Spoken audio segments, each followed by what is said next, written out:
storm has passed, the time is now to go to bed. You can do it somehow. The storm is gone, and maybe it's not too long until you rest your head, get some sleep, try to dream of something sweet.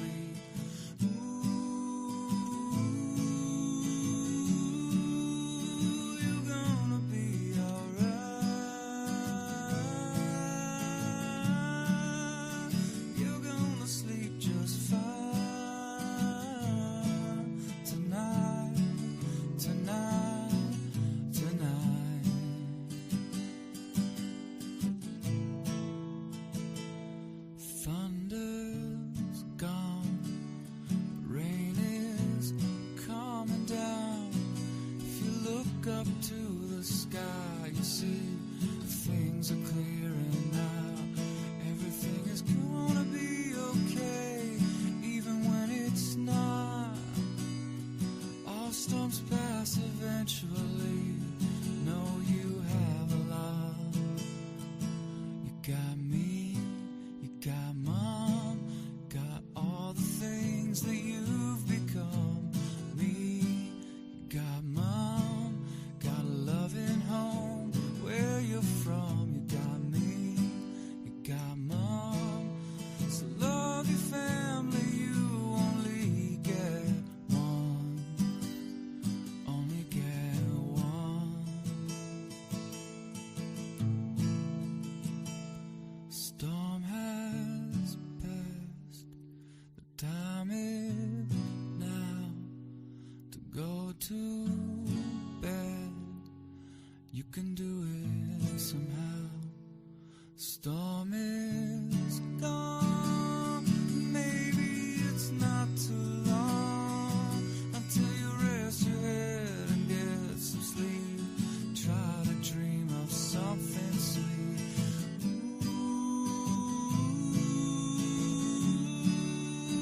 You're gonna be alright.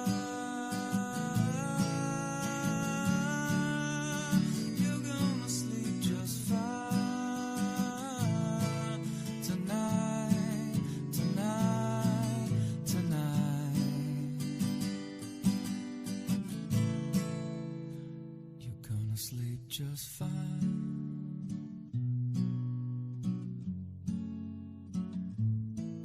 Tonight,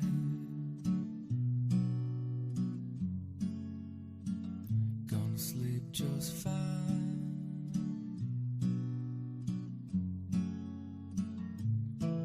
Tonight,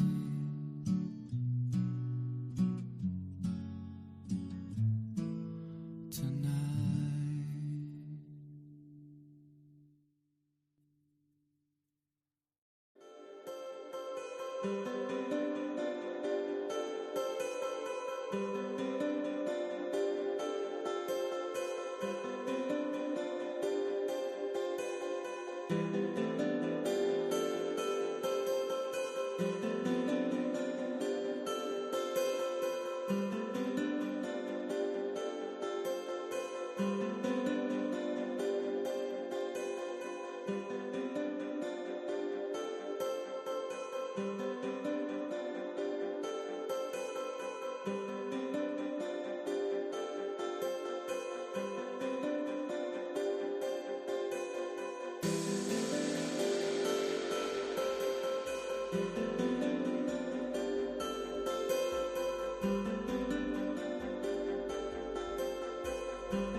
Howdy, howdy, everybody. Oh boy. By the way, Brennan, did you notice I drew this polygon somehow magically exactly? I didn't even realize I drew it exactly where this watch is. Perfect. Anyways, let me make sure my audio settings are good so I can hear Brennan if he talks. They're not. Okay, sorry. 1 second here. This beast of a storm heading towards the Goddard's area is looking quite nasty at the moment. The percentages on it are quite high. 26% tornado risk on this thing. 73% wind risk. This thing is looking grumpy. Oh my goodness. There's a pocket of rotation right here that is tracking right towards Goddard's. They don't want to hear about that. Goddard's does not want to know that there's a pocket of rotation tracking right towards them. But, you know, you got to know.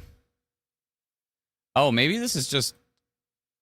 Oh, maybe I didn't draw it perfectly. Somehow... Oh, let's try it over here. I was using the new experimental map. The new experimental map is messing with the polygon. So never mind. I didn't draw it perfectly. It's affecting the actual polygon. So that's my fault. All right, I'll use the old map. Or the current production. I don't like what I'm seeing up here by Kintail. Let's see what we've got going on here. And let's go to tilt 2. Tilt 3. Yeah, actually the strongest area of rotation, there's actually a couplet right here. West of Kingsbridge. This is a legit couplet right here. For sure. For sure. If I go back to tilt 1, you can really see it right here. That is the strongest rotation that we're seeing there. If I go to storm relative velocity, let's see what it shows. Yeah, that's the pocket right there. This is also very, very strong wind gusts embedded in here. You've got 113 kilometers an hour. My goodness. My daughter's at camp at Kintail. Is she okay? It will miss... It will probably miss Kintail. I mean, the storm is going to hit that area. I think if this continues on the path it's going... Ooh, it's going to be close. It's probably going to hit Kingsbridge, Port Albert, I would think. It's sure going to be close. I would tell them that, you know... I mean, obviously with all the lightning and everything as well, too, and the strong winds, they probably want to go find a sturdy shelter right now. But, yeah, I don't like the look of that at all. At all.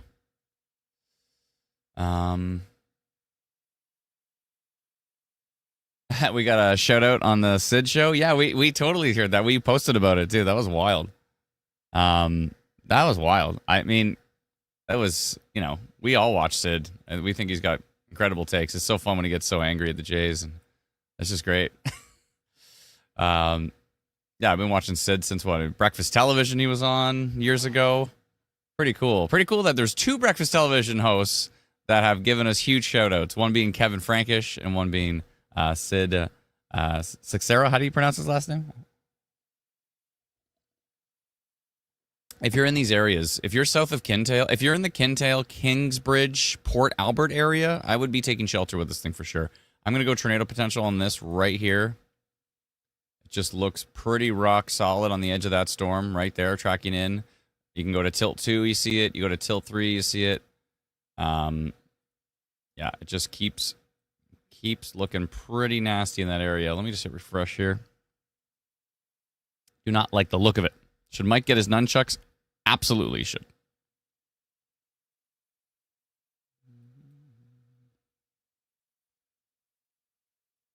Phil says, I'm here because of the Sid shout-out. Nice. We love Sid. Sid's great.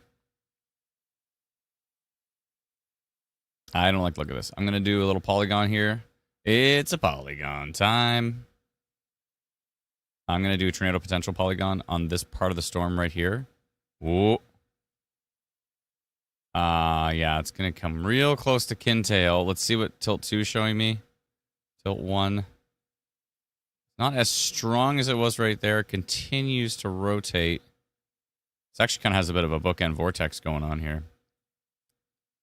Maybe I I've already got the giant polygon going on. The giant polygon says significant damaging winds and rotation detected. So that does encompass the entire thing. I don't like what I'm seeing down here embedded right there. Thank you so much, Terry McKenna. I don't know if your last name is related to the McKennas out of Whitehorse, but that would be cool.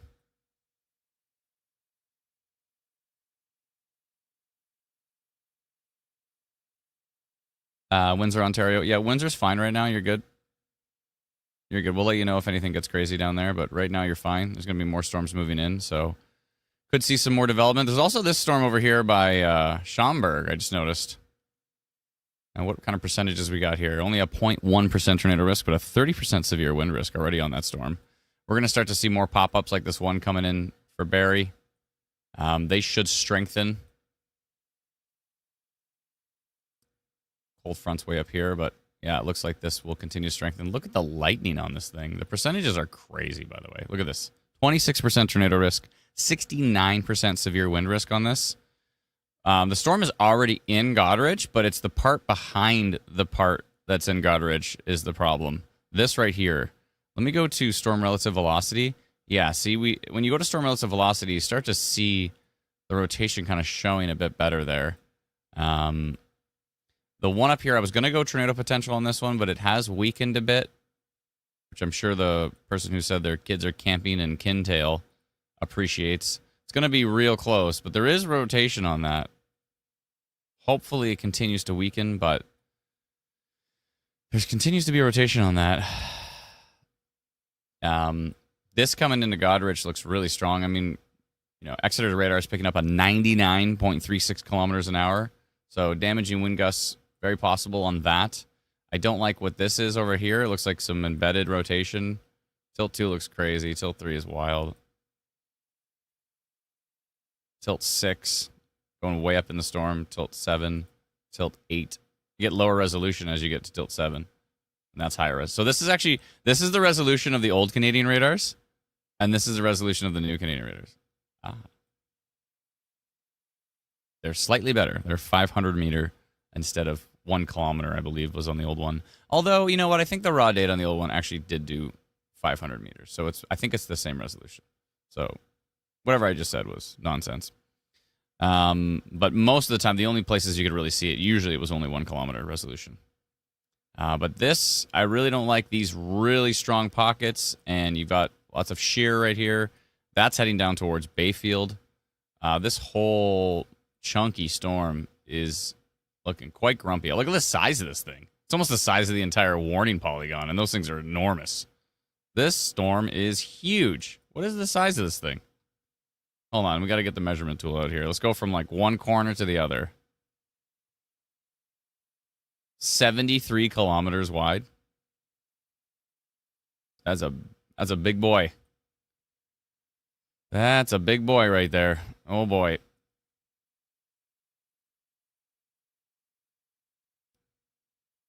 Yeah, I don't like the 99 kilometer an hour heading down towards Goderich. Huge thank you to everybody sending in your reports. We appreciate it. Rear inflow jet kicking in, and this MCS is starting to bow out, says Amazing Person 3409. Yeah, the bowing out part is a concern. When it starts to bow, when it starts to really bend, you start to get this kind of shape to it. If you look at this right here, start to get a bow. Usually the strongest winds are right on the peak of the bow heading that way. So we'll see what it does. But again, embedded rotation inside of here, so you could have little brief spin-ups. I'm concerned about this. If this does decide to strengthen on the next frame, that could be a problem. We'll see. If that does, let me go back here.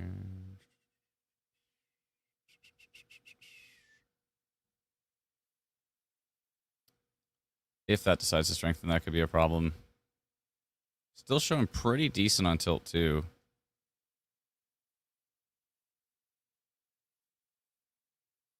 I'm still concerned with this Kingsbridge area. This Kingsbridge, Port Albert, Crewe, or Crewe? I don't know. Crewe. Mafeking, Ashfield, Colburn, Awanash.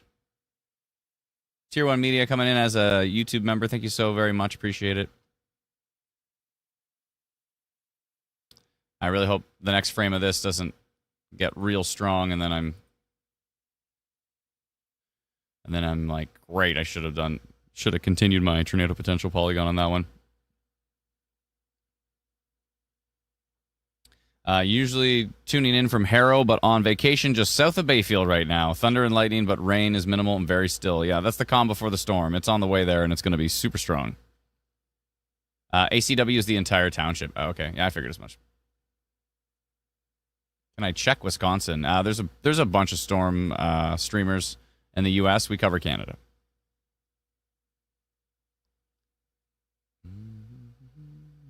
Speaking of which, our friends and partners over at Michigan Storm Chasers, they are live right now as well, too. Shout out to Ryan and the team.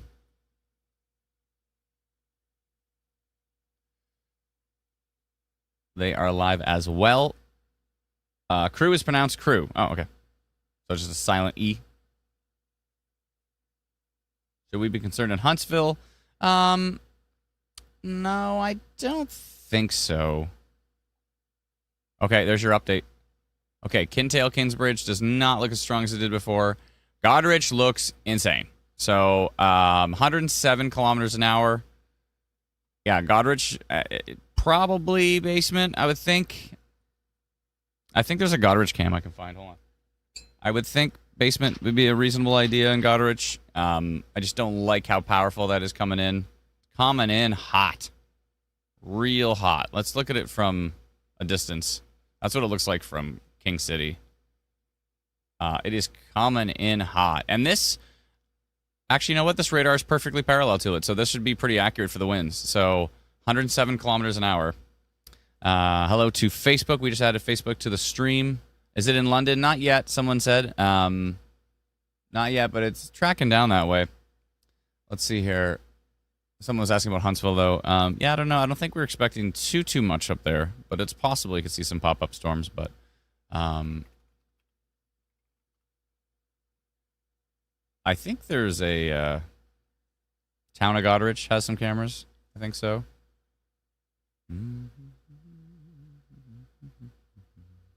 Let's see here. Goderich webcams. They're in here somewhere.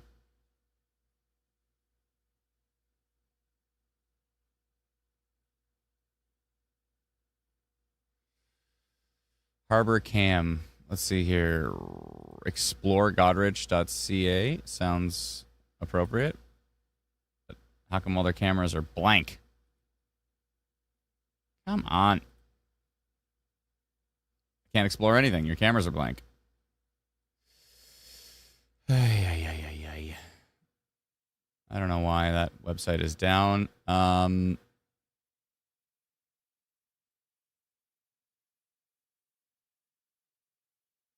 Oh, I got something. Okay, it worked now for some miraculous reason. Okay, let me show you this. Canada's prettiest town, it's called. So here is the live camera right now. I don't know if that camera froze.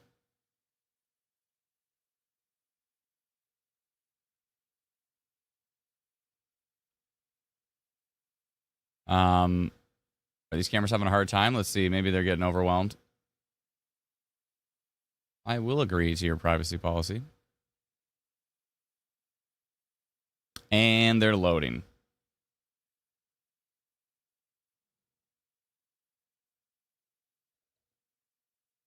We're trying a new thing on YouTube that if you want to comment... Oh, here we go. If you want to comment on YouTube... you have to be a subscriber to the channel, which just means you have to hit the subscribe button. It's free.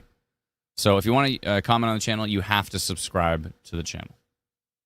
So that's what it's like in Goderich right now. The storm is not there just yet, but it's, I mean, obviously it is there because you can see it starting to rain and probably hail in there, but the strongest part of it is just about to arrive. But that's what it's like right now. Thank you so much, Courtney. Appreciate it. I mean, you're a member. You're on another level. You're on the next level. Becoming a member is where you pay whatever it is a month. I have no idea what it is. I forget. We said it so long ago. But that's what's happening right now in Goderich. And the winds say 107 kilometers an hour on radar here. I do not like this. 107.28 tracking right into Goderich at the moment. I wonder, is there a Goderich cam on Nav Canada? I think so, right? No. But there is one down here. Okay, I'll keep an eye on that one.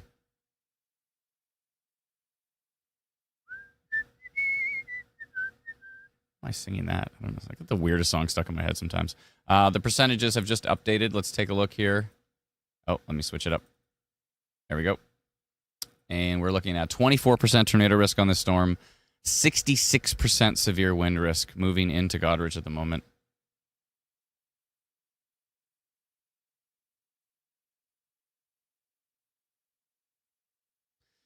Yeah, so again, if you want to comment on the live stream, you can do so on YouTube, but you have to hit the subscribe button first, just so we don't have people that There is also a 5-minute cooldown when they subscribe, just to like deal with like spammers and that, so people can't just like create new accounts constantly.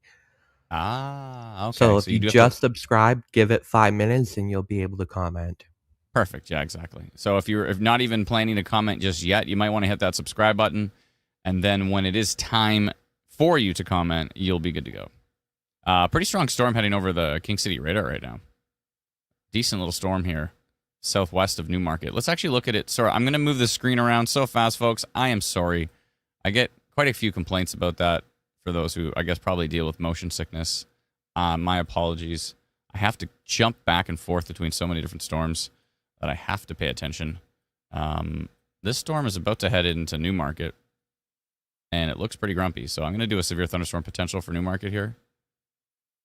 Actually, I'm going to do this entire line, because there's no watch. Brennan, correct me if I'm wrong, but there's no watch, no warning across this entire line, and this entire line looks pretty strong. Correct. The only watch in effect is for southwestern Ontario. Okay, I'm going to do this entire line from here to here, all the way up for this line, because I know that Future Radar looked pretty strong with it. Okay.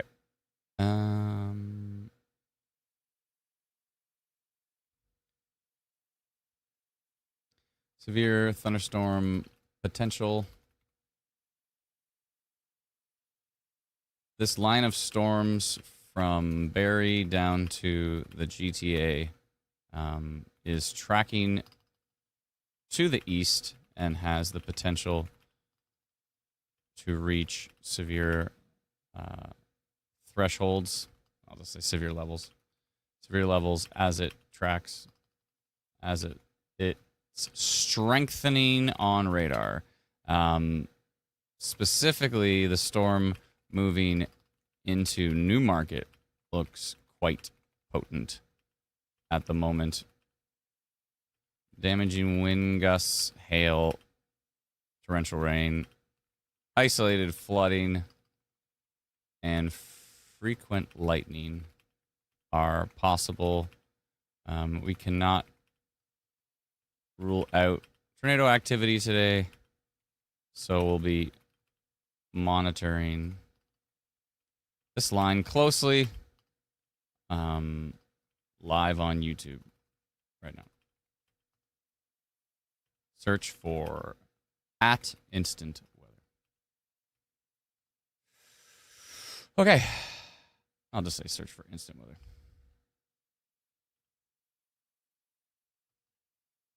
Okay. And that's 221. I'm going to go blue, and I'm going to send that and the next 3 hours to 46,000 people. Hit send, and there it goes. Hope I spell everything right.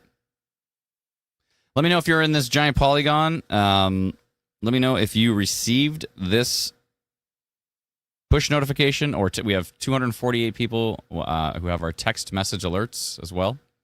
This might take a little bit. That's 50,000 people we have to send it out to real quick.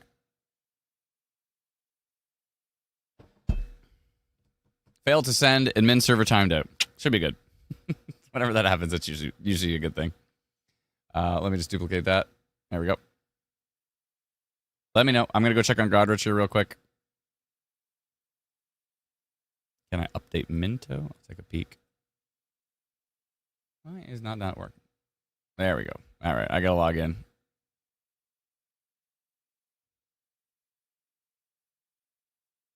Logging in. Did I blow it up, Brennan? I think I blew it up. Very possible. Received a new market. Good to hear. Got it in Toronto. Excellent. Hey, and we're back.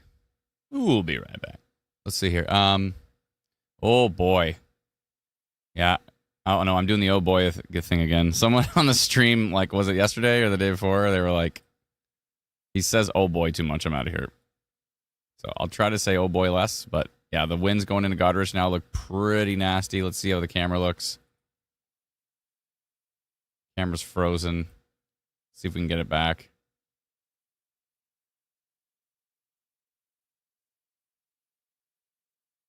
Maybe at some point. Looks like we got some reports from the Goderich area. Let's see here. Thank you so much to everybody who sends in reports through our app. There's Newmarket right now. Look at this. Whoa. Newmarket's looking grumpy. That's quite a shelf cloud. A little scuddy, a little soft, a little fuzzy, but it definitely looks like it's quite dynamic at the moment. And you can see the big hail, the rain and hail core back in there. Yeah, that's looking pretty grumpy coming into Newmarket. Thank you so much for the report. I appreciate it, Adam. I like you already. Let's see here. There is Goderich. Whoa, look at this thing flopping. That is moving a lot. The trees are wiggling a bit. And this was from 2:20, so it's just a few minutes ago. The latest radar scan did not look as strong as the previous one for Goderich. So hopefully that continues to be the case. But there is winds in here, 97 kilometers an hour, you know. And there's 91 right here, 97. So yeah, it's going to get pretty darn windy in Goderich. If it hasn't already, which it probably has. But yeah, this thing is bowing right here. So it's looking pretty strong. Hopefully everybody's all right. Alvinston, someone's asking about. Families camping in a tent.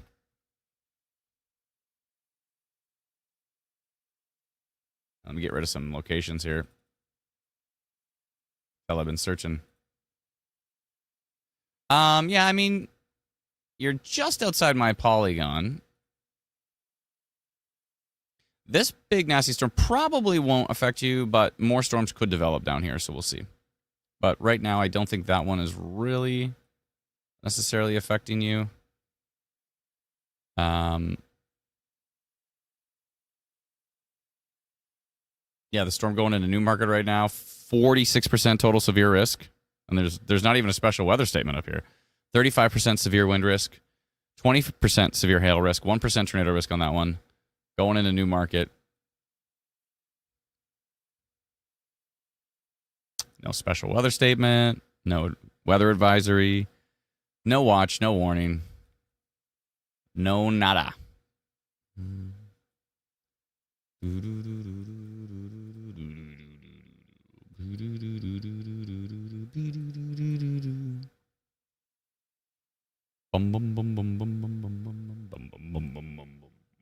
Is that radar not working?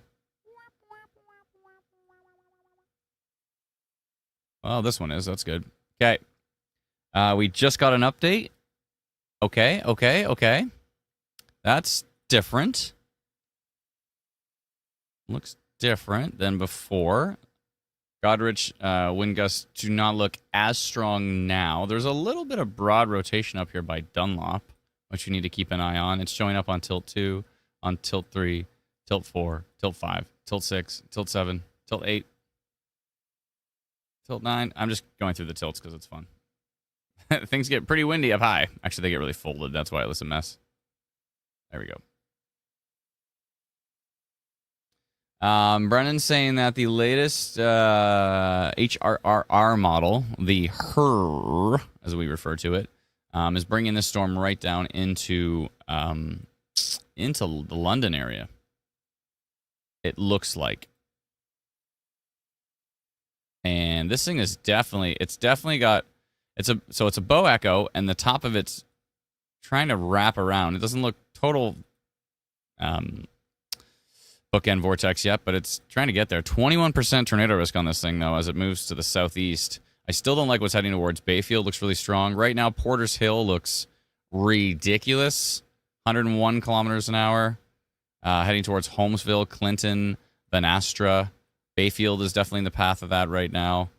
How was Goderich? Was it all right? You okay? It looks like it kind of weakened as it hit shore. Thankfully, a bit. Grumpy Storm heading towards Newmarket. Yeah, definitely the one going towards Newmarket right now. Looks like it could have some hail in there. It's got a 35% severe wind risk on it.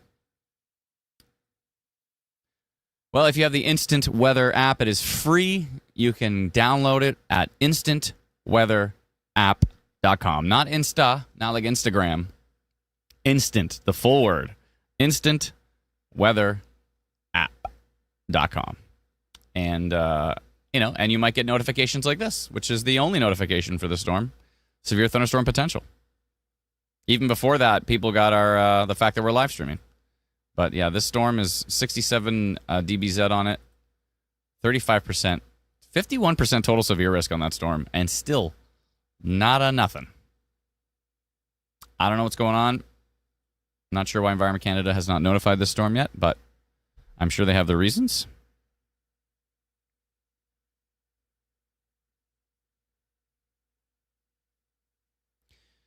Or maybe just really focused on the Goderich storm right now, because this thing is an absolute beast. Absolute beast here. If you're in Van Astra, if you're in Seaforth, you want to be taking shelter with that storm. It is coming in hot. And it looks not happy. Nope. Nope, it does not.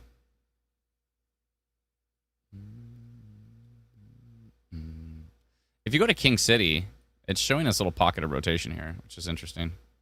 Way up high. Sometimes it's actually useful to go look at a radar that's further away. Sometimes you can be like, hold on, it's picking something up like way up high in that storm. That, eventually, typically when we have some rotation, it starts up high and then it works its way down. So if you look a little bit up higher, sometimes you can actually catch things.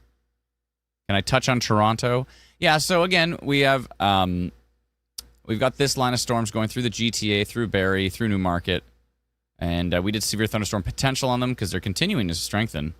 The one going through Mississauga right now does not look too substantial. 4% severe wind risk, 3% severe hail risk, 0.1% tornado risk on it. So, but it is starting to increase in strength. You saw it was basically a tiny little baby rain shower. And as it tracks to the southeast, it's starting to pick up some steam, right? So the one going into Newmarket right now, seeing some hail up high on that one as well, too. The one going through Barrie actually looks pretty boring, from what I can tell. Yeah, it looks like it has weakened considerably, so that's good. But the stuff to the south is the more interesting stuff. The stuff going through Newmarket right now, this Bolton storm starting to pick it up a notch. So we're going to watch these. We said severe thunderstorm potential because they have the potential to get to the severe thunderstorm thresholds. Now, what are we doing here? This thing is that is starting to really wrap around on the backside of that. There's our latest update. Bayfield would be taking shelter right now. I don't like this here. This actually kind of looks like that looks like a bit of a notch, a bit of a couplet in there. And there's a little bit of a BWER, a little bit of a weak echo region right where that is. I don't like the look of that. That's giving me some rotation vibes right here. I do not like the look of that. Let me go to tilt 2, tilt 3, tilt 4. Let's go back to tilt 1. I think this is the same area that looked like it had big time shear over the water. Yeah, I don't like the look of this going towards Bayfield right now. This is a concern to me because you have such strong values up here and then such weak values down here that you're like, okay, this is 111 kilometers an hour and this is 25, and then there's dropouts here, which means there's very, very high values there that the radar's picking up on. That's usually what the dropouts mean. And it's right on this weak, right on these weak values here. This part has me concerned right here. And that's going to the southeast. So if you're in the Bayfield area, man, I can't draw with this mouse. I don't like that. I think I'm going to...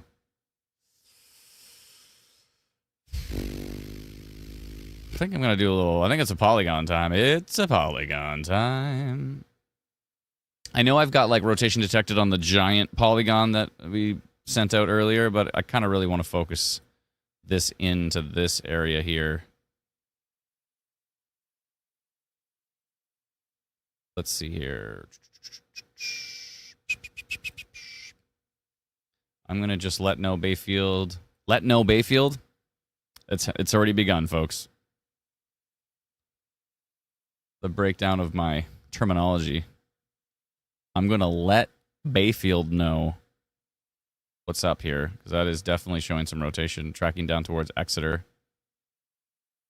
Do not like the look of that. All right, it's polygon time.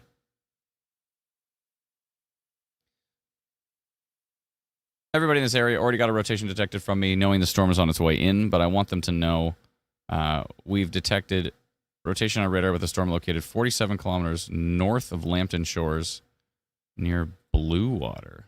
Is that correct? Not really. I'll just say. I'm going to rewrite this. This is garbage.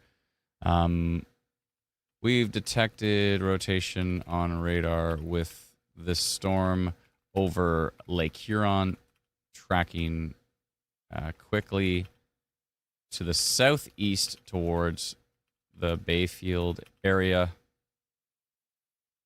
etc.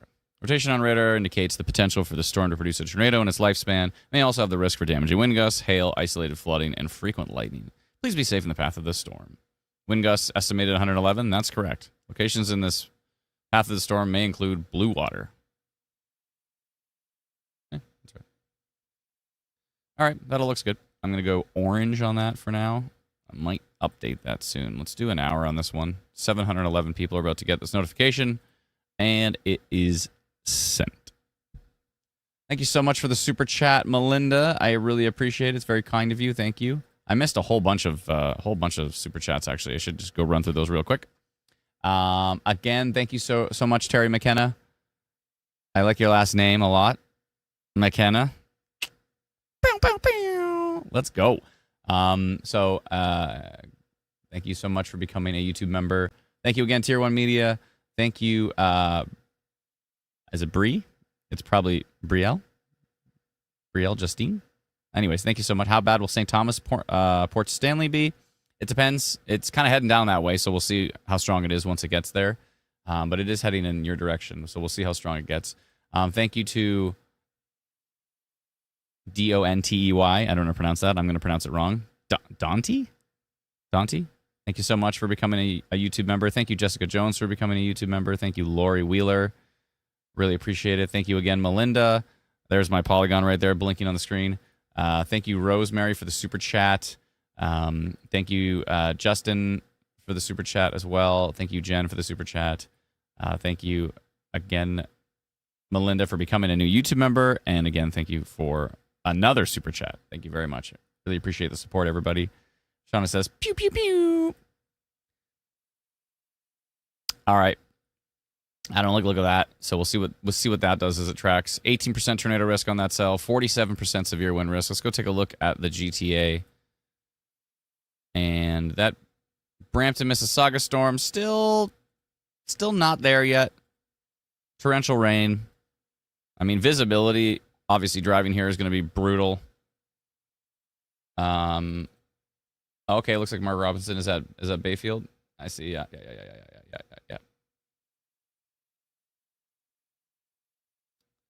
Cool. Good to know. We have a video here from Mississauga. We do. Let's see. Okay, that's what it looks like from Mississauga right now from Michelle. Thank you so much for the report. Looking through her screen door there, or a screen on the window. It's hard to tell. I think it's the window. It might be the door. Thank you so much for that video. Appreciate the report. Thank you so much to everybody sending in your wonderful reports. It really does help especially if you report like a power outage, then we can kind of see how strong a storm is. I feel like we're going to get an update on this real soon.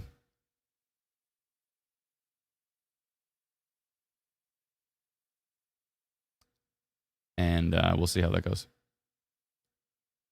Why can't you tag people on iOS? I'm not sure what you're saying, Great Wizard Cat. I love your name, by the way. Why can't you tag people on iOS? We just notified a ton of people on iOS. If you have our free app called Instant Weather, we can notify you when we see stuff like damaging wind gusts or rotation. Oh, there's your update. Okay, that changed quite a bit. I really don't like what I'm seeing here. 111 kilometer an hour winds heading towards Varna area. So Bayfield looks like it's probably wild right now. Bayfield 103 kilometer an hour wind gusts being reported. By radar, being detected by radar. And those are a little bit up off the surface. Oh, they're annoyed they can't at people on YouTube mobile. Oh, do you mean like to at other people in the chat?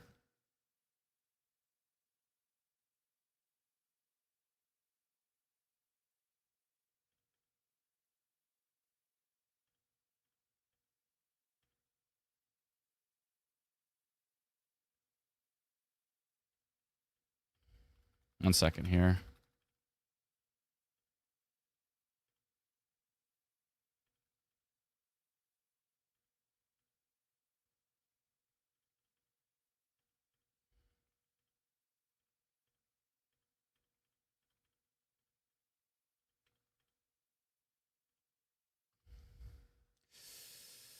All right.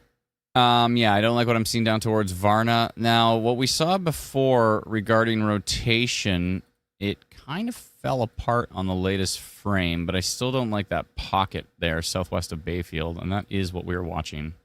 So that does continue. We'll see what that does. It's kind of embedded within this mess.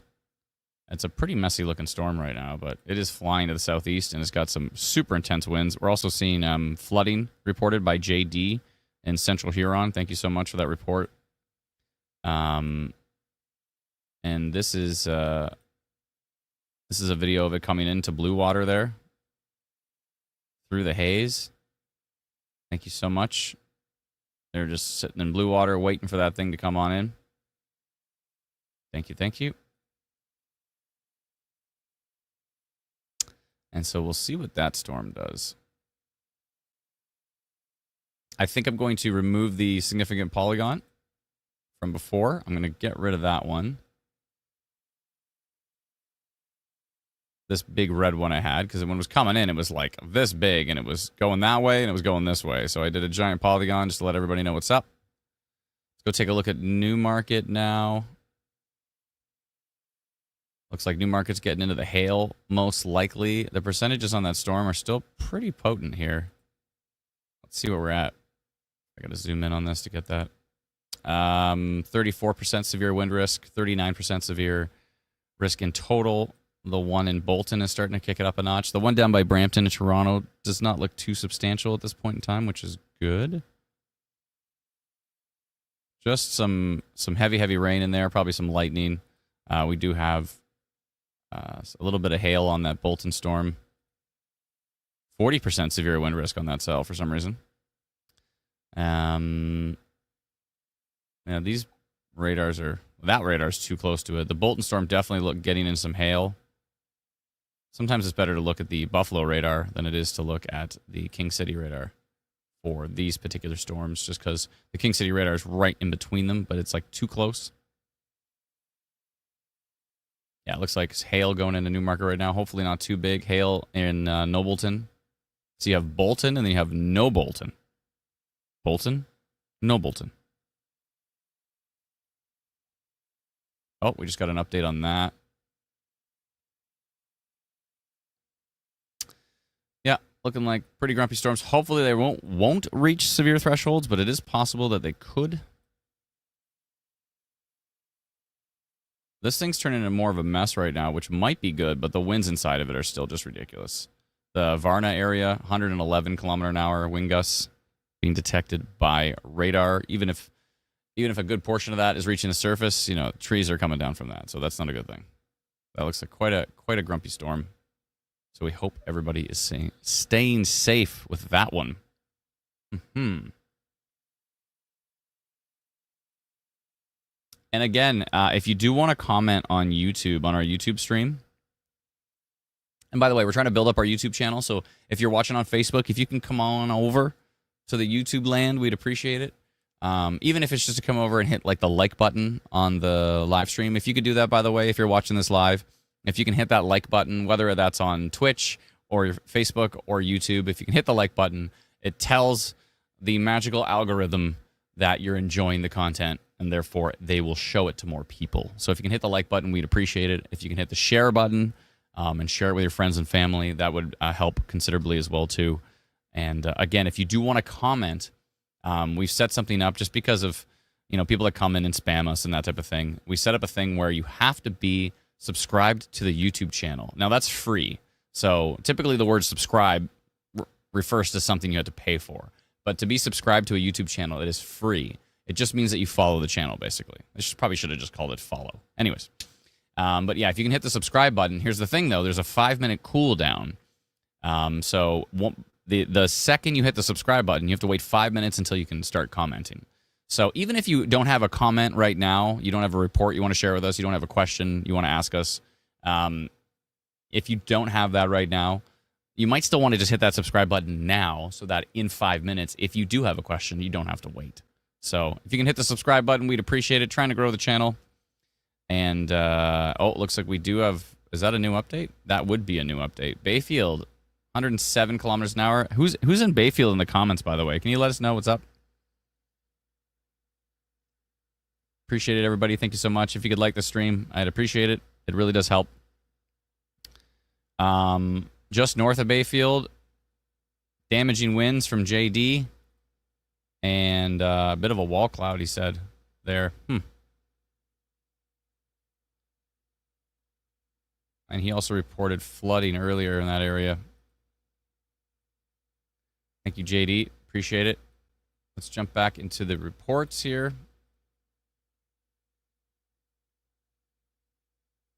Here's Blue Water starting to pick up some steam down there. Appreciate it, Jenna. Jenna P. sending that in from Blue Water. Yeah, winds are starting to boogie there. Appreciate that report. This is from Goderich. Looks like Goderich has calmed down considerably compared to what it was before. Thank you for the report. Just got a report from Sturgeon County, Alberta. Yeah, I think there's some severe weather expected in Alberta today, so we should be keeping an eye on that as well. Thank you for that report. Appreciate it. There's Vaughn. Photo from Vaughn. Thank you so much for the report. That was Blue Water earlier, and this was Newmarket. Looking pretty wet, Newmarket. Thank you so much for the reports, everybody. Really appreciate it. Thank you, thank you. Oh, I think we just got new reports just as I closed that. This is Blue Water. Whoa, look at the motion. Keep the camera still. Keep the camera still. Whoa, that is bubbling. There's a lot of energy in that atmosphere. That is bubbling. Whoa, did you see this? That's starting to look quite grumpy up there. Thank you so much for that report. And strong winds down here. Blue Water area. It might be weakening a bit. I mean, it's definitely not weak in certain areas. You know, we've got 107 kilometer an hour wind gusts. It's just, it doesn't look as sharply strong as it was when it was like back here. But it's still pretty darn strong. Definitely still reaching severe levels there. I think we already saw that video. Yeah, we did. Yeah. And that's what's coming in right now for that person in Hensall as this tracks in towards them. Let us know in the comments what you're experiencing. We'd appreciate it. Again, we have a free app. It is, we've done a huge update on it. We just actually did an update for Android as well, too, on it. And it is called Instant Weather. It is free. Please go download it. You can download it for free at instantweatherapp.com.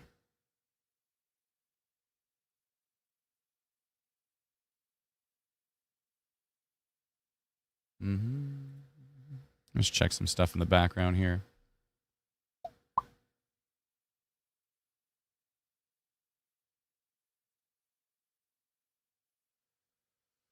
All right. Wind picking up in Grand Bend. Thank you so much. Appreciate it. High winds in Wingham. Thank you. Courtney says, best app. Thank you so much, Courtney. Appreciate it. Laura says, Amherstburg has nothing.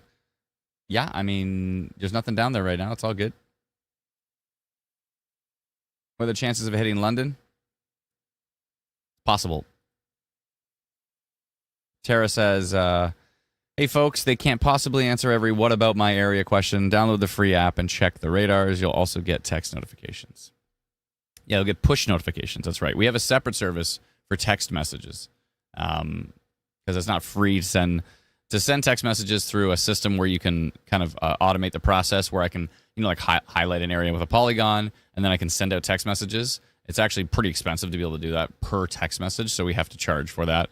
And that's at textmessagealerts.com. And you can subscribe to that. I think it's $4.49 a month. But that's very helpful for folks, especially if you're in rural areas and you're traveling a lot, you often travel through areas that don't have the greatest reception, where maybe you get all the way down to like 1 bar of 3G. Typically, the only thing that comes through 1 bar of 3G is a basic text message. And so that's why we have that service, just for folks to be able to get it. If their Wi-Fi goes down, they can still get notified.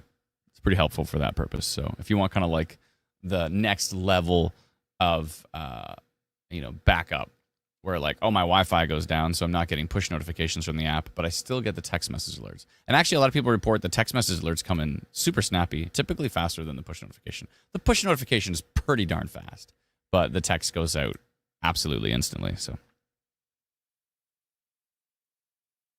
quarter size hail in Newmarket, says Kenny. Thank you so much. Appreciate it.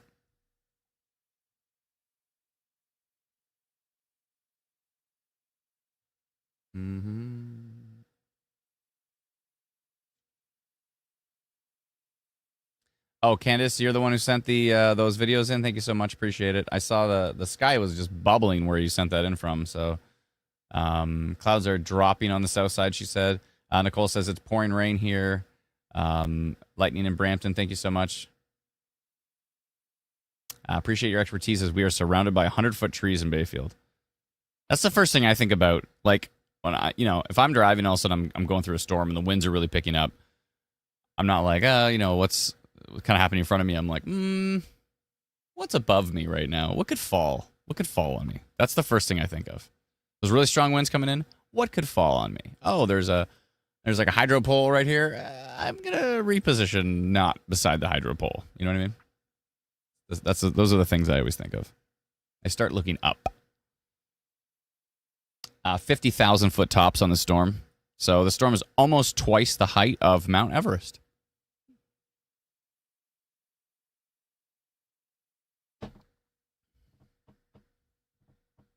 Storms are starting to pick up in Alberta.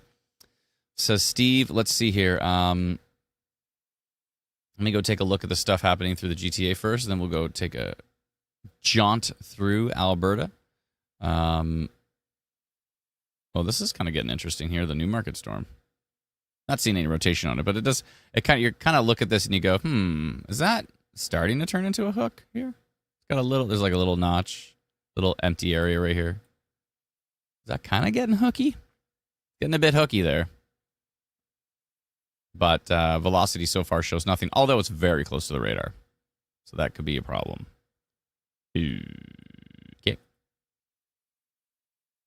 This one going through the Grimsby area, not looking too potent. It's got some lightning on it and some heavy rain, but...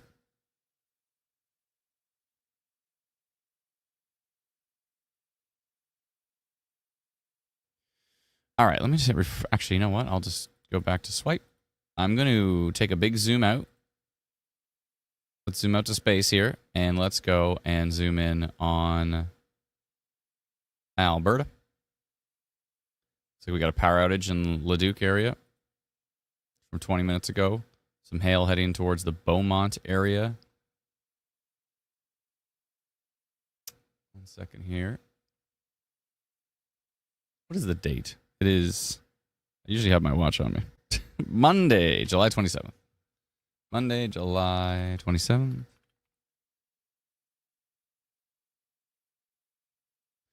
All right.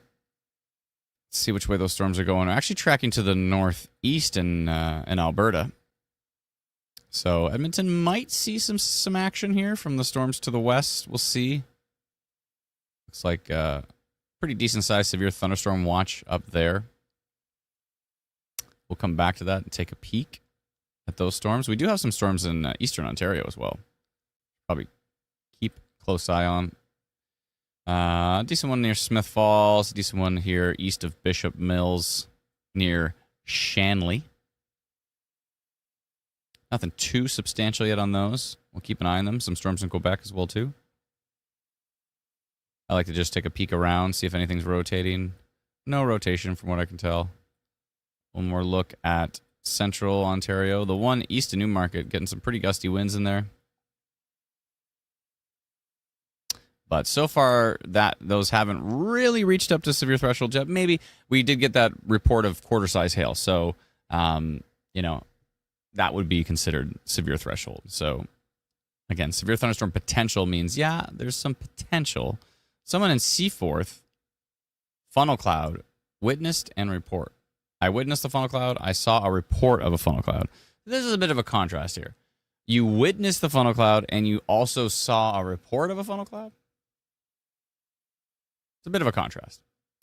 I'm not seeing anything super duper strong for rotation in there, so it might have been some dangling scud. Nonetheless, I appreciate the report. Still seeing some really strong winds in there. This is getting a little bit messier in here. But Bayfield, Blue Water, still seeing some quite strong winds on radar. Sometimes my mouth moves faster than my brain. And by sometimes, I mean the vast majority of the time. I know we've talked about it a lot, but is it not crazy that Sid, everybody remember Tim and Sid? That was just, I know, we've talked about it a lot. Someone mentioned it earlier in the stream, but huge shout out to Sid. He spent 10 minutes, we timed it. It was like, from the time he started telling his story about the tornado warning in Mississauga to the time he was done talking about instant weather, it was like 9 minutes and 40 seconds. He gave us the people are like, did you pay him to do this? We're like, no, we didn't pay him. Anyways, he checked out our stream and he was pretty happy, and we appreciate all of his support. That was super, super nice of him. I'm just disappointed that I had to shelf the whole sunflower segment I was working on in the background for this stream.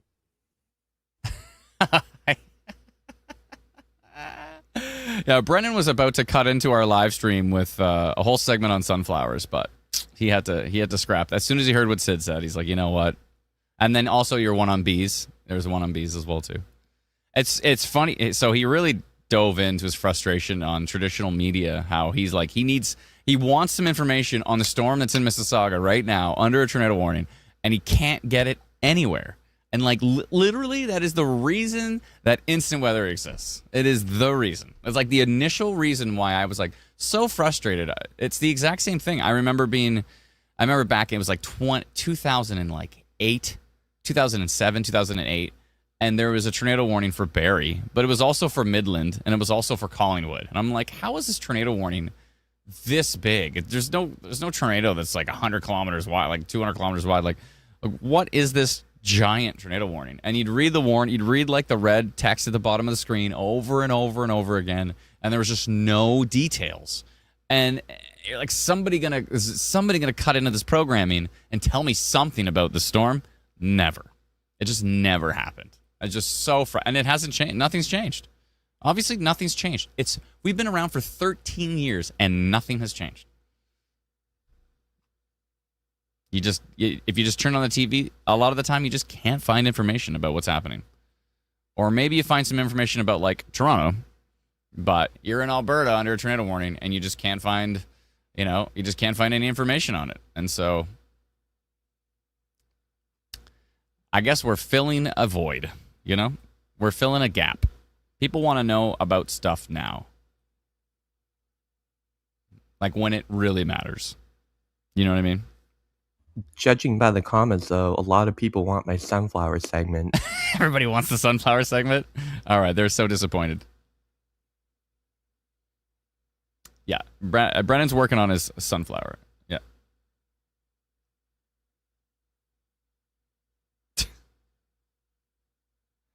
Alicia says, is it an oh boy kind of day? Oh boy, it is. We'll see. We'll see what happens. Someone down here in a Hensall. Oh, that was that nice lady from before. We're talking Nicole. That's right. And she posted this video. Whoa. Now this to me is Scud. Let me just show you here. All this dangly stuff hanging down from the shelf here. To me, that looks like Scud. So that doesn't look like... A lot of people would see something like this and think it's a funnel cloud. I mean, if it looks like this and it's rotating, well, then it could be a funnel cloud. But this is all just kind of... It's all just like a bunch of fingers and it's all just like dangling, right? But yeah, that looks like a pretty grumpy storm. Might be falling apart a bit. We'll see. But that's very, very Scud-like. I like this little flower thing out here. I don't know what this is. This is cute.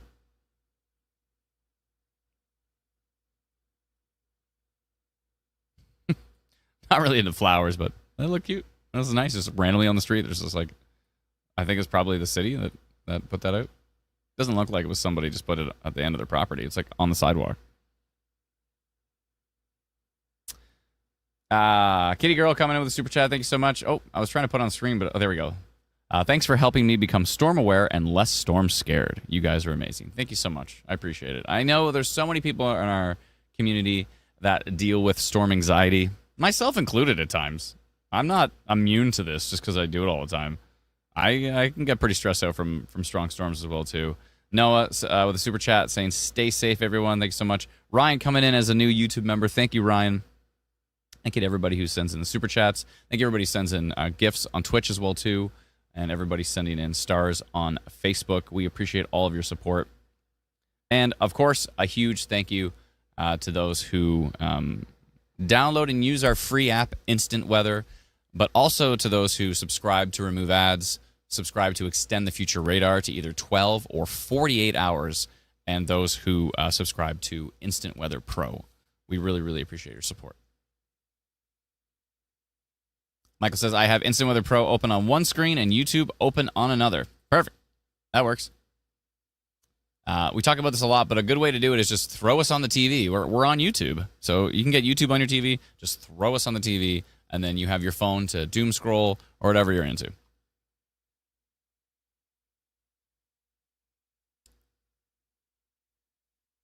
When you need to know, says Jay. Agreed. Second Chance Clothing and more. I wonder what the more is. Thank you for all you do. Always looking forward to your live streaming, and you make forecasting interesting and real. Thank you so much. Appreciate it. Ducky says, Brennan needs his own channel so we can get his sunflower report and an After Dark Brennan. If Brennan does an After Dark channel, then I believe we're immediately canceled. I think is that correct, Brennan? We'll be immediately canceled? I would say so, but that's basically what our Facebook page is. It's basically my nonstop ramblings. It's true. A lot of red crayons. Brennan and his crayons.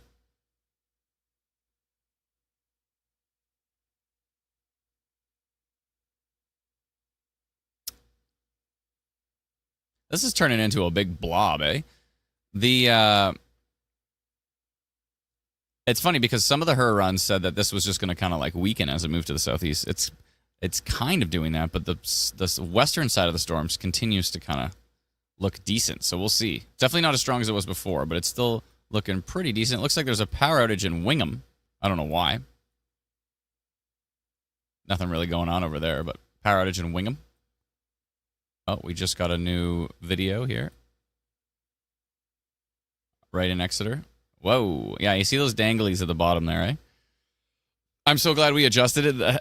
That entire shot would have been covered by the bottom date bar if we didn't if we didn't adjust our overlays. So on the new update to the app, the overlays are adjusted. So much, much better. That is a lot of tractors. I was going to put that. It seems like a lot of tractors. Wait a minute. Yeah. Yeah, a lot of tractors there.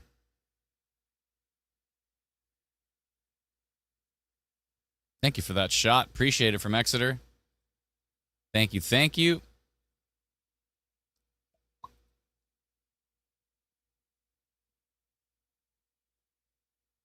Oh. All right. Here's an interesting comment. The YouTube feed I was getting on my TV was 7 minutes behind the one I'm getting on my phone. Oh, okay. If that happens, you just get out of the video, just get out of the YouTube stream on your TV, and then go back into it. When you first load a stream, that's when it's typically most up to date. And then slowly but surely, you can kind of have these frame drops over a long period of time, and then it gets more and more behind the real time. The easy way to figure it out. Someone just asked about Windsor. I'll touch on that in just a second. Look at the very, very bottom left of our live stream. It says 3:03 p.m. Eastern Daylight Time. 3:03 p.m. EDT. So if you look at your clock, and then look at that clock, and if that clock is off of your clock, then refresh the stream. Yeah, 7 minutes is a long delay. I don't think I've ever had that much of a delay on any device, TV or otherwise. So this thing's it's got a big messy line here. It seems like it's weakening though. It was way stronger before. So I hope that continues and this decides to weaken as it's tracking to the south and the southeast. The one over Lake Ontario looks pretty decent north of Grimsby, but Grimsby itself looks all right. St. Catharines just looks like a bunch of rain there. The stuff going through the GTA, just heavy rain, so hopefully it doesn't reach severe thresholds as it tracks to the east, but it is not entirely out of the question. We will continue to watch these storms closely. But yeah, that has weakened quite a bit, which is good.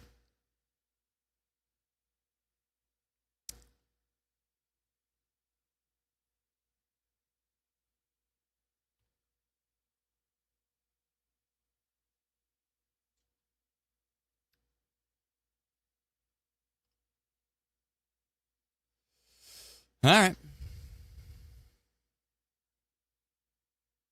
The camp emailed us from Godrich to let us know our kids are safe. Well, that's very nice of them. Love to hear that. That's great. By the way, there's a severe warning in Edmonton right now. Oh yeah. I guess we were watching that storm up there. Let's go take a peek. Do you want to light up Alberta there, Brennan? Pretty please. Pretty please, can you light up Edmonton or light up Alberta? That's not gonna rhyme. I'll work on my songs. I'll work on that, folks. Yeah, hail core going right in Edmonton right now. Pea-sized hail we're hearing reported in Edmonton. A little bit stronger down here by Crawford Plains area, southeast Edmonton, just north of Beaumont. It's actually a decent little pocket there. Some wind-driven hail down in the southeast. So Edmonton is under a severe thunderstorm warning. We just launched Facebook for Alberta Storm Watch and Instant Weather Alberta as well, too. So we're live in a bunch of different places right now. We're live on Instant Weather on Twitch, Instant Weather on YouTube. By the way, come on over to YouTube and click the subscribe button if you can. It's free. And click the like button. We're trying to build up our YouTube channel, so please come on over to the YouTube world and do that. Even if you want to go back and watch it on Facebook or go back and watch it on Twitch, we'd appreciate the support just so we can build up the YouTube channel. That'd be great. So we're also live on Alberta Storm Watch, Instant Weather Alberta, and Ontario Storm Watch and Instant Weather Ontario. Good. So yeah, we got some decent storms. So severe thunderstorm watch, parts of Alberta here, central Alberta, and we have central and southern-ish. The severe thunderstorm watch goes just north of Calgary. So Calgary is not included in the severe thunderstorm watch, but includes Red Deer, Rocky Mountain House, Stettler, Ponoka, up to Edmonton, Leduc, and it goes a little bit further north to Cold Lake, Bonnyville, St. Paul. And then in Saskatchewan, we also have severe thunderstorm watch for North Battleford, Lloydminster, Meadow Lake, etc. So we'll continue to watch this one. Right now, Edmonton just looks like some hail Definitely, it's probably, I would assume it was this pocket that caused the severe thunderstorm warning. But again, Environment Canada right now still has the giant polygons. They are working on storm-based alerts. They've been working on it for the last couple of years, actually. By the way, I want to put this out there. The team at Environment Canada that is working on the storm-based warnings is amazing. I've had several meetings with them over the years about this. They've answered every question I've had. They've taken my feedback, and they've just been awesome. They've been on it. It's not their fault that it's not out yet. They had it ready 2 years ago, but there's downstream issues with it. So I believe there was an issue with Alert Ready. That's why it didn't happen in 2025. The reason it was going to happen in 2026, but the reason it didn't happen was something, I think, to do with their mobile app or their website. I'm not sure. I heard some whispers, and that's not official. I just heard that from a friend of a friend who knows someone who knows someone. But yeah, so basically is they've got it ready. They've got the whole storm-based system ready, and so it's tornado warnings and severe thunderstorm warnings will be storm-based alerts. So they can highlight a storm and they can draw a polygon on that storm. They don't have to tell Collingwood to take shelter when there's a tornado in Barrie. You know what I mean? Like they can really start to narrow things down like they do it stateside. So that's a huge, huge improvement, but it seems like it will not be coming out this year. Cross your fingers it's going to be ready for next year. That would be sweet. But anyways, yeah. So basically the team who did it is amazing. They've got it ready, but there are some downstream issues that are stopping them. And you know what? To be fair, if it's not working perfectly, that system shouldn't be launched, right? Tornado warnings can be life and death. So, to have it be a giant tornado warning and work versus a narrowed tornado warning and maybe not work. I'm on board with the make it work first, then try it out. So we were ready though. We had everything ready. We had all the code ready. We were ready to rock as soon as they were. But they had to delay it again because of those downstream issues. So, and I can appreciate that. I understand. It's frustrating, I know. But you know what? Canada's been waiting for... Can somebody Google, when did the National Weather Service in the U.S. switch to storm-based warnings? What year? And then I'm basically going to say Canada's been waiting for, 20 years for that technology? So we can wait another year.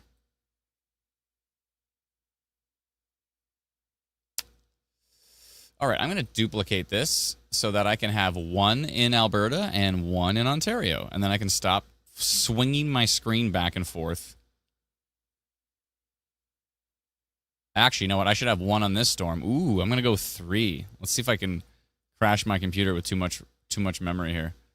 So I'm going to go 1 there, and then I'm going to go 1 on the GTA storms. Thank you, Cody, for the report. Appreciate it.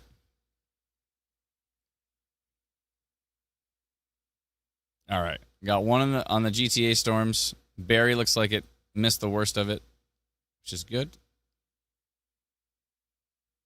Okay, I've got that. I've got that. I've got that. And then what's this one? Oh, that was the glitched polygon. Okay, there we go. So that, and that. All right, there we go. Alberta. Southwestern Ontario. Central and Golden Horseshoe. Perfect. Now I never have to move my map again. Just kidding. I'm going to move it 1,000 times. I'm sorry. So yeah, hail going through Edmonton right now. Certain parts of Edmonton. The strongest stuff looks down near the southeast at the moment.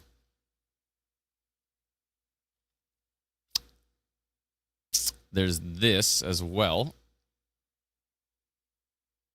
which we're watching. Still showing some strong winds there, but definitely not as strong as they were before. We should be getting a radar update pretty soon on that. Let's go take a look at some reports.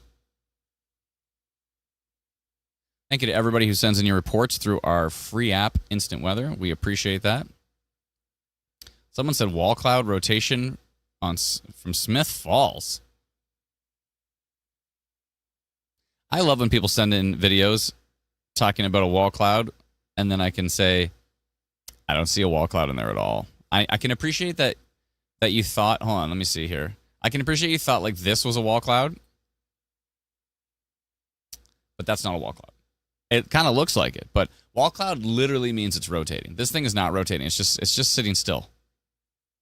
not rotating at all. So, and typically you wouldn't have blue sky in behind it. You'd have, I mean, you could in theory, but the most of the storm would be on top of you, and then you would see kind of a wall cloud lowering, or you would see a wall cloud lowering from a storm that's in the distance. But this kind of like, the bigger storm is back here. This is just some soft, messy scud just floating around in the air. So thank you for the report. I appreciate it, but I do not see rotation in that. Here's Lambton Shores right now. Whoa. Your camera is upside down. All right, I can't watch that anymore. And, oh, they sent another one with the camera right side up. Hey, that's better. Thank you so much. Looking pretty wet in Lambton Shores right now. Thank you so much for the report. Appreciate it. Love folks sending in reports. Helps a lot. This is from Edmonton with that hailstorm coming in. Pretty grumpy looking sky. Thank you so much, Anonymous, for that report. And I think that is it. Oh, there's a new one from Blue Water showing the heavy rain. Thank you. Thank you, thank you, thank you. Okay. Do we have a radar update on that one yet? That's the 305 frame. We should be getting one pretty soon. They have extended the severe thunderstorm warning east of Edmonton as well, which makes perfect sense because that storm is tracking to the northeast and a little bit to the east here. And that Beaumont one seems to be sticking out as the strongest part on radar right now is that Beaumont storm and that big hail core going through southeastern Edmonton at the moment.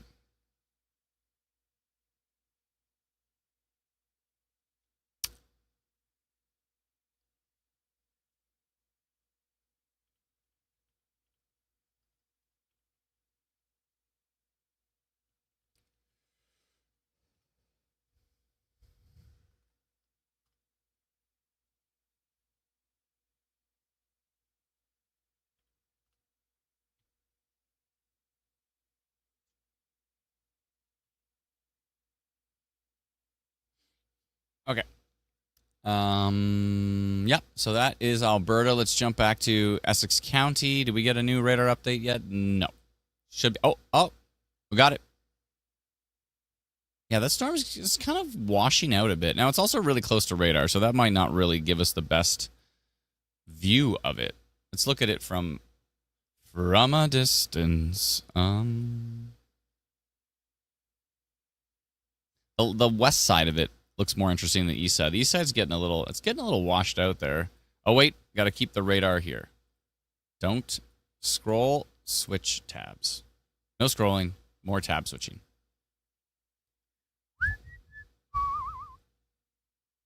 So that's the 311 frame as well, too. Still nothing too exciting with those storms, but we'll continue to watch them as they track. The one that is northwest of St. Catharines looks interesting, but it's over the water.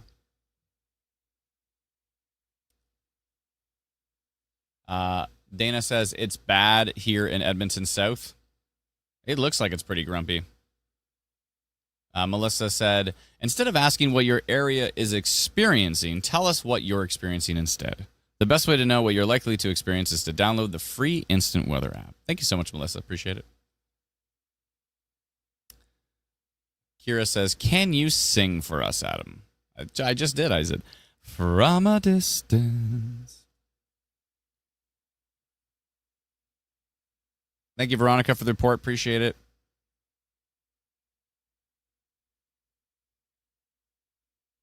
Power outage over in Stony Plain we just got right now from Logan. Said damaging hail. I guess that hail core just went right through there. So just northeast of Spruce Grove. Thank you, Logan. Appreciate the report. Audrey coming in with a very generous super chat. Thank you so very much, Audrey. That's very kind of you. We appreciate your support. And I missed a whole bunch, didn't I? I did again. I did miss this one. Bus Mum 4 coming in as a new YouTube member. Thank you so much for becoming a member. Appreciate it. And again, thank you, Audrey, for the super chat. Unknown One says, you have a very nice singing voice, Adam. Thank you so much. Thank you for singing. Is that a Bette Midler song? I didn't even know. I just know the from a distance. Is Is that Bette Midler? I don't even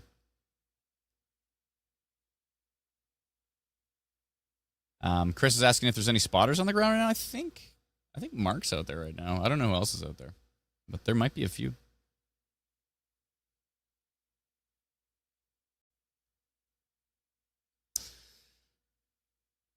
Yeah, so we're trying to. So we have quite a few storm spotters that are interested in, like having us like license their live stream. So basically, they would go live. We would license their live stream so that we could show some spotters on the stream. But we want to do it properly. We're not just doing it on a handshake. We're not just like spitting in our hand and doing a handshake thing. We need to do it properly. We've sent in a new application for the proper insurance to be able to do something like that. And we're just waiting to hear back from the insurance company. So once that happens, then we have proper, very detailed agreements to be able to sign for the licensing. And then once all that is solved, then we're going to be licensing or paying for spotters live streams, basically. So I think that'll be pretty exciting. That would be great. It'd be nice to on the live stream to be able to have some spotter feeds, right? It'd be pretty cool. And of course, we want to be able to support those brave souls out there who are trying to get us some ground truth. Of course, we get a lot of ground truth. We get a ton of ground truth from our wonderful community members sending in reports. But for those experienced, trained spotters to be able to, just to be able to see their little live stream in the corner and be able to jump into that and stuff like that. We want to be able to license that properly, but we have to do it properly. We're not going to do it if we can't do it properly. So, and we have no idea how expensive that insurance is going to be. So we're just crossing our fingers. It's going to come back at some reasonable number. If it's absolutely astonishingly high, then that whole plan is going to go down the drain. But yeah, we're going to try our best. And then, of course, we want to be able to do stuff like where, the community can be able to jump onto their live stream, of course, and send them, super chats and stuff like that to support them as well. It's basically a tip jar, right? So, anyways, we want to be able to support those amazing spotters. I started out as a storm spotter. That's where this all started from. I was out there trying to understand this better and got way too close. And I'm not going to get into that story because Brendan will make fun of me again. But way too close, EF1. And we're like, hey, we got to start a Facebook page. So that's where this all started. Looks like it's getting pretty strong towards St. Mary's here on the front edge of this storm here. 73 kilometers an hour, not too strong, but it's getting up there. It's getting up there. Chris Caledon coming in with a super chat. Thank you so very much, Chris. Appreciate it.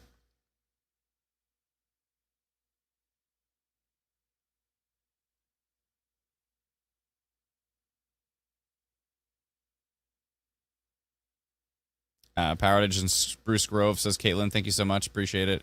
Heather says, that was so loud in Spruce Grove. Lots of hail. It looks like it's pretty grumpy, yeah.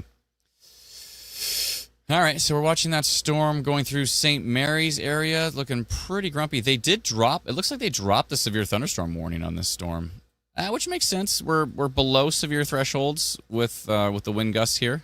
So the storm has weakened considerably, which is good news for London. Let's hope it stays that way. Let's jump over to the stuff over here in central Ontario, northeast of Newmarket. Still looking pretty decent. It's not too strong. The stuff going through Toronto, lightning, heavy rain, probably not great driving conditions, but nothing too substantial yet on those storms. We did have a brief, through Newmarket, brief severe hail. So that's why we did the big polygon of severe thunderstorm potential. So when we go blue and we say severe thunderstorm potential, that means within this line of storms or within this cluster of storms or within this individual storm, there is the potential for it to reach severe levels. And that's why we did that notification, and it looks like that did verify in Newmarket at least. But most of these storms are looking sub-severe right now, which is good. Let's jump back to Alberta, where we do have severe thunderstorm warning, and that is for areas north of Beaumont and what's going through Edmonton right now. The Edmonton stuff is starting to track further to the north. This part of the storm here near Bretona, northeast of Beaumont, that's where it's got pretty decent-sized hail, most likely, and we're getting some wind-driven hail, too, because you got some pretty strong wind gusts there as well. I'm going to jump into northeastern Ontario, where we do have some more storms. We did get a power outage in Stony Plain, and someone reported some pretty substantial hail there as well, but that may have weakened. But they did extend the severe thunderstorm warning to the west as well, too. So it started in Edmonton, and they went a little east, and then a little west. Yes, so we have that severe thunderstorm warning there. There's a storm south of Vegreville at the moment as well. Nothing too interesting yet. But lots of lightning on that, of course.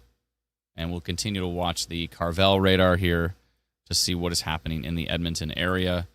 And we'll just jump back and forth from Alberta to Ontario to Alberta to Ontario. Back and forth. And this is what we do. We cover Canada. A lot of people are like, you're not checking out my exact backyard. It's like, we cover Canada, so we have to go to where the storms are strong. So typically, if we're not talking about your area and you have a storm there, typically it's not usually that big of an issue. But let me add another. I'm going to add more windows. That's right. We don't have enough. We don't have enough windows. So let's back this up. Got to back that thing up here and head over to eastern Ontario. I want to look at that Kempville storm. Someone said there was some hail in there. Had a hail report. Damaging hail. Are you sure about that? Ooh, you know what? It did have a little brief pocket of strong hail right there, so that's possible.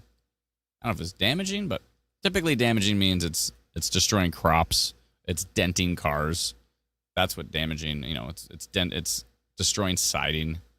That's typically what we mean by damaging, but maybe it's possible. Possible we had that little report there.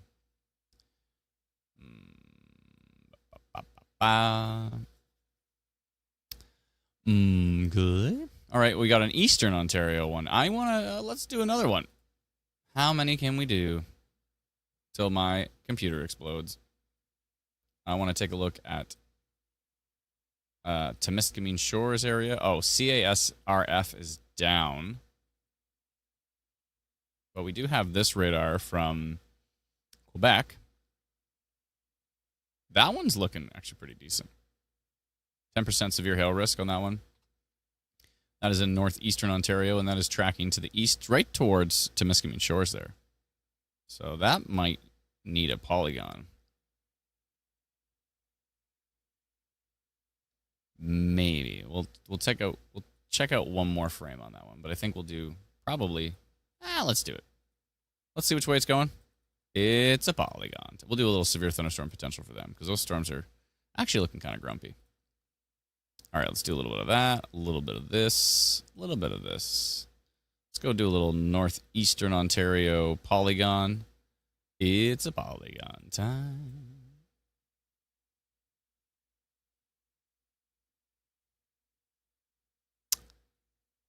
Let's see. Let me just make sure which way they're going.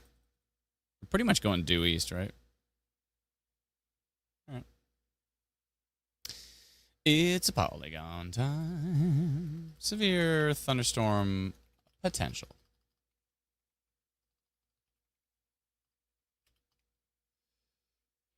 Carefully monitoring a line of storms. Located 20 kilometers north of Kirkland Lake. I'll just say in northeastern Ontario. Northeastern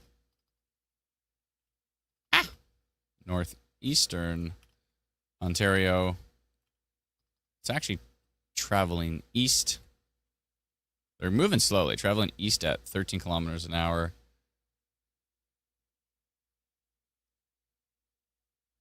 And scrap that. Damaging wind gusts, hail, torrential rain, isolated flooding, and frequent lightning are possible with these slow-moving storms. And with slow-moving storms, flooding is probably more so the problem.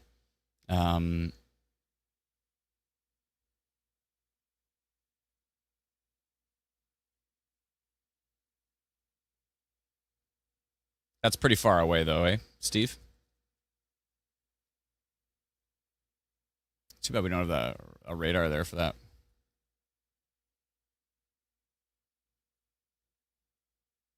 I'll mention there is a hint of upper level, I'll put it in parentheses, higher in the storm rotation, but with the local radar out, we're having a difficult time determining if that rotation exists closer to the surface. Sounds confusing, but it's how it is. Let's see here. Looks good to me. I'm going to post that in Ontario and in Quebec, and that is at 327. And I'm sending it out. It's actually going to be 328 in like 1 second, so let's make that 328. And that looks good. And I'm going to send that out right now. 2 hours. Seems like a good idea. Somehow there's 1,000 people up there that have our free app. Pretty wild. Whoa, strong tornado just ripped through Appleton, Wisconsin. That does look strong. There's a car upside down and a tree completely stripped of its bark. That's not good. That is not good. Okay, we'll keep that radar up there.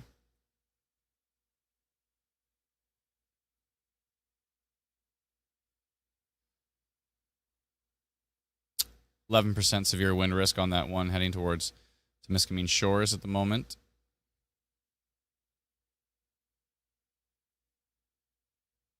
And this is that upper level rotation I'm talking about here. But it's hard to really, it's just too far from the radar to really get a good look at that. Casualties from that tornado, oh my goodness. Our thoughts are with those in Wisconsin, hearing of a significant tornado that has happened in Menasha and Appleton, Wisconsin. Go take a look at Alberta here. That Beaumont storm still being the one of interest. Oh, we just got a radar update. And looks like Edmonton could see another round with what's coming in from behind. That's slowly moving to the northeast, so Edmonton might see another round of storms with that one. We are seeing some power outages in northern Edmonton at the moment. Power outage up there and a power outage up here as well, too. Severe thunderstorm warning in place from Environment Canada with that one. They have extended that as well, a little bit to the south, but those areas down here are fine, like Thorsby area. It's going to be out of there pretty soon. So, and if you're down here near Warburg, you're probably wondering what's up because there's no storms down there at all. What the crap?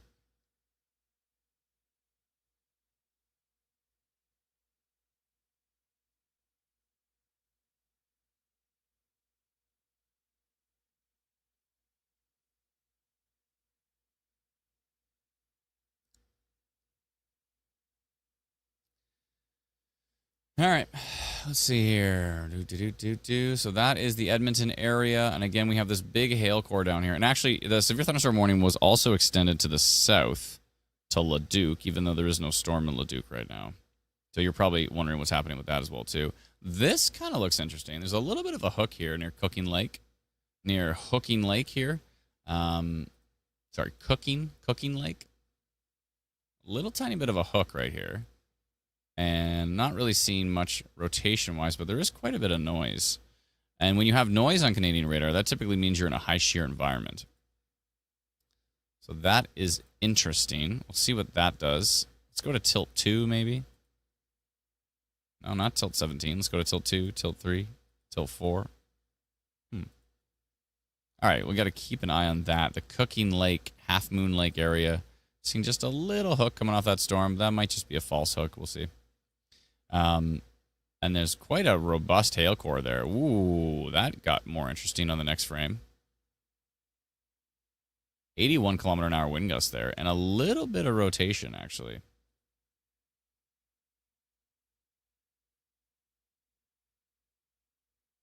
Yeah, a little bit of minor rotation there. I'm going to keep an eye on that, see what happens in the next one.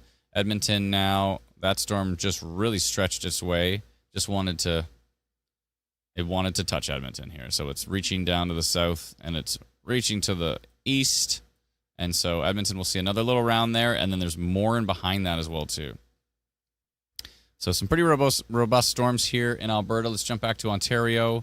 Take a look at southwestern Ontario here.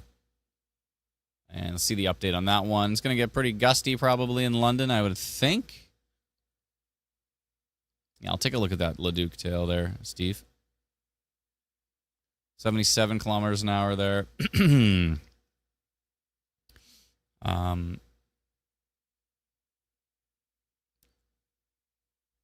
pretty gusty winds along that line, but this storm has weakened considerably. I'm going to go get rid of that rotation detected from earlier. Yeah, that one can go away now. That was 3 minutes until it expired. But sorry, I want to keep this radar here. I want to try to not have to go back and forth. We saw that report earlier.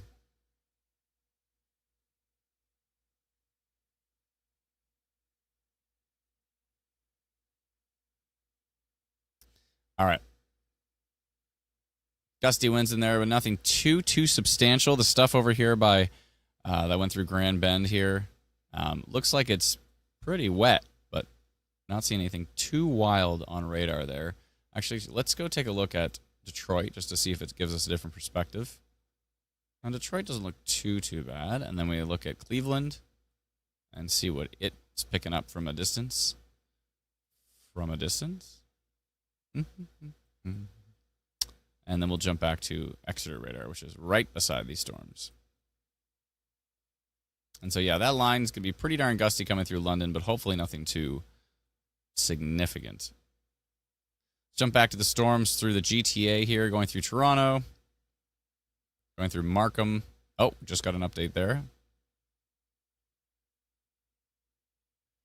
Some heavy rain in there, maybe some gusty winds, but nothing too substantial. Lightning, of course, is never a great thing, but this giant polygon probably needs to go.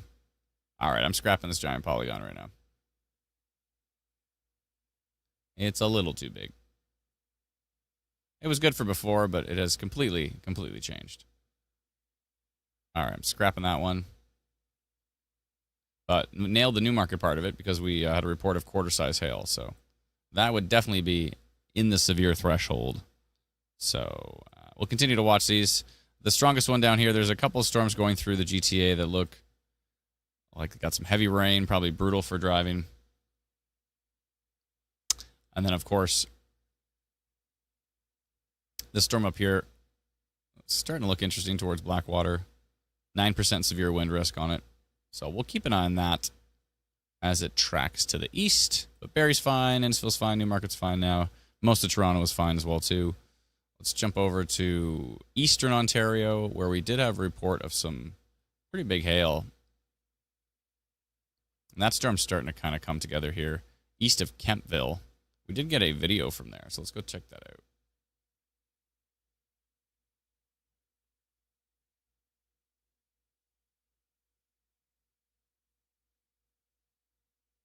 This is from Perth, south of that storm. Thank you for the report. We appreciate it. Yeah, you're zooming in on the right part. That was the thing that was interesting me.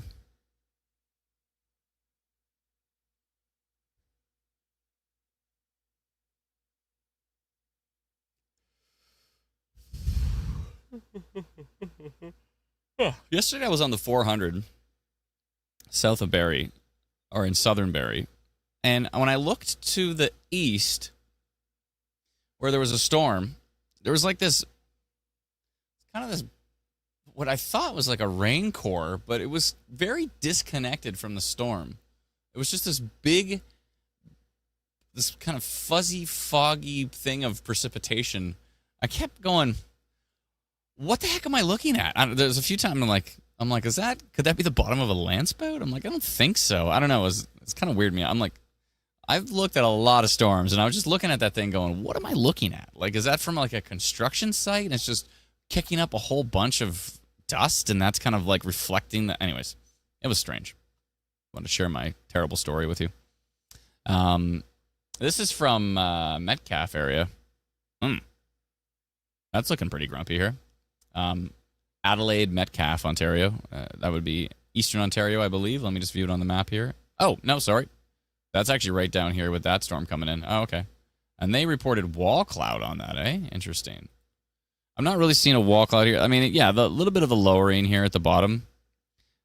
I guess you could say that could be a wall cloud if it was rotating. But based on radar, I'm not really seeing strong rotation here. But yeah, this is a shelf cloud, basically.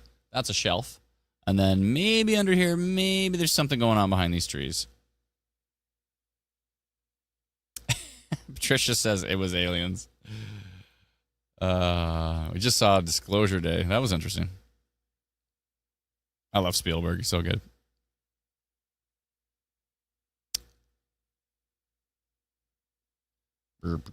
Okay, so that is the storms in southwestern Ontario.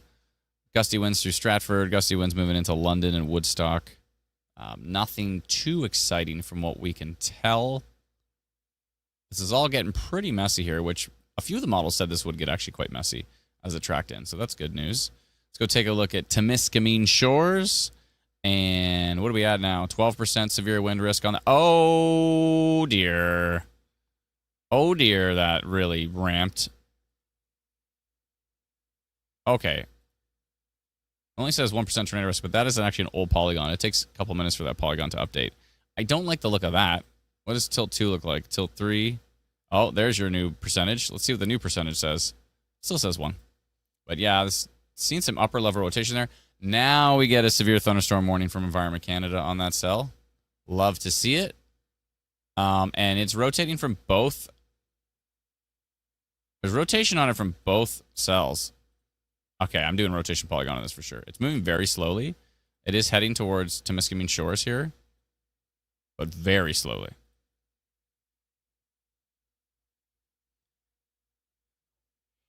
I'm going to go rotation detected on that one. It looks like it's...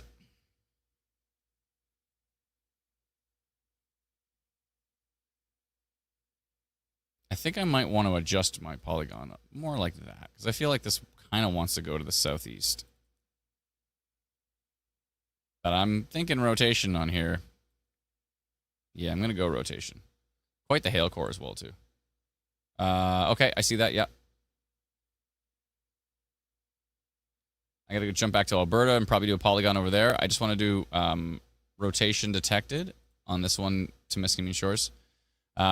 Rotation detected on the storm located 30 kilometers west of Temiskaming Shores, traveling east, traveling slowly to the east towards Temiskaming Shores. Now, there we go, Shores. Blah, blah, blah, yada, yada, yada. Rotation detected. That is at 340. There's also a strong risk of flooding with this storm as it's moving very slowly, and there's quite a strong hail core on it, which could produce damaging hail.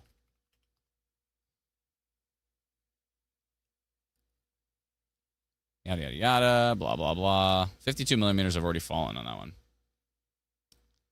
Oh, it's producing up to golf ball size hail. Okay. And I'm going to adjust this. Hold on a second. And as radar is estimating golf ball sized hail. Flooding, risk of flooding with the storm as it is moving very slowly and has already produced 52 millimeters of rainfall based on radar. And there's quite a strong hail core on it, which could produce damaging hail as radar is estimating golf ball size.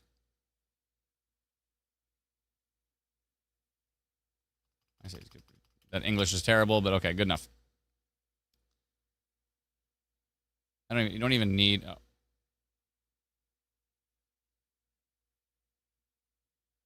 Yeah, whatever. I'll do the whole thing. Here we go. All right, and all right. There we go. Looks good to me. 342 is correct.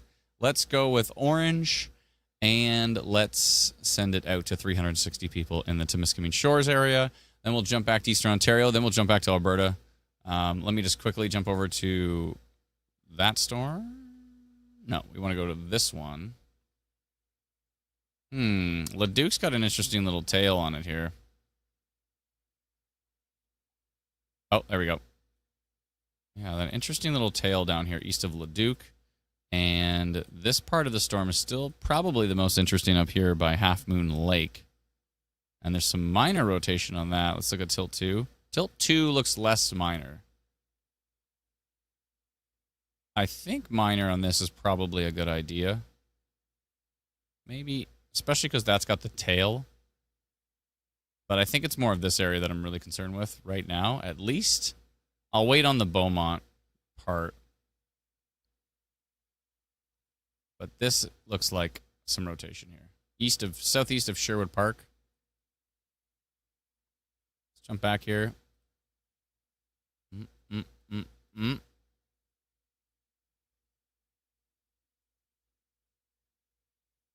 We're just about to get a radar update as well, too, which should give us some more information.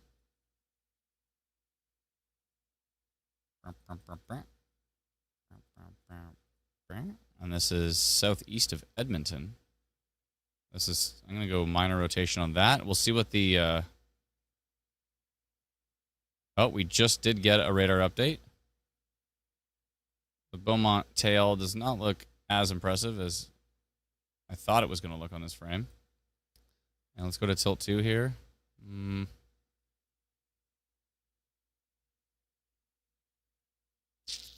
Yeah. I don't know. Our latest update makes me less excited about this minor rotation. I think I'll wait on that polygon. I don't know.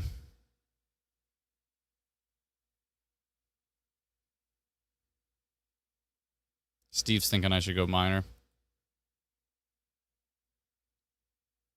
There is this dropout of data, but it's not really... I don't know. I think I'm going to wait till the next frame. I'm on the fence with that one. Let's go take a look at this storm tracking into the London area. It's still not too unorganized here over by Arkona. 29% severe wind risk, 4%.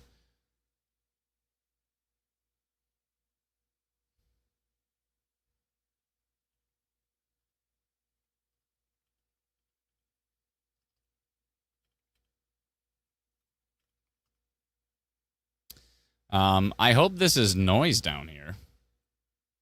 158 kilometers an hour.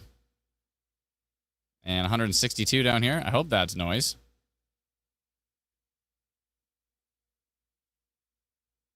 That would be bad if that was not noise.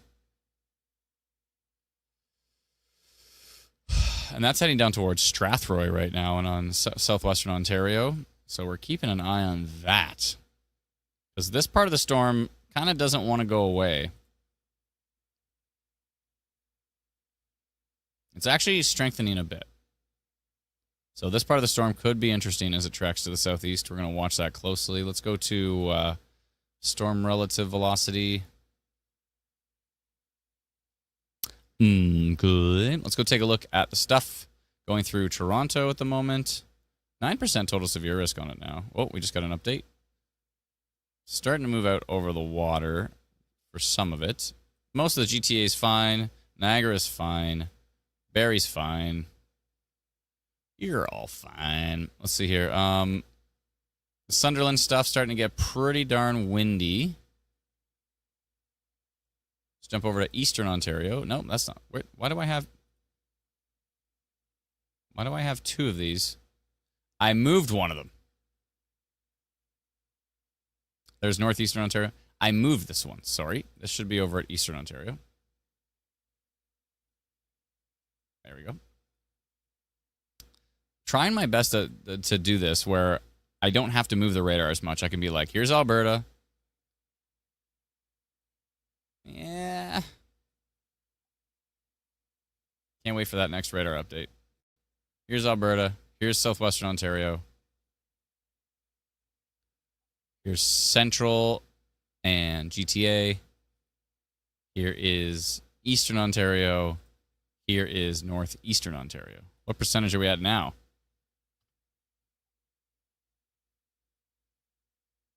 33% severe wind risk, 54% severe hail risk on the storm tracking east towards Temiskaming Shores. Big time hail risk on that one, and a flooding risk on it too because it's moving really slow. Let's look at it from Brit Radar. Brit Radar kind of catches it. And Brit Radar does have that rotation core. In fact, quite strong. I know it's from a distance, but 39 plus 131. So that is some pretty robust rotation right at that hail core. And it's been going for a few frames there and barely moving. That is a potent little pocket of rotation there. Now, that's pretty high up in the storm because we're from a distance. But, yeah. If we had... Actually, you know what? I don't even know what radar's closest. It might actually be this one. Actually, I can figure out exactly which radar's closest because we've built that feature. You click on a radar or storm track, and you just click the radar button. And which one did it choose? I know which one it chose.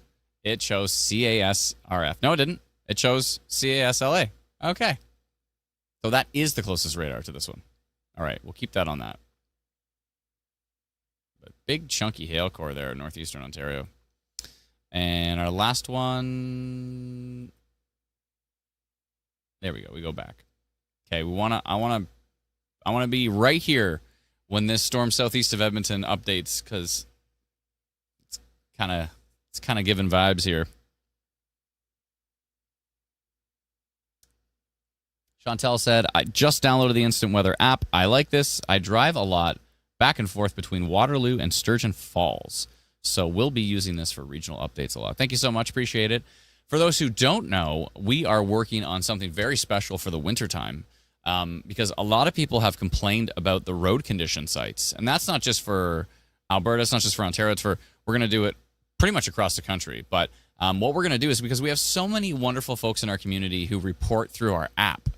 So basically, we're going to take the existing... Oh, there's my radar update. We're going to take the existing system, which is, like Alberta 511, Saskatchewan Highway Hotline, Ontario 511. A lot of them are called 511. So the cool thing is all that data is open. So we can actually pull in all of that existing data. But what people complain about is they say, I go and check the road conditions. It was reported on at like 9 in the morning. It's 2 p.m. in the afternoon. I go and drive. It said it was clear, and it's a complete blizzard, right? So what we'd like to do is make road conditions so much better. So that is a huge thing we are working on. We are going to be heading toward, as we head towards winter, we're going to be having, adding that to the app for everybody, and you'll be able to see updated reports on road conditions. And the other thing too about the road condition sites is they only do highways. So we're going to add highways, side roads. I think if we can handle it server-wise, we're going to add every road. Like you'll literally be able to say, my crescent is awful. It's covered in, black ice, or it's covered in heavy snow or whatever, right? So I think we're going to get to the point where every single street can be reported on. Which I think would bring value to some people, and with all of those reports and all of that updated data, we could maybe at some point in time do a thing that could help you plan your route based on the road conditions, based on the weather data. Like we've got all of that data, right? I find like all these mapping services, they're like, like Waze and Google Maps and Apple Maps, and they're good, and they'll other than the fact that they're like, you want to save 30 seconds of driving, you have to take this left-hand turn on a 5-lane street in downtown Toronto. Other than that, they're usually pretty good at kind of routing you around, brutal traffic. But I think it would be interesting if we eventually got down to that point where we could do like something that also takes into account the weather conditions and the forecasted weather conditions, right? So to be like, you might want to leave half an hour early for work because it's going to be really heavy rain. It's going to be, obviously that could be beneficial for the summertime as well too. But this is what we did a huge survey on it. Probably our most answered survey ever of how do you feel about the road condition websites? And people were not happy. They were not happy. It said they still check it like 100 times a day, even though they're not happy. So obviously there's a place that we can add some value there, I think. So let me know in the comments if you think that's a good idea. Marge says, what do you mean sending stars? Marge, it sounds like your live stream is very out of date. You might want to hit refresh. But sending stars on Facebook, you can send stars, which it's like a tip jar. You can send, like a tip. So just like people send in super chats, which I probably missed some here. I did. Dylan, Hook Echo by Cooking Lake. Yeah, let me double check on that. And thank you so much, Free Legged, for the super chat as well. Cooking Lake, I'm looking at it right now. So, yeah, it looked like a little bit of a hook right there. And that's when I was most interested in it. But it kind of bowed out a little bit. It's interesting here. It's still got my interest, but it's not really looking too interesting yet. It's getting there. We'll see. I hope it doesn't get there, but we'll see. Let me go take a look. It looks like there's some reports.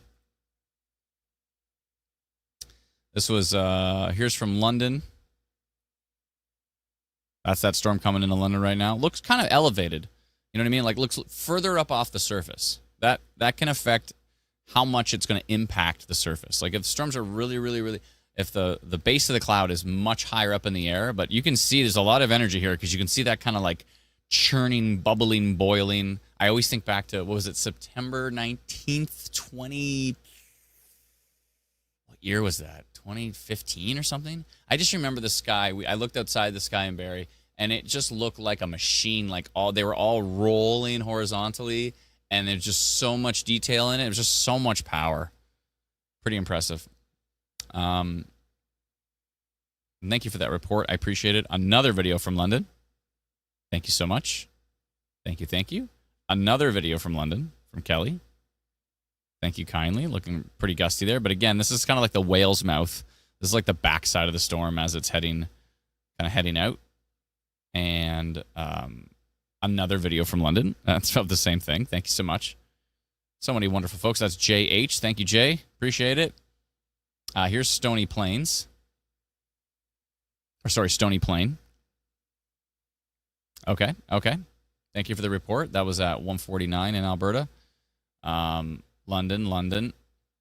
Two more from London here. We already saw Jay's. Oh, that was another one? Yeah, that was the storm rolling in. Thank you. This was Kelly of the storm rolling into London. Thank you. And this was from Strathcona County, Alberta, from Michelle. Checking out the sky there. Pretty low down, getting pretty low to the ground there.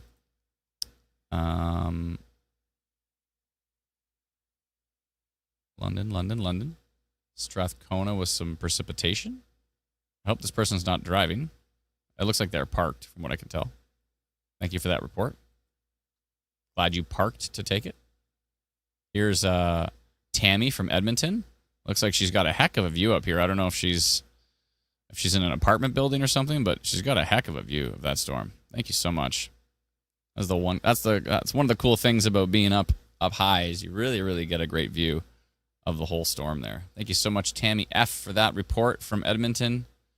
And there's another report here from Edmonton from Tammy as well. I guess looks like she is up in an apartment building or something, but she's got a great view.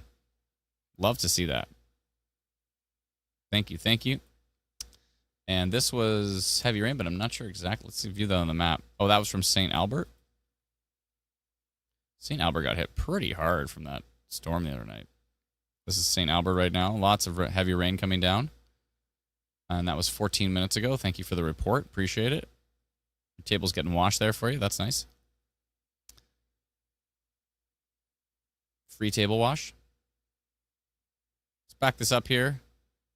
Jump out of storm relative velocity. Okay, I'm going to jump back to Ontario now and take a look at this storm that folks are filming the storm here in the London area. The London part of the storm is not the concern at this point. This is now ramping quite heavily. This is getting a lot stronger here to the west. Going into Strathroy. That part of the storm is kicking it up a notch. 6% tornado. Yeah, it's a polygon time on here. This part of the storm starting to compress, and it's starting to look pretty grumpy here. Let's rotate that a bit and maybe shrink it a little bit.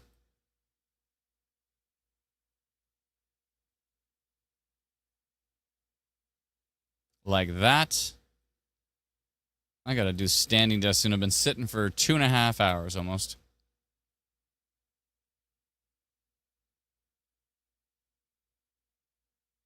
That looks pretty good to me.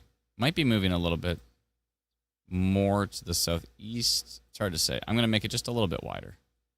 Then I don't have to compromise on either side. There we go. Maybe towards St. Thomas. Severe thunderstorm warning has just been issued on that one. Still going to do my polygon because it shows the direction it's going, but I'm going to go with damaging wind. Damaging wind risk. 18 kilometers west of Strathroy near Watford. Is that correct? We're going to find out. I'm basically going through Strathroy. I'm going on a storm tracking through the Strathroy area. Traveling southeast. I can't be going that fast.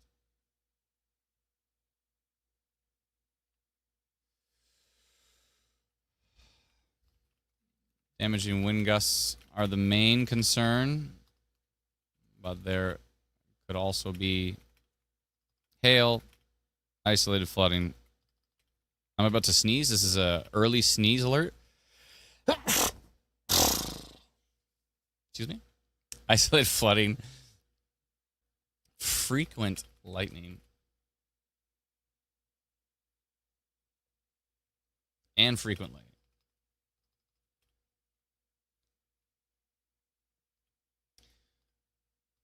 We'll also be monitoring this storm closely for any rotation as isolated tornado activity cannot be ruled out in this environment.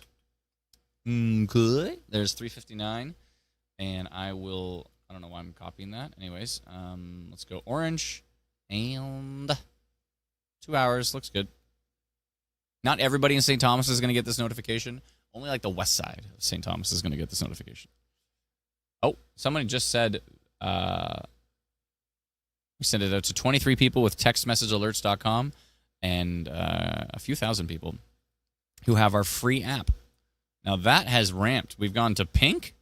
How did we get to pink? Now this thing's got 19% tornado risk on it. Okay. Okay. Good.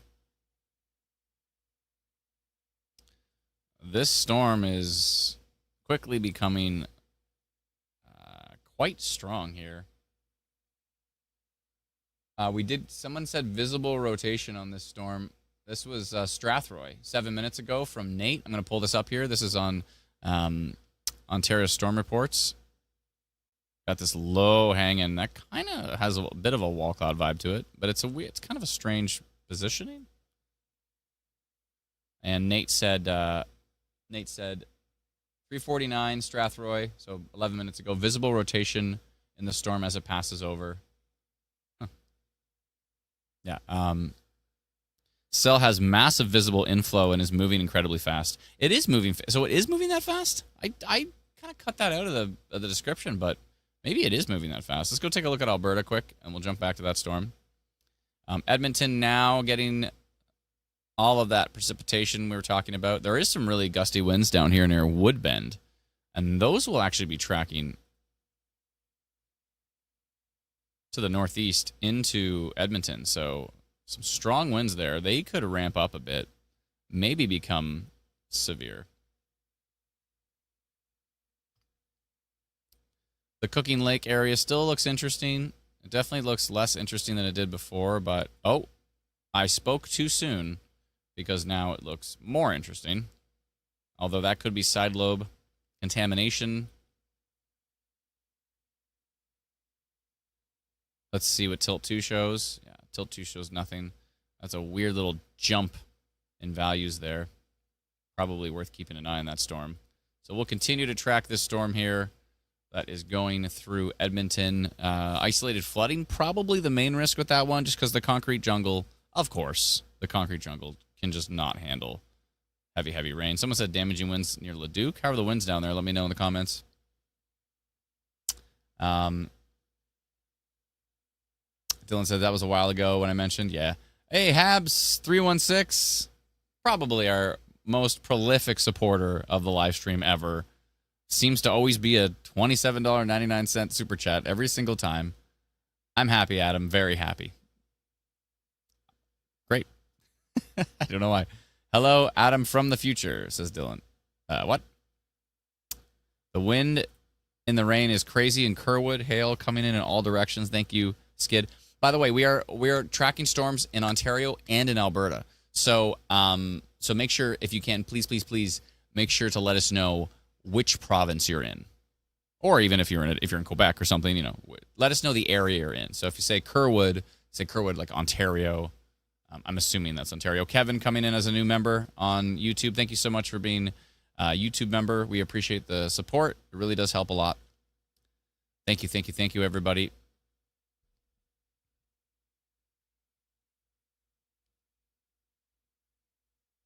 London, I will jump back to southwestern Ontario.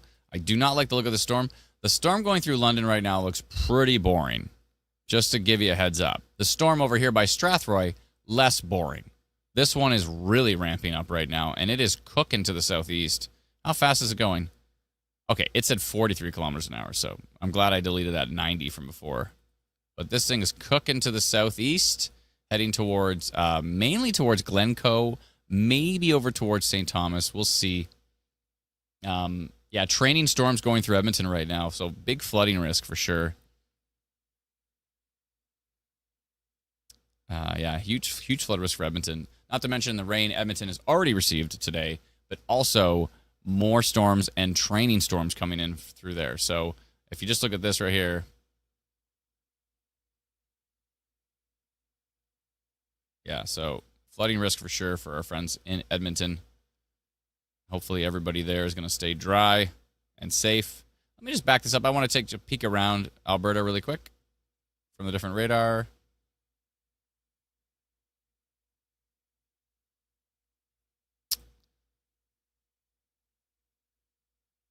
Okay, that's it. I just want to take a quick peek. The severe thunderstorm warning keeps growing all the way down to Wetaskiwin. A little bit of an outflow boundary there. I do see that, yeah. Which radar is that? Oh, yeah, I see it. Okay. Yep. Let's jump over to the Brock storm. Okay. Hold on. What do we got here? Oh, next radar update got more boring, so. Never mind, that got interesting for 1 second and then didn't. Ajax, seen a storm, doesn't look too strong. The Brock one, Kawartha Lakes one, doesn't look too strong. We'll keep an eye on those areas. Toronto looks clear for now. Wait, what have I done? Oh, that is, okay, Eastern Ontario, storms southeast of Ottawa. Let's take a refresh there. They're kind of just hanging out. There's an outflow boundary here that's popping these storms up.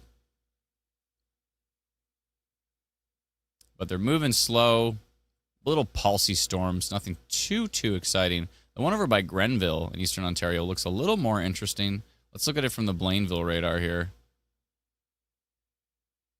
Yeah, heavy rain, gusty winds in there. Keep it on the Franktown radar for now, so we can keep an eye on that outflow boundary. Some storms up here in Quebec, but nothing too exciting.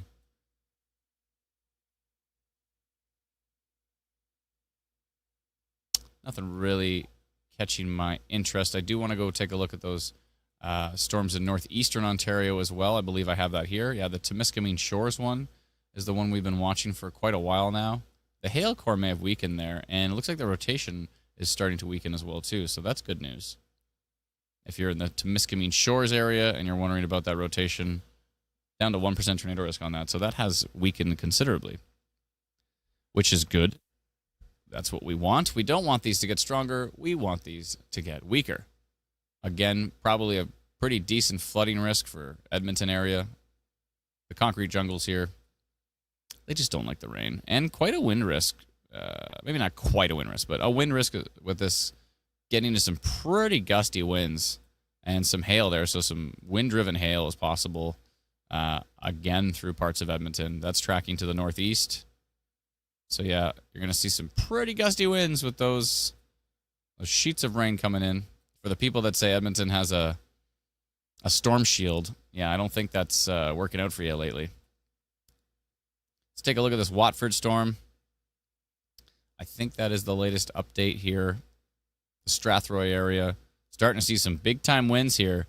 Watford area is seeing 91.44. We're getting into the severe levels.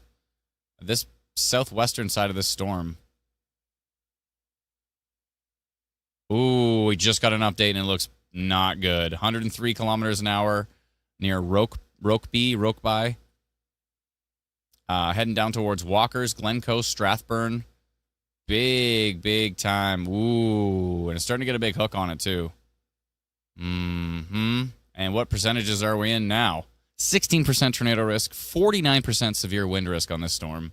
35% severe hail risk, and total severe risk is 70%.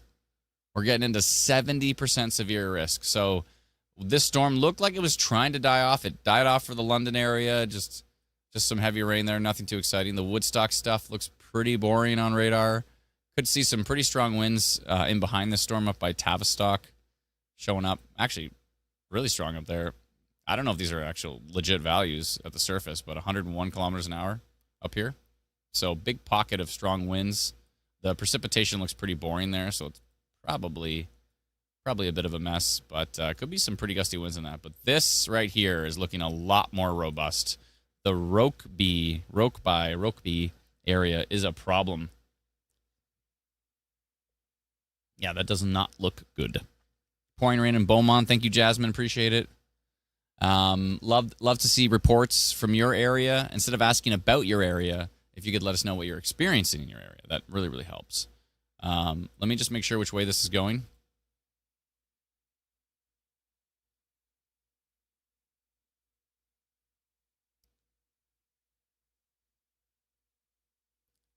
I'm going to do just a small polygon right around this just so I can really emphasize. A severe thunderstorm warning was just issued for Prescott and Russell in eastern Ontario. Okay. And we were looking at that cell. This area looks like the strongest right now. I'm going to go red on this one.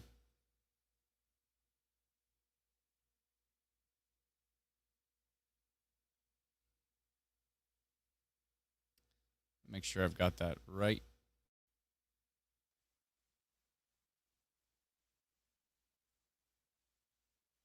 Yeah, I think I got that right. Okay. I'm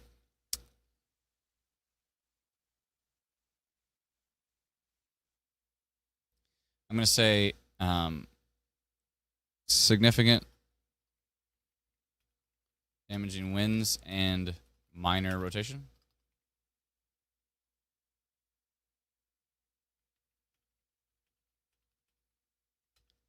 On radar with this storm located 46 kilometers east of Chatham. No, this doesn't make any sense.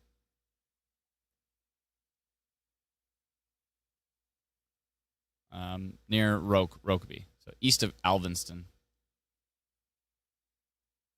Located east of Alvinston,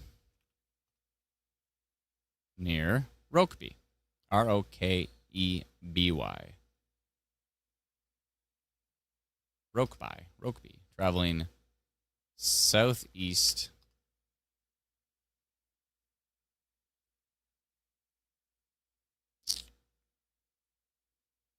Traveling southeast. Traveling to the southeast.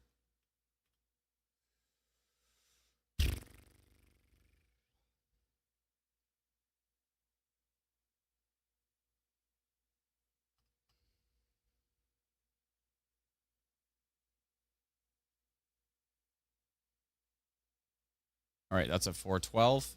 And I'm going to go red on that one and send it right now. Done. Yeah, looks like Edmonton is flooding. Oh, that was before. How long ago was that? Oh, that was at... Okay, that was about an hour ago. Seen some flooding in Edmonton near ALCES Drive.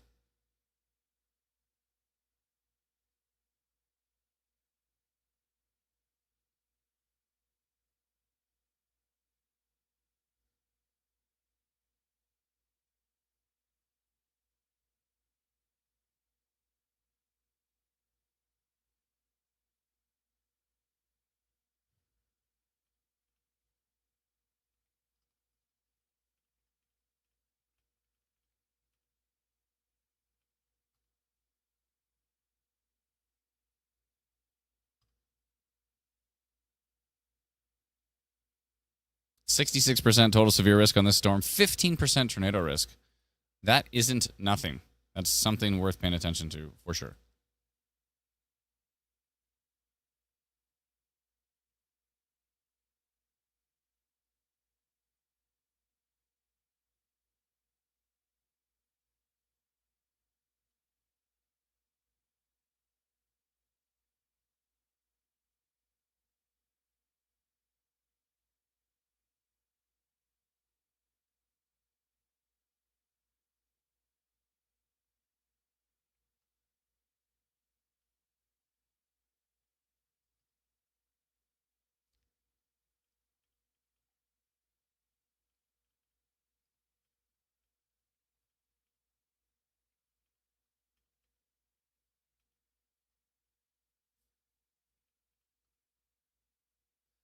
All right, sorry. Yeah, this storm here looks quite strong. Oh, okay. Starting to see some rotation down here east of Aberfeldy. Now, this is kind of in a strange spot, but it is attached to the precipitation. Okay, tilt 2 looks quite interesting. Tilt 3, tilt 4, tilt 5, tilt 6. I just like to keep going up. I can't. I'm going to go back. Yeah, that right there has my concern.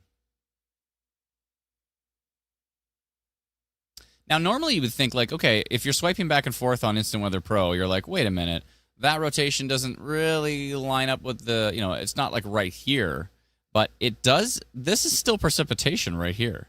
So it does line up right with the edge of that storm. Now, if we go to tilt 2, tilt 2 definitely has a big grumpy rotation, mesocyclone as it's referred to.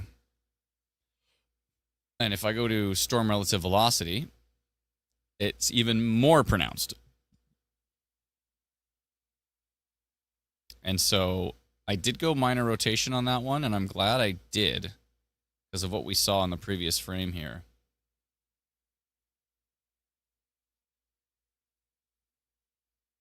So this is just for those who are wondering, this is wind and this is rain. So rain, wind, rain, wind. And with the wind, you can see the plus values, the values that are positive are going away from the radar, and the values that are negative are actually going back towards the radar. So towards, away, towards, away, towards, away. And that's how you can kind of see the rotation here. So I'm a bit concerned with this hook echo here. Now, it did kind of weaken on the latest frame. Now, which way is this going? And there's an outflow boundary coming up off this one as well, too. Oh, Ryan from Michigan Storm Chaser says, hi, everyone. Supposedly, oh no, we gotta do some stuff to fix some things. There's some things that need to be fixed. Brendan's notification went out to all of our friends in. Wait a minute. Oh yeah, because you probably drew a giant polygon, Brennan, and you notified a ton of people in Michigan that were live streaming. So hi to all of our friends in Michigan. Let's see here. Okay,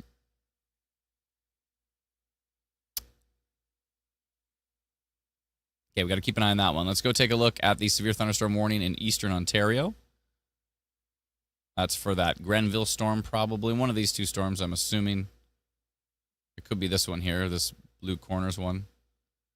Environment Canada says, what do they say? They say, near Hawkesbury, moving east at 30 kilometers an hour, quarter-size hail and strong winds up to 90 kilometers an hour. So they're talking about this cell here.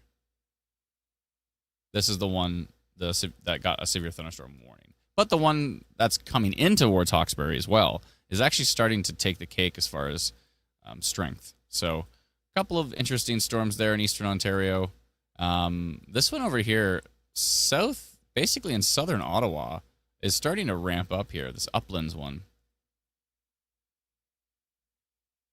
I want to take a look at non-supercell. I want to take a look at non-supercell. Wait, what have I done? Hold on. There we go. Okay. Non-supercell index here. 1 second.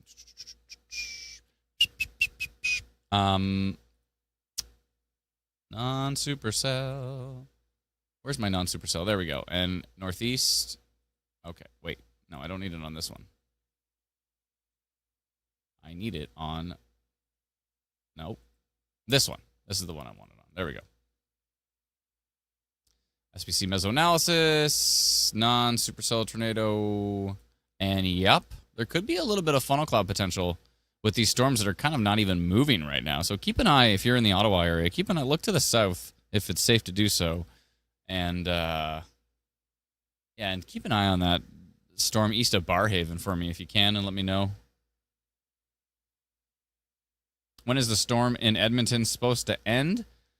Sometime this winter, I think. It seems like it's going to go on for a long, long time. We're concerned mainly about the flooding risk for that one. It should end in the next hour or so, hopefully. But if it keeps developing and keeps training into that area, then we could see some pretty substantial precipitation, which is a concern. Okay. Helen says, thank you for keeping us updated on storms. Bad weather. Stay safe from Rodney, Ontario. So keep an eye on those. Keep an eye on the storm tracking towards Temiskaming Shores here in northeastern Ontario. We're keeping an eye on stuff in Alberta as well, too. And I'm going to go jump back and take a peek at that shortly. And make that very shortly because it's now. So, okay. Got a good look at northeastern Ontario. Jumping back to the Edmonton area here. And let's see what we're dealing with. Hold on, let me just flip over to swipe. There we go. And, yeah, hopefully it's not going to last too long in Edmonton. It looks like it may be clearing out. I don't see much development behind. Stranger things have happened. But I'm not seeing that much development behind that storm there.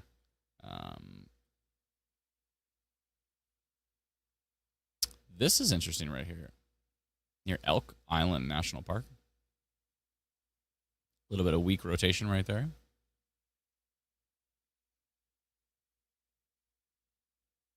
Multiple tilts.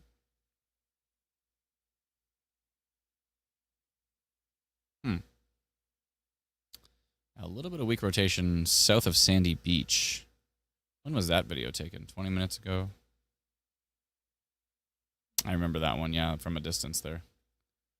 From a distance. I didn't know that was Bette Midler. Interesting. I don't know how those... I have so many random songs stuck in my brain.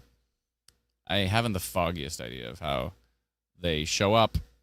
They stay in there. Oh. What? Wow, that storm barely moved. Okay. All right. Yep.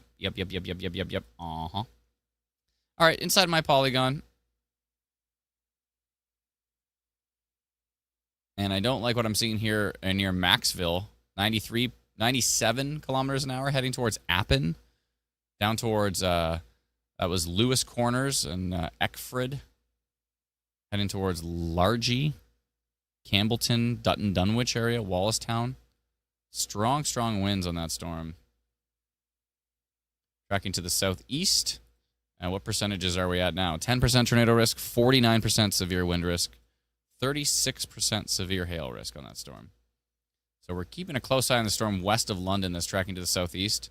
The Woodstock storm, or the one southeast of Woodstock, seems like it's picking it up a little bit near Gobbles. One of my favorite places in all of Ontario, Gobbles. I've never been there. I just like saying it. Why am I moving the radar? I did it again. Oops. You know what I'm getting at. I don't have to turn everything into a song, do I? Do I, brain? Yes, I do. And then this, remember I said there's a little bit of funnel cloud potential here? What's this little sneaky little tail coming off of this storm here? Northeast of Barrhaven. Again, if you're in the Ottawa Barrhaven area, Ashdale area, keep an eye on that for me. I'd appreciate it. Oh, Largy. Largy? Largy or Largy? Haley says St. Thomas. I'll take a look at that. Madison says Ingersoll. I'll take a look at that as well. Give me a second here. Polygon Song says Lilac. Oh, it's Gobles? Oh, I always thought it was Gobbles.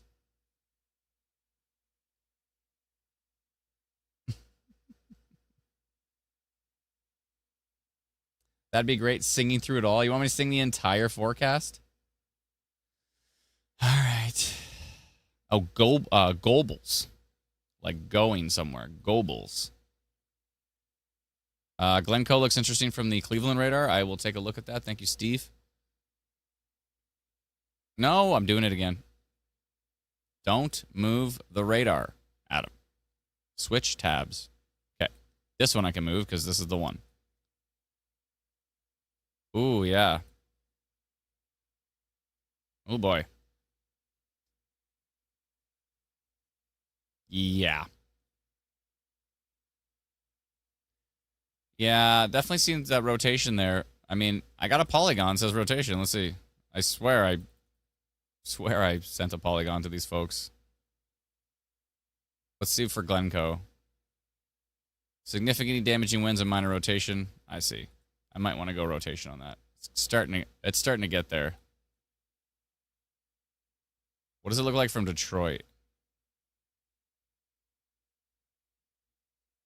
Not so much from Detroit, but Cleveland's picking it up. Oh, we just got an update. Possibly 2 areas of rotation. Okay. And what are we into percentages now? 13% tornado risk, 49% severe wind risk on that storm. Big chunky hail core in it as well, too, especially from a distance. Which means it's higher up in the storm. Okay, we've got that new radar update from Exeter. There is some rotation, especially by the Eckford area here. Let's take a look at tilt 2. That might give us a better idea of what we're looking at. Yeah, so it looks like still 2 possible areas of rotation. One near Newbury and one over here near Eckford. Now, could that be outflow? Possibly, but this storm looks like it is pulling in a lot of warm air here. Yeah, that Newbury area. That has my main attention here, and then there's also this Eckford area. Both of these areas have my attention. Both of them are inside of this. I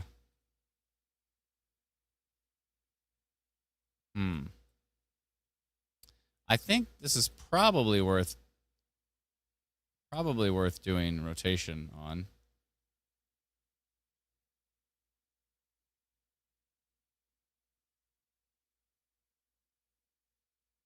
Couple of different areas of rotation, especially because of Cleveland.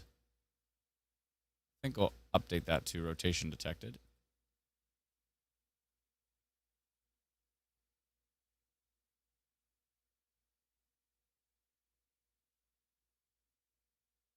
Oopsie. Settle down, Polygon. It's a struggling Polygon time. Why is it struggling? Here, I know what to do. Close it. There we go.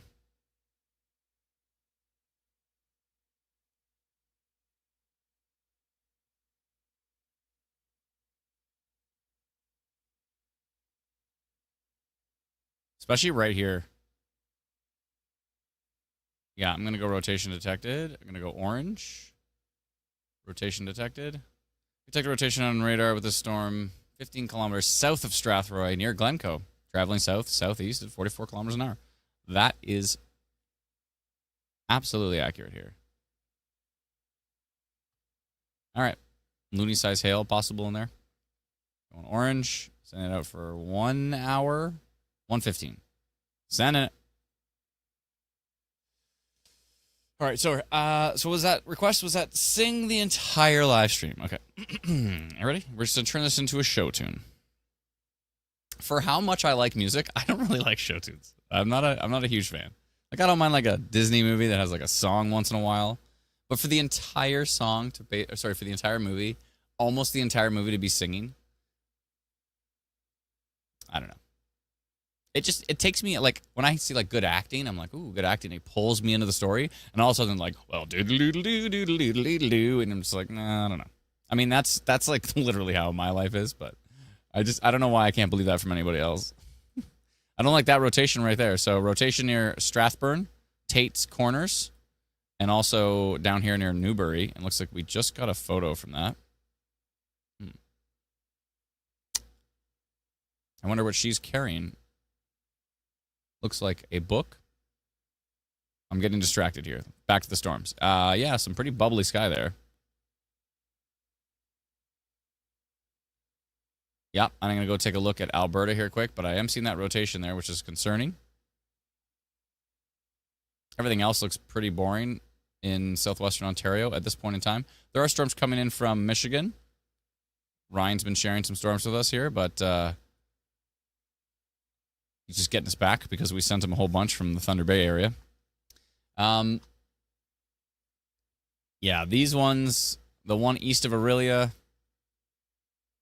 pretty boring. This is good. The stuff that went through the GTA weekend, so that's great. All of that has looked pretty boring. Let's jump out to eastern Ontario. Did anybody get a look at this one? If you're wondering if you're going to see storms today, you can download our free app. It is free, and you can get it at instantweatherapp.com. That's right. And say it with me. Like, literally say it with me. Ready? instantweatherapp.com. Jump on there, click Apple or Android, or you just literally go to the App Store and search Instant Weather, and you'll find it. Made a ton of improvements on it. It's a whole totally brand new app. Actually, we've reworked the entire thing. But if you like the old app, if you like the old version, you can go into settings and you can go to original app style, original weather page. We have some tree damage in Goderich, we're hearing, from that storm that went through earlier. Thank you, whoever sent it in here. Let me see if I can find that name here. Deanna, thank you, Deanna Rankin there for sending in some tree damage. Oh, yeah. Let me pull that up here on the stream. It's not substantial, but you can see it. So you see it's broken here, and I guess that's broken there. And then if you click over here, you can see there's chunks of the tree that have just been snapped right off. So, yeah, it got pretty darn windy there on radar. So thank you so much, Diana, for that report. Appreciate it. Thank you, Patricia, for bringing it to my attention. And it looks like the severe thunderstorm warning has ended for Edmonton. And that storm is almost completely out of town there. And what else is happening here? This is still getting my attention over here near Elk Island National Park in Alberta. A little bit of broad rotation here. It's not super duper potent, but it's definitely rotating. It's broad. We say broad as in it's like a big area of rotation. Although that got more interesting on the latest frame. So, okay, we still have rotation there. Still rotation there. I might go minor on this just because it's been hanging out for quite a few frames now. But it's kind of in a weird spot. It's like This storm's kind of bowing, so it almost feels like it's outflow. I don't know. It might still be worth just a little polygon there. Now, where's the radar? It's to the west. And there's a little bit of rotation over here as well, too. Near Spedden, Alberta, heading up towards Boyne Lake. There's a little bit of rotation on that one as well. See what it looks like on tilt 2, tilt 3. Gets pretty noisy as you get higher in the tilts. Let's actually check it out from the Cold Lake radar. Okay. It's a little more messy on the Cold Lake radar. Good. Storms are bad. Good.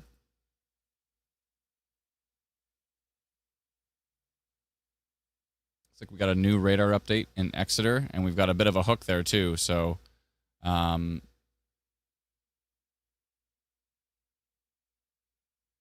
gonna keep an eye on this right here. If you're in Chipman, let me know what's up there. It looks like it's outflow. But it's been trending for a few frames. Right there. It's pretty broad. It's not, they're not getting into severe levels yet. We're at 37 and 23, so it's not violently rotating yet, but it is worth paying attention to for sure. By the way, Brennan, I like you made a good point because the dash line for the watches actually looks pretty solid. Like when you do that screenshot, like I just see right here in our team chat, it looks pretty cool. So that was a good idea. I like it. I like it. Okay, I'm going to keep an eye on that. I want to keep an eye on both of those. This one and that one. See what they do in the next frame here. Both under severe thunderstorm warning. This one's southeast of Fort Sask. A little bit of rotation in Alberta. And that I'm going to come back for the next radar frame. Let's jump back. We did get a new radar frame here. And I really don't like what we're seeing here near Tate's corners here. We've got a bit of a hook. Actually, there's two hooks. There's one here and one here. But this is the one that's really interesting.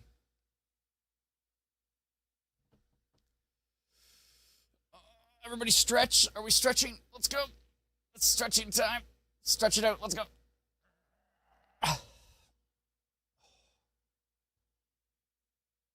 I need to stand up.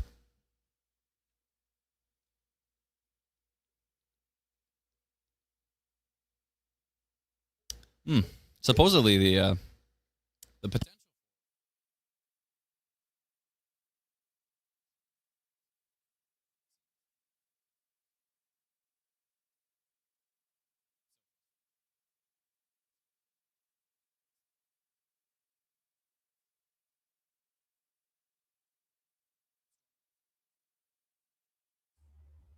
Adam, your audio cut out. Oh, man. Is it back? Back? Was it the cable? You're good now. Am I back? Okay. Yep. Thanks. I'm going to go tornado potential on this. Storm relative velocity gives us an incredible perspective, especially because we have Canadian storm tracks now, and we have I think we're the only app. We're the only pro radar app that has storm relative velocity. It gives us it's an incredible tool. I really hope all the other radar apps rip us off. I don't know how much they care about Canada, but you know, they do include some Canadian data. I don't like the look of the storm. I'm going to go tornado potential on this. Dutton Dunwich again.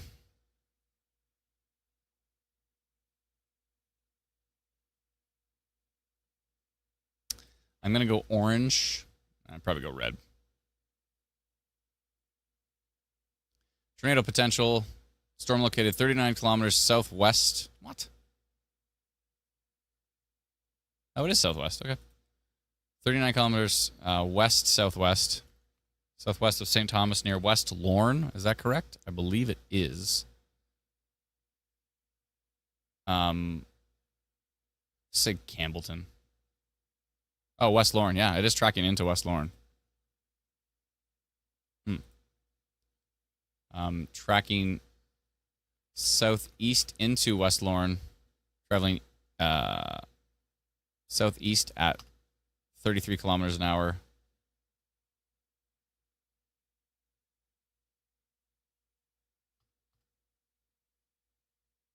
All right. Brennan. Okay, so that, and I said red, and that's 437. It's about to change to 437. That looks good to me. And I'm going to go 1 hour on that. Probably even need less. And send that tornado potential out right now. Sending it.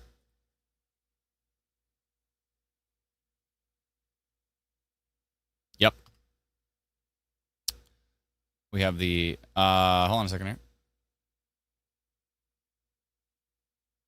Whoa, that's what it looks like right now in southwest Middlesex here.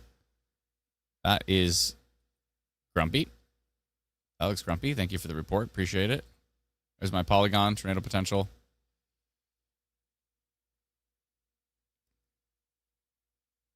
Don't look at that.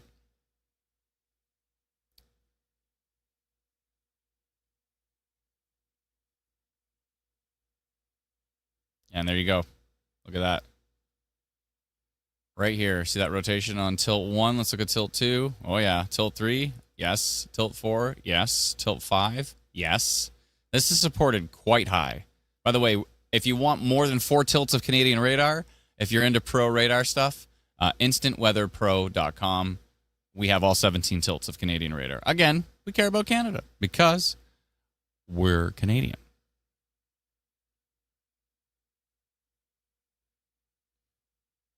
Jump back to tilt 1 here. You can see that rotation there. Dutton, Dunwich, Wallacestown area, Daytona Beach, Eagle area. Let's first, what percentages are we dealing with here? 12% tornado risk, 52% severe wind risk. Then secondly, let's go take a look at how Cleveland's handling this. And I don't like how Cleveland's handling it. It looks like it is rotating quite potently here.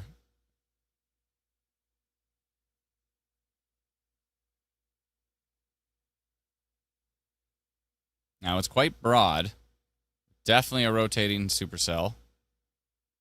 Okay, let's keep an eye on that. Let's go to reports and see what kind of reports we got going on around here.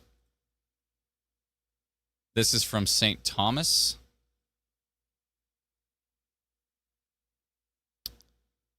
Of that storm. From a bit of a distance there, that storm is to the west, but you can really see a lot of it there. Can you turn your camera to the right? Thank you. Exact perfect timing. Thank you for turning your camera to the right. Appreciate it. Yeah. Sometimes I think folks don't, they're not quite sure which part of the storm that I want to see. But if you can just do a really slow pan of the whole sky that you can see, that really helps. Because I might see something that you don't even see. This is from Central Elgin. Thank you for the report. Appreciate it. Open 12 a.m. This looks like a Shoppers Drug Mart. That's my best guess. Here's another one from St. Thomas. I think that was actually the same storm. Or the same report. Yeah, we're just getting new reports. They're just showing up, so. Let's see what's going on. That's St. Thomas. That's a bit of the tail right there. Look how low to the surface that is. That is a low-hanging storm. I wanted to see if there's anything from Alberta. Where's our Alberta? This was from photo from Ottawa. Thank you.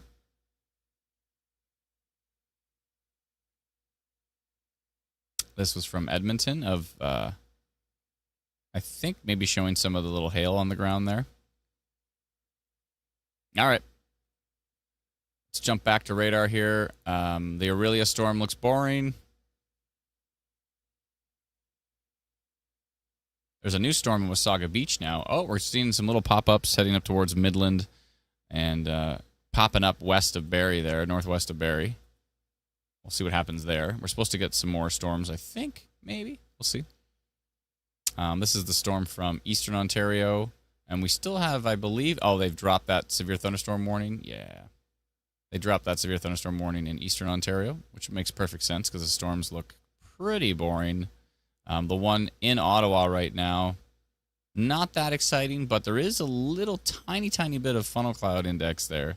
So if you can keep an eye on that, I'd appreciate it. But probably nothing going on in eastern Ontario right now.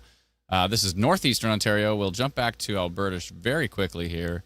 But I want to just take a peek around in Ontario. Again, we cover Canada, right? So we go back and forth. We go right now. We're going Ontario, Alberta. Sometimes we're like Alberta, Saskatchewan, Manitoba, Ontario, Alberta, Saskatchewan. You know, we toggle back and forth. Sometimes we even go as far as New Brunswick. We've done Nova Scotia streams. Yeah, all of that stuff. All right, let's go back to those storms in Alberta. Hit refresh. And I'm glad I didn't go minor rotation on that because it did look like outflow, and now it has weakened. So that is good news there. That one, still a tiny little bit of rotation on that Boyne Lake one from a distance. But if I look at the Cold Lake radar, it is there from the Cold Lake radar as well, too. Very tiny bit of rotation on that storm. Let me go down to tilt 1 and see. It looks even weaker at tilt 1. And that one looks pretty weak as well, too. So Alberta's getting weaker here. Okay, I just saw a video. I'm going to pull it up 1 second. Oh, that is rotation. For sure. For sure. Between Walton and Seaforth. And that was at... What? Oh, this is earlier. Okay, this was at 250. But wow, that it was ever rotating. And that was at 250? Are we sure he just posted it 1 minute ago? And that report was from 250? That was definitely rotating, though. Like, look at this. I want to show you folks on the stream here. He didn't get the time. He didn't get the time wrong, did he? Watch this. So first you look at it and you're like, okay, that's interesting. And then watch when he zooms in. Now that is rotation. Look at this thing just spinning. That would be a wall cloud. So if you see a low-hanging cloud, that's one thing. If you see a low-hanging cloud and it's rotating, that's a whole different thing. This thing is spinning. Oh, you saw that from earlier?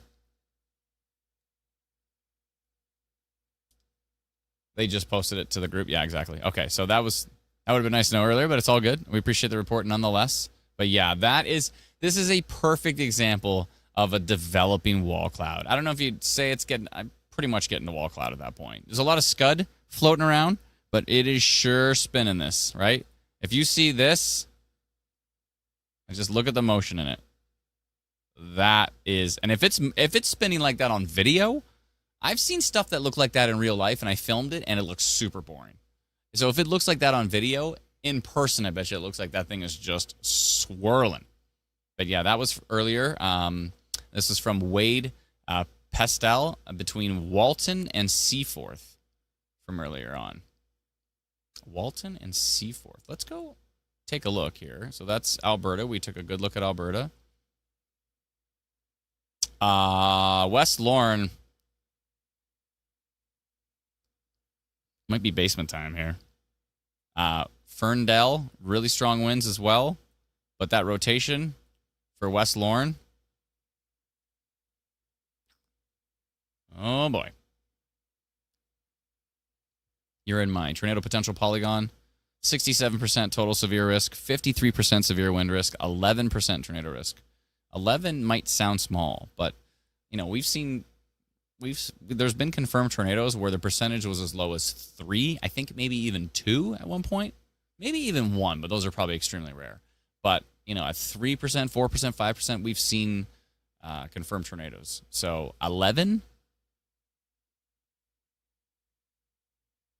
Now, of course, tornadoes are so rare that 11% of the time a storm like this will produce a tornado. Like, that's basically what it means. But let's see, it's gone down to a 9, but a 9 is still, there's actually 2 areas of rotation. Oh, okay.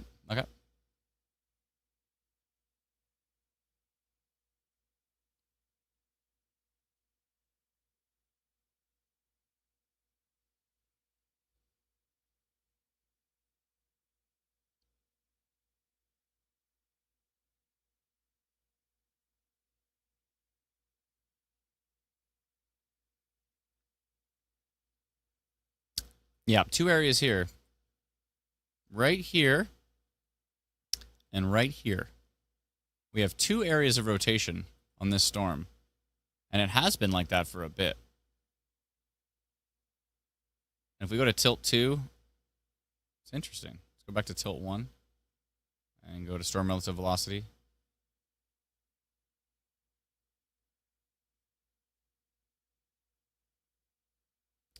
Let's look at it from Cleveland, shall we?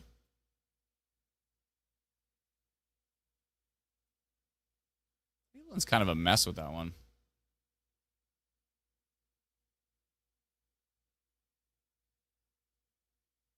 Definitely looks more interesting from Exeter.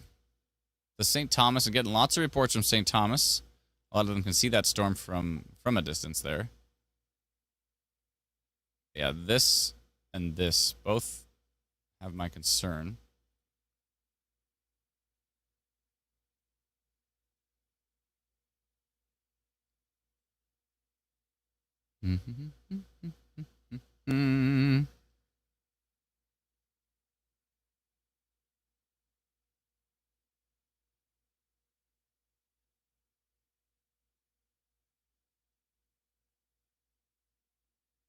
Sorry to hear, Shauna. This is from St. Thomas, looking at that storm from a distance. Thank you, Kate B. Appreciate it. Oh, she's doing the slow pan. I like it. I like it. The slow pan.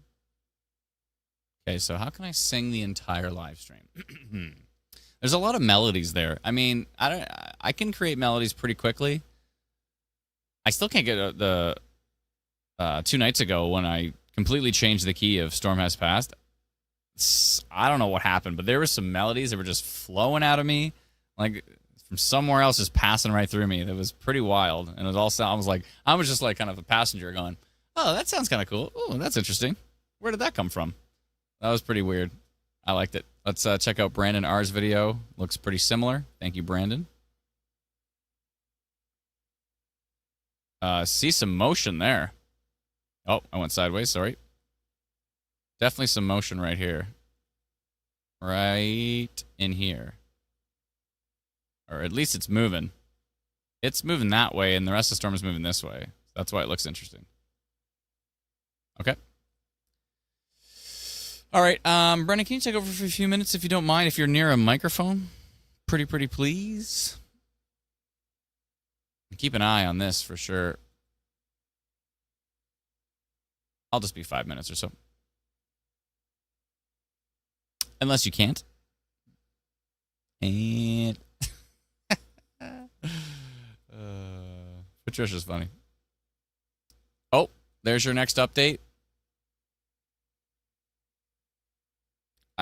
This isn't a reaction to the update. I'm about to sneeze.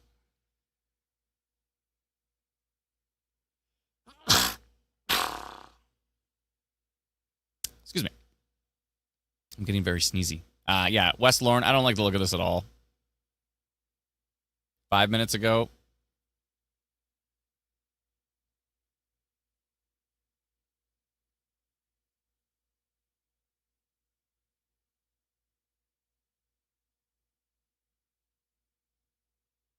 Thank you for that report. Appreciate it.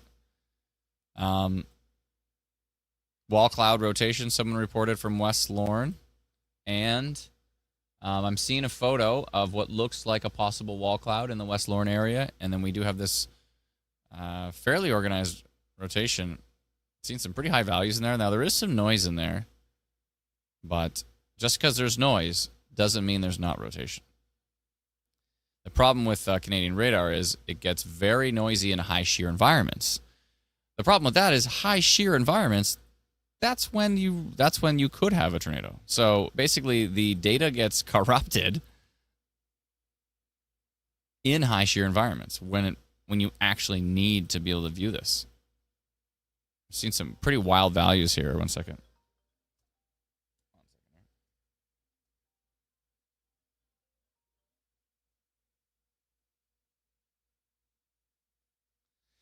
All right. Brennan, did you catch what I just said or no? I mean, I'll just message him in the team chat. 1 second.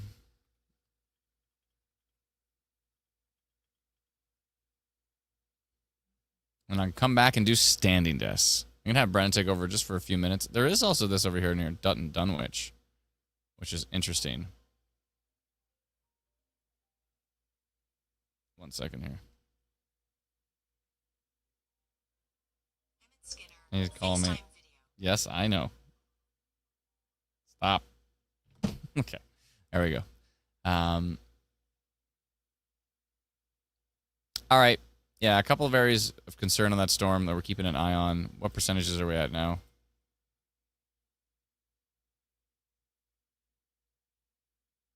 10% tornado risk, 43% severe wind risk. Oh, did that just update? 8%, 28% severe wind. Whoa, where's that from?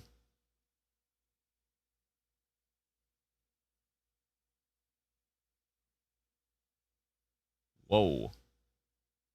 From where?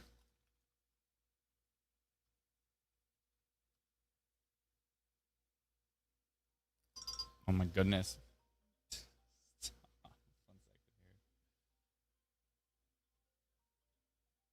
I see. I see the problem. Okay. Okay. All right.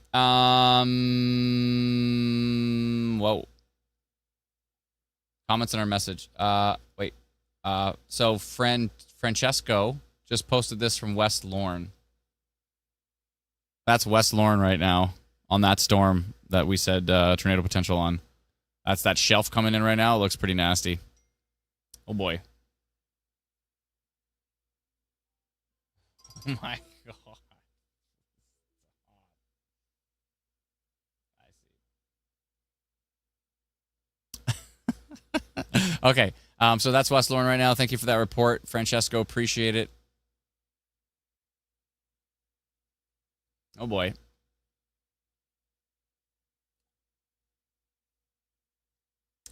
Seeing a wild video here from Rodney. Oh my goodness. Whoa. Look, this is not a time lapse. This is right above your head, by the way. When you see that, you're looking straight up. This is right above your head. You see that rotation? Now, whoa, look at this swirl right here. This thing, and that's going the other way. This is going this way, and this is anticyclonic, and this is cyclonic, actually. Because you're looking at the bottom of it. You're not looking at the top down. Top down would be going counterclockwise. But if you see it going counterclockwise and you're looking straight up at it, it's actually going anticyclonic. That is a wild look. Like, this is not a time lapse. That's what's happening above your head right now. That video is crazy. And then what's this one? Here's another one. Look at the storm motion on this. Look at the motion on this storm.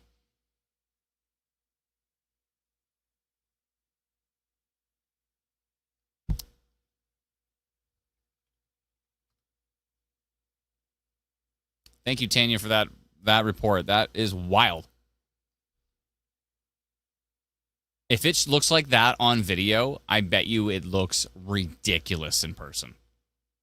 I have seen things that look like that in person. I filmed them, and they looked 10 times more boring. I'd have to do like a time lapse to really show it off. But this looks... You see one thing rotating one way, and another thing rotating the other way. Melissa in the... Thank you for that report, by the way. 1 second. Let me take a look at... I got to jump back to radar here. Take a look at Temiskaming Shores. Okay. Melissa in the comments sent us this from West Lorne right now. So this is Scud, but is it? Because if it's rotating like what we just saw, then that could be the start of a wall cloud or the start of a funnel cloud here. If it's just hanging like that and not doing anything, then it would be considered Scud. But even though it's kind of fuzzy and soft, if that is spinning, that's a problem. We got the whole family out here checking it out. That is like a shot out of National Geographic here. That's quite a shot. Thank you for that, for sharing that with us. We appreciate it.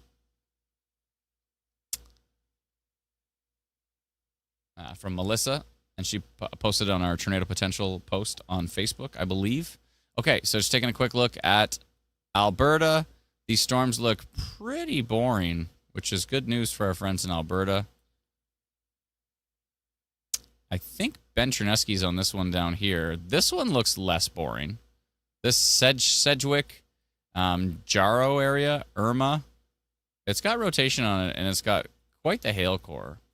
But I know there's at least one, if not several, spotters on this thing. So, and it looks like an LP supercell, a low precipitation supercell. So if this thing produced a funnel cloud, I'm sure we're going to hear about it real quick. So Environment Canada has a severe thunderstorm warning on that one. We'll let that slide for now. And if we hear anything about a wall cloud or funnel cloud on that one, we will update. Let's go back down to West Lorne. So that's what the radar looked like. Definitely showing rotation. And you saw that sky. It was wild. Getting pretty messy in here. I don't know if it has enough juice to get it done here. It may or may not get it done. I hope it doesn't get it done. This is going to be one of those storms that moves out over Lake Ontario and then, moves out over Lake Erie, and then all of a sudden, it just explodes into a wild water spout. But so far, that one near Edson has a big hail core on it. I'm going to go check that out as well. Good call, Steve. Yeah,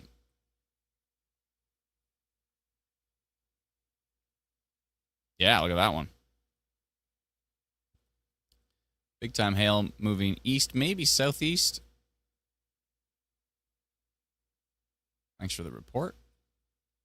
We've got eyes and ears across this country. So many wonderful community members that send us in all of these reports. It makes this a lot.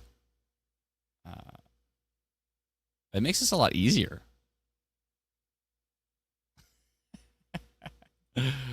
Like pokeroos here.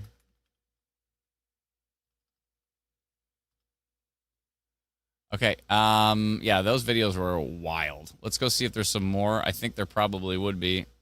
Dutton Dunwich. Here's Whitecourt.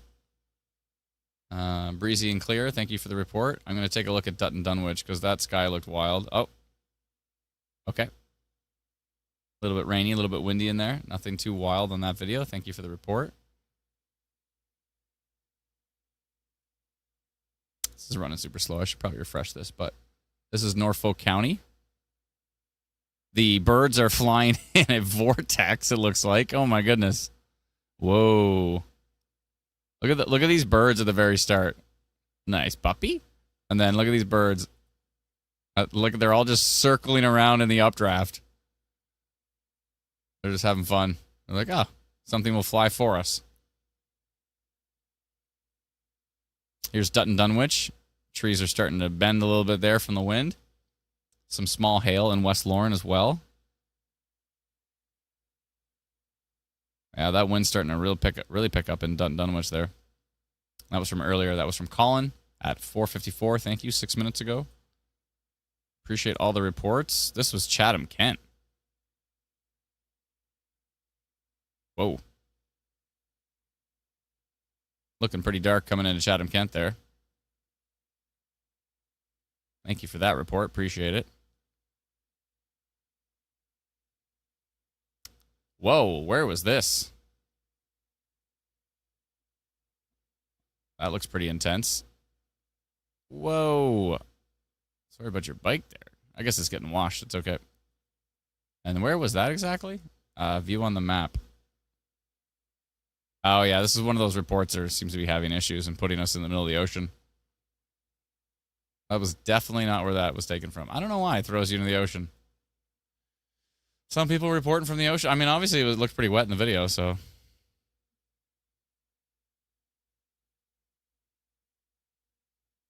Saw funnel-like cloud shape. Clouds were insanely low. No supercell, but was rotating and spinning, and was gonna touch the ground, but I don't know if it was one. Thank you. I like when people send in details. It helps a lot. Okay, let's go take a look at some other radars here. The stuff happening over by Barrie looks pretty boring. Wasaga Beach. Boring's good. Some rain. I know when a storm is like in your area, it feels more personal. It's like, and you might get mad at me when I say it's boring, but what I'm saying is on radar, I'm just not seeing anything concerning. So if I say your storm is boring, I'm sure it's loud there with the heavy rain, and it seems exciting. But what I'm saying is, it's boring. Severe thunderstorm warning for Ottawa at 4:47, nearly stationary. I see.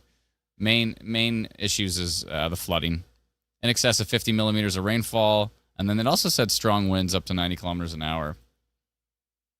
And it was for this one, but this storm has actually weakened quite a bit. So it was, you saw that was basically stationary, and then it turned into this one, and then it's starting to fizzle out here. So I don't know how long Environment Canada is going to hold on to that severe thunderstorm warning.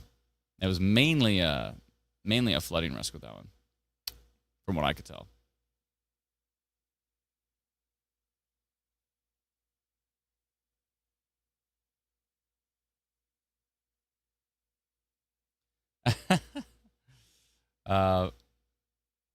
Here is a video from Ontario Storm Reports. This is from Brittany Marie.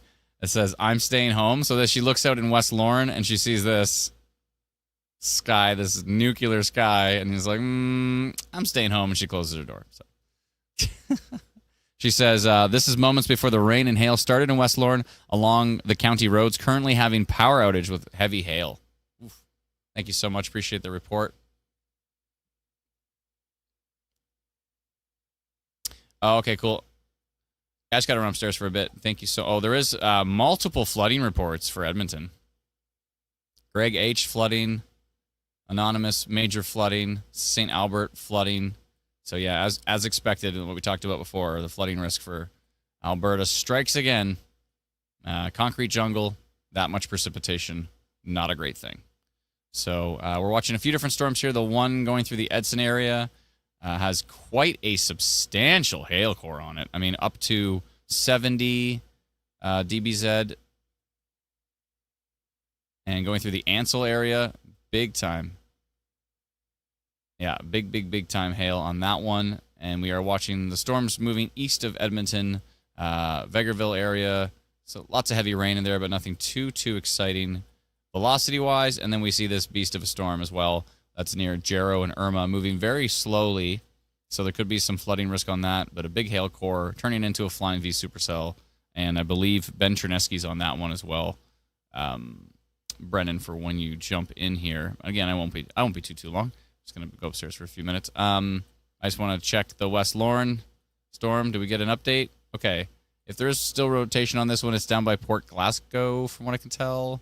But I don't think this is gonna get it done. I have a funny feeling this is not going to produce a tornado before it potentially hits the water. But the Port Glasgow area, that is the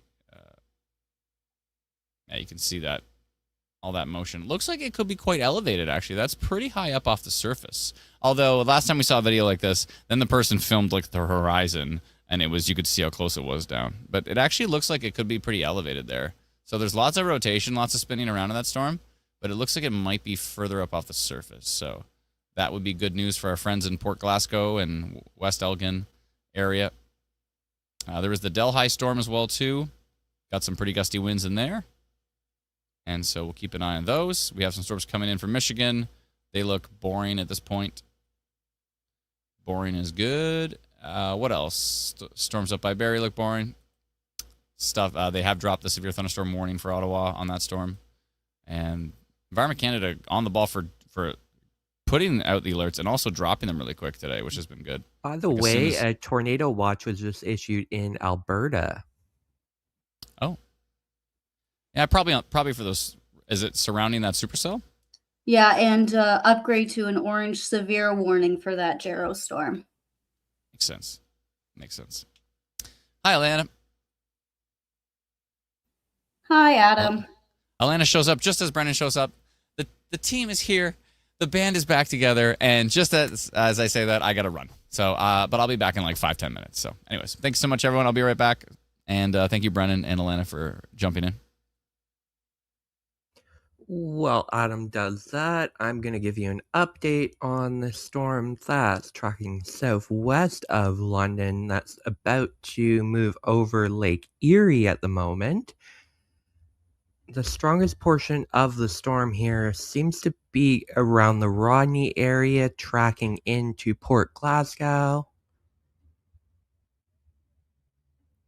The main risk looks like to be hail, and then as well as strong wind gusts, but I'm trying to see. It looked a lot stronger earlier frames.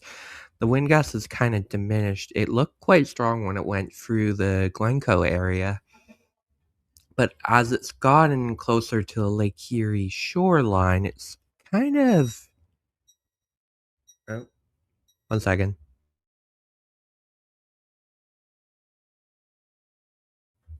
My Ace machine decided it wanted to join the stream as well. We're good now.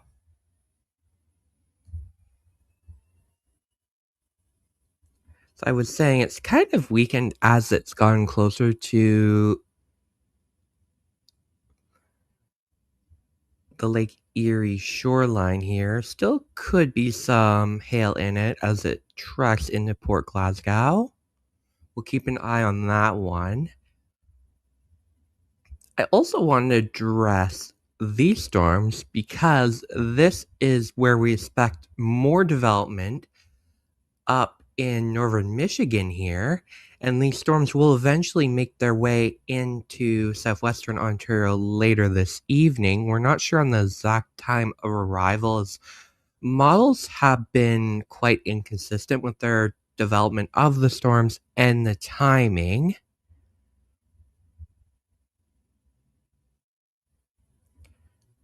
But we know there is an environment that could develop in southwestern Ontario between like 7 to 11 p.m. that could support these any developing storms that track into that area to become quite severe.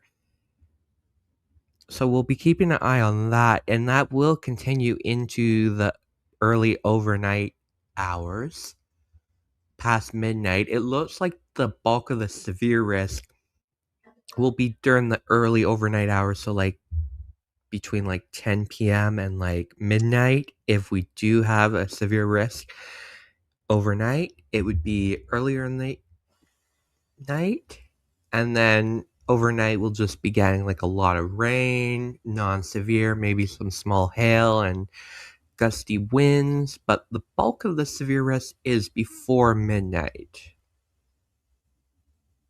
So we'll be keeping an eye on how those develop. We're also watching Eastern Ontario, where we're having some pop-up storms. There was a severe thunderstorm warning issued earlier for Ottawa. That was mainly for flooding potential with the storm that kind of just sat over southern sections of Ottawa. But that has dissipated, so Environment Canada has dropped the warning, which makes sense. We also have a few cells developing around Quebec, around the Montreal area. There is a lone severe thunderstorm warning to the east of Montreal here, the McMasterville area. See what the Environment Canada is saying. Strong winds, up to quarter-sized hail, and heavy rainfall. And we have some more storms up near Quebec City, so we'll keep an eye on those ones. Just going around here to take a look at all the storms we're dealing with. We have some non-severe so far pop-up storms around Cottage Country, some near to the northwest of Parry Sound, and those are moving slowly to the northeast here. We also have some other cells around the Barrie area into Haliburton. And we also have this severe warning storm in Temiskaming Shores area.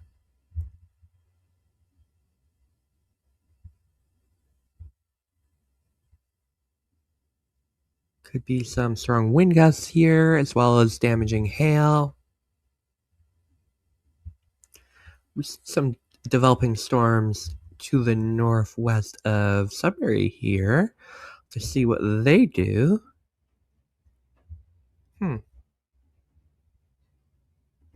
Some of them have interesting velocity signatures.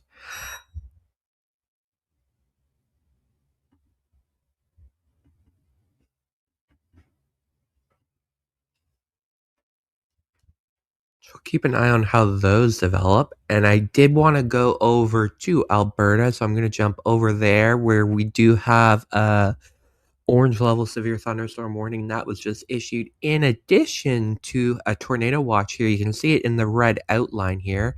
Actually, I'm going to turn off the severe thunderstorm watch so you can see the tornado watch a bit better here because they're kind of the same color. I'm just going to turn off the severe thunderstorm watch so you can see the area that has the tornado watch in effect. That includes the Stettler area, Castor, up in Hardisty, Wainwright,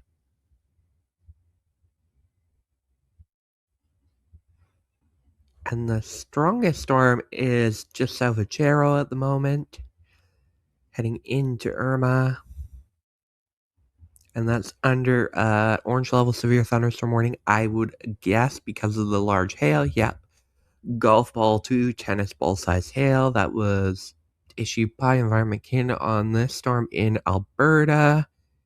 And we also have a new severe thunderstorm warning that just popped up with this cell that's west of Bruce.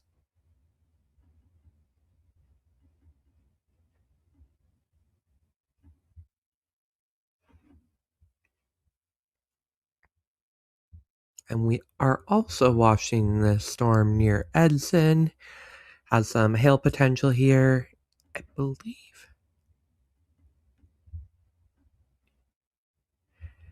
And that's tracking, it's going to miss Edson to the south here, but that's tracking to the east, eventually into the Carrot Creek area. So we'll see how that storm develops as it tracks eastward there.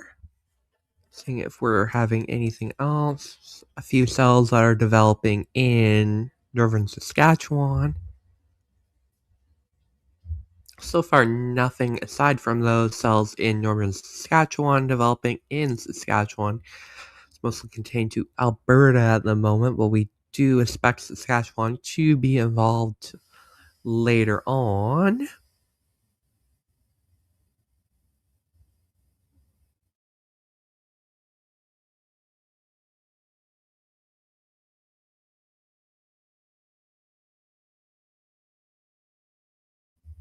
Just switching back to Ontario here to take a look at.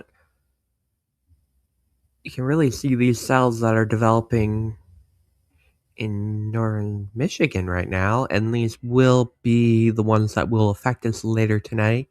I believe they're developing a little earlier than expected. Most models didn't have them developing here until like 7 or 8 p.m., so that could be an issue because if these storms show up before sunset, they will have more daylight heating to fuel them, which is when we could get the stronger storms, including tornado potential with these storms as they track into southwestern Ontario. Between looking at around 7 p.m. to around midnight is the highest severe threat with these storms.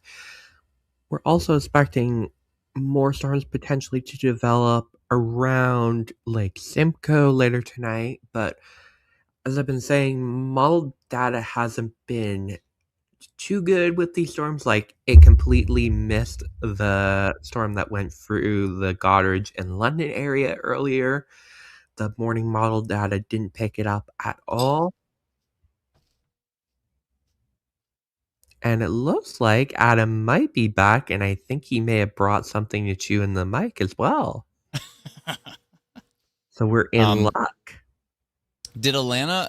I know Alana actually commented on their tweet, but did she mention it on the stream? That 511 Alberta said tornado warning in effect, but there's no tornado warning in effect. Whoops. I don't know if they even checked those comments. It's probably automated. No, I didn't mention it, and you're right. They probably don't check it. I don't think it's automated. Well, if it's not, that's quite a screw up. This looks like a. If it was automated, it probably would have been accurate. This looks like a. It looks like a hand screenshot. Somebody just screenshotted Environment Canada's website. And so Alana commented, it's a yellow tornado watch and an orange severe thunderstorm warning. There is no tornado warning. So if you're following at 511 Alberta, which is the official government, right?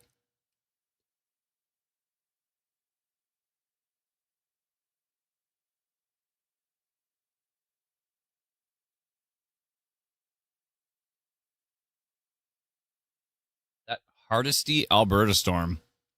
This one under the orange severe thunderstorm warning. 72.6 dBz. It's got some rotation on it. And we've updated to a tornado watch. All down here, including that storm.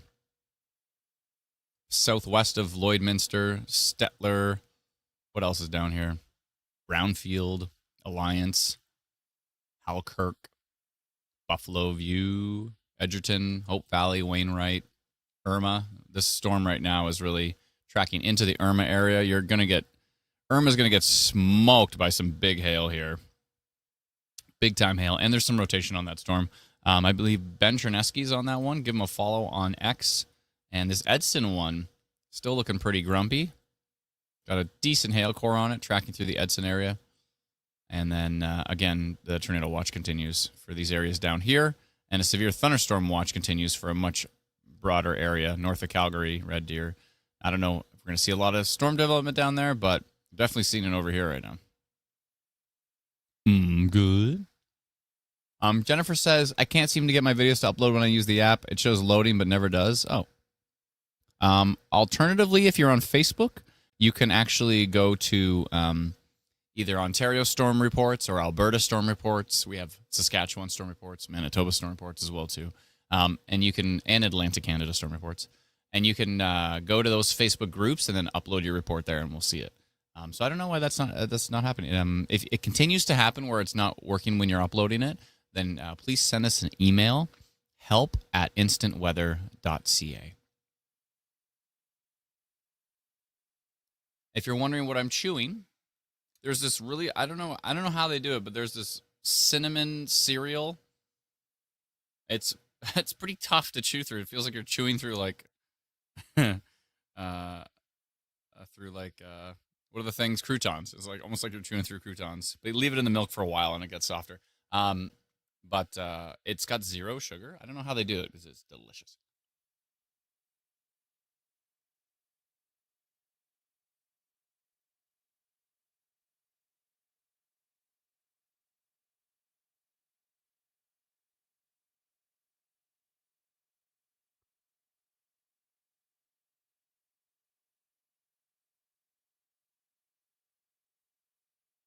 Thank you so much, Tinkerbell. Appreciate it. All right, let's jump back to Ontario. See what's going on with that storm. We've been watching it for a bit. Still strong down by Port Glasgow. A little bit of hail in there. Hopefully nothing too wild. This is a shot of that storm from the Chatham-Kent area, but that was a little earlier. That was 28 minutes ago.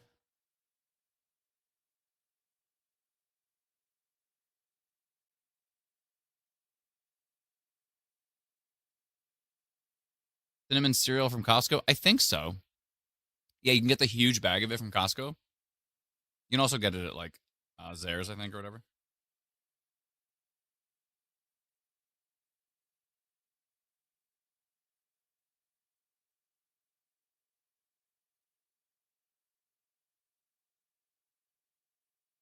I'm not even that big of a cinnamon fan. I just don't want sugar.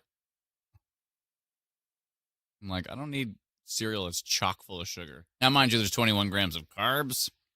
So, pretty much the kind of almost the same thing.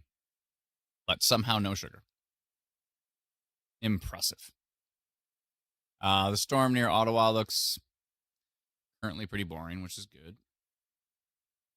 The stuff in central Ontario is boring, which is good. The tornado watch in Alberta, less boring. Definitely less boring than the boring stuff down here. The Simcoe storm looks boring.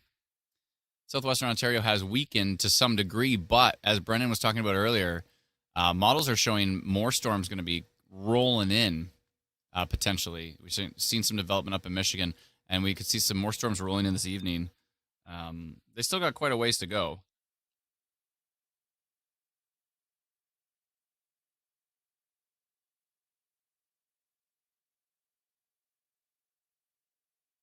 Shauna says, is cinnamon not sugar? I don't think so. Cinnamon is a spice. I don't think it's sugar. Can you Google that? Yeah, I'm like, oh, there's no sugar in this. I'm eating so much cinnamon. I didn't realize. I'm pretty sure cinnamon is not sugar. It sure has an interesting taste, though.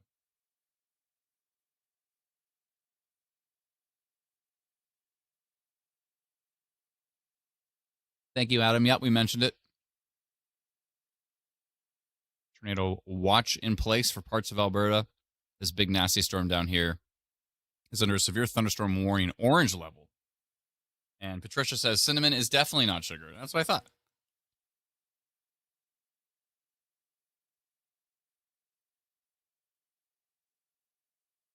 Amazing Person 3409 says the storm northeast of Sault Ste. Marie looks interesting.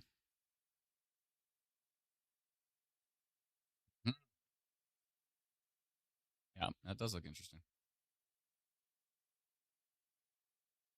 Little something going on there. Kind of noisy, but from north of St. Paul looks kind of interesting. Oh, it looks like Dalton has joined us. Hey, Dalton, what's up?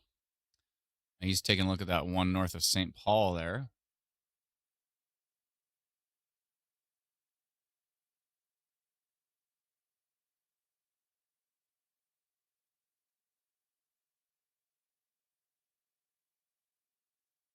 Brendan's laughing at me.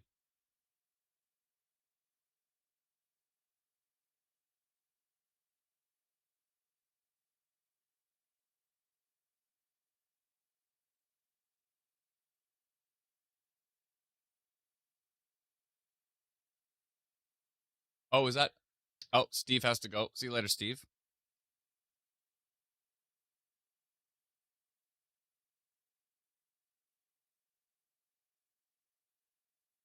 This cereal is so delicious.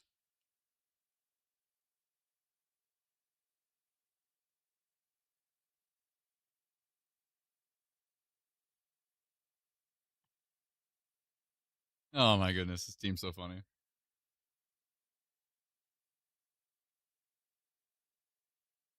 Brennan, share it with us. Probably horrifying. Brennan said he just saw something horrible from that tornado that went through Wisconsin earlier.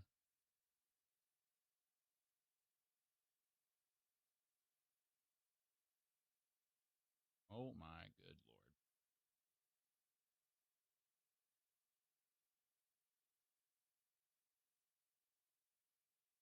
That's one of the most terrifying radar images I've ever seen.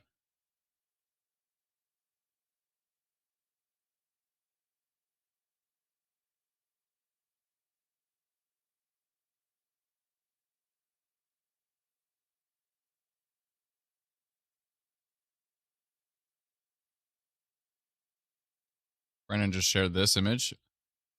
This was the tornado that went through in Wisconsin earlier. This velocity signature here is unbelievable. And actually, this is not hail. This is actually a debris ball. And we're hearing reports and some casualties in that area. And we hope everybody's okay. This is Appleton, Wisconsin. That velocity signature is unbelievable. That is, and then you see this. This is actually a hook right here. And then that is a debris ball. Is there, Brennan, do you want to, can you show me correlation coefficient on that too? I want to see the debris signature on that. Oh, that was 250,000 people there? Yeah.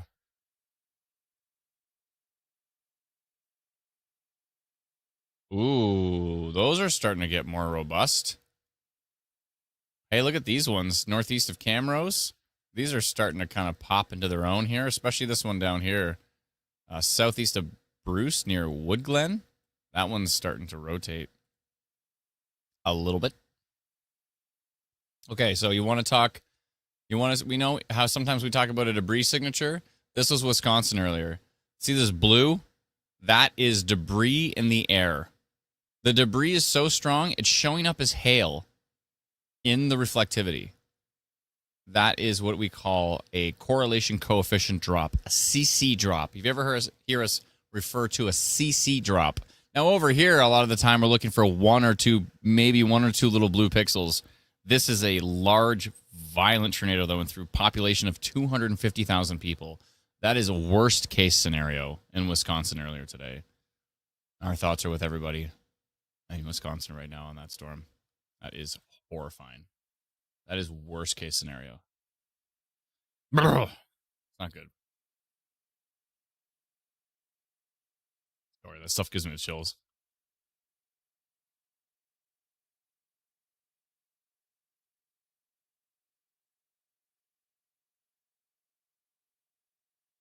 All right, I've got more things to snack on. That's right. It's hummus time. Not just cereal, but also some hummus and some rice crackers.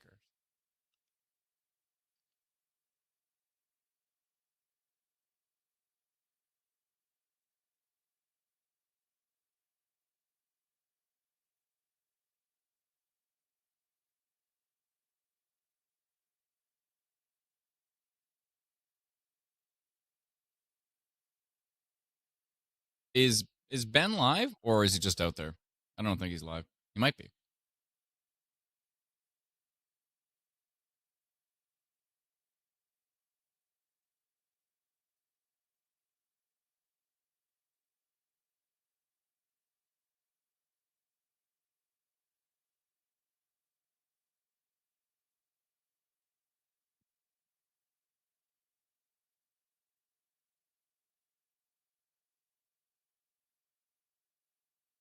I gotta turn this air conditioning down. I'm freezing cold.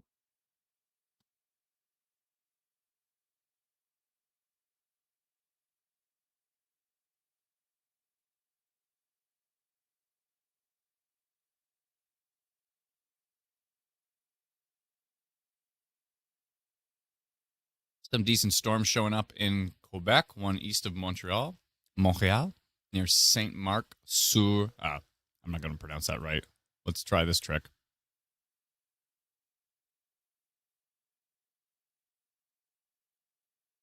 Nope, didn't work. How did that not work? Richelieu. Saint-Marc sur Richelieu. In that area?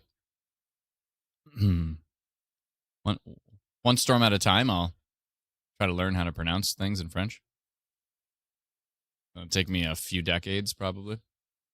New storms popping up west of Ottawa, near Kinburn. These are all little pulsy storms. They're not really going anywhere. They're moving really slowly. That's why there was the severe thunderstorm warning for Ottawa earlier, was because that storm was just sitting still, tracking right over parts of Ottawa. So it would make sense that it has a flooding risk. But thankfully, that one weakened. Stuff up here near Temiskaming Shores area, still under severe thunderstorm warning, moving very slowly, mainly a flood risk up there as well, too. Let's jump back to Alberta. That orange severe thunderstorm warning is looking pretty grumpy. That St. Paul storm. Power outage reported on that one. They did have a little bit of rotation. Right there, it kind of peaked. A little bit of rotation on that storm. Ooh, it really did show off on tilt 2 there. Ooh, actually on tilt 2, it's very prevalent. But it kind of weakened on tilt 1.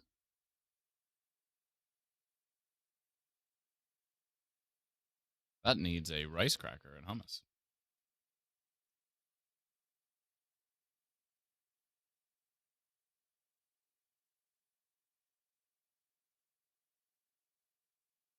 Thank you, amazing person 3409.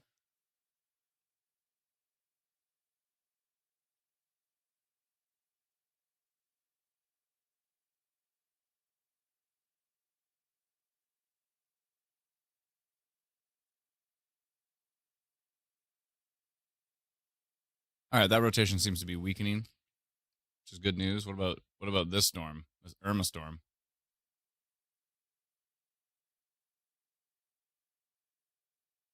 Looking grumpy from Wainwright.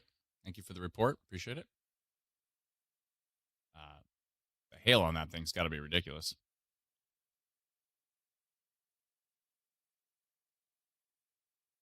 Don't really need to use storm relative velocity on this thing because it's barely moving.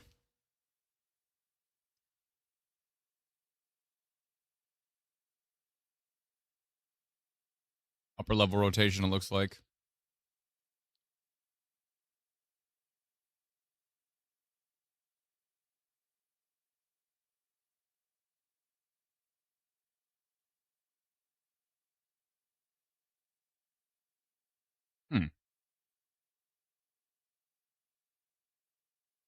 That's interesting right there.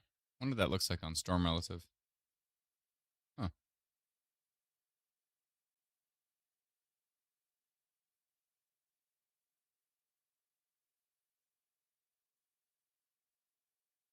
It still has some upper level rotation on the St. Paul storm. Big time upper level rotation. If that was the lowest tilt, I would be going tornado potential on that one. If that was the lowest tilt, but that's tilt 5, tilt 4. Oh, maybe an update's coming in. Tilt 3, tilt 2, tilt 1. Kind of fading away. But then there's this little thing here, which is interesting.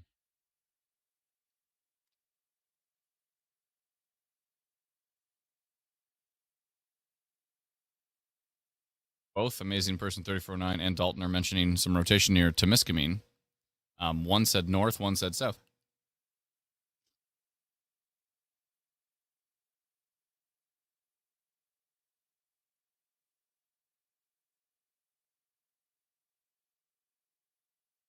Hey.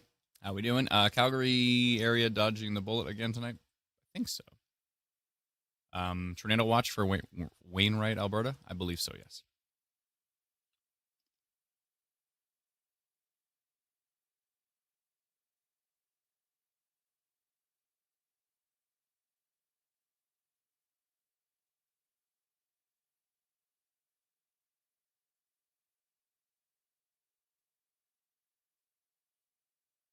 Really starting to crank up the winds up here near Truman.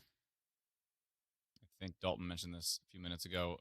93 kilometers an hour, 93, 89.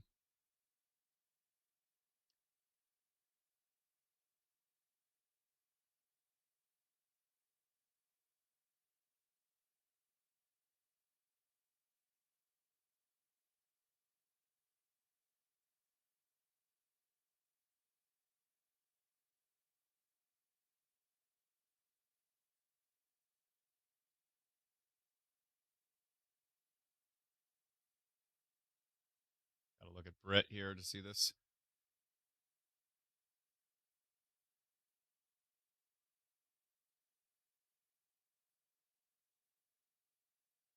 There's a little bit of minor stuff in there, but nothing too exciting. Nothing's really jumping at me, but what's the percentages here? 3%? That's decent. I think CASLA is actually closer. I think. Let's take a look at Sault Ste. Marie. That's starting to get interesting.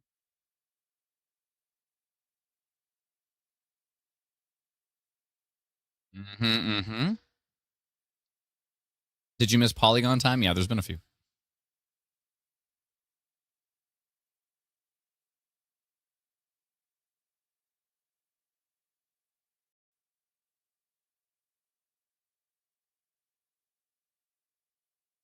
Oh, Smith, you have to zoom in more.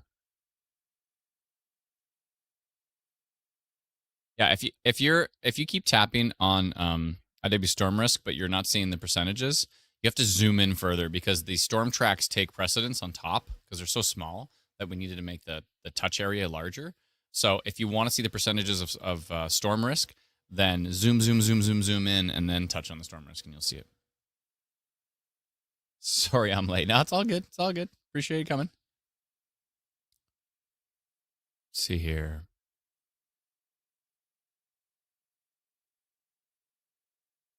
Still seeing those slow-moving storms over by Ottawa. Severe thunderstorm east of Montreal. Still looking pretty grumpy up here southwest of Temiskaming Shores and northwest of it as well, too. Those storms are moving very slowly. All good, Brad?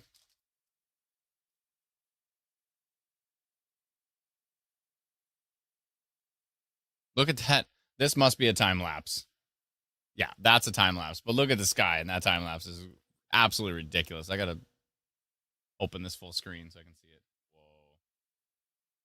That time lapse is crazy.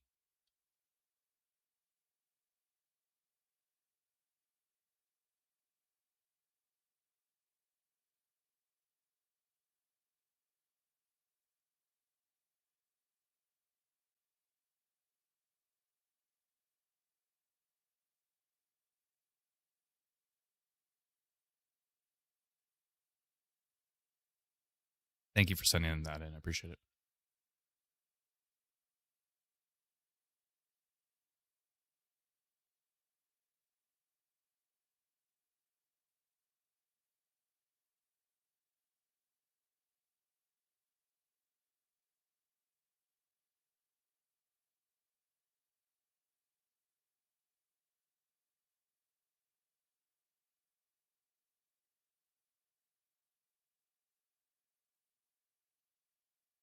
I was never big into hummus before, but I like it. It's good.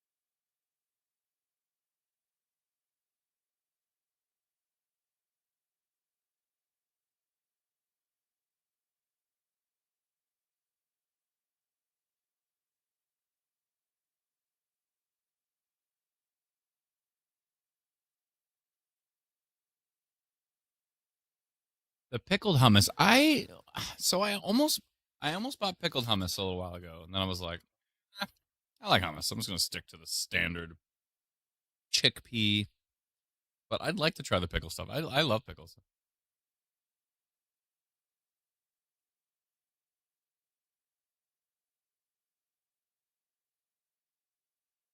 Aw.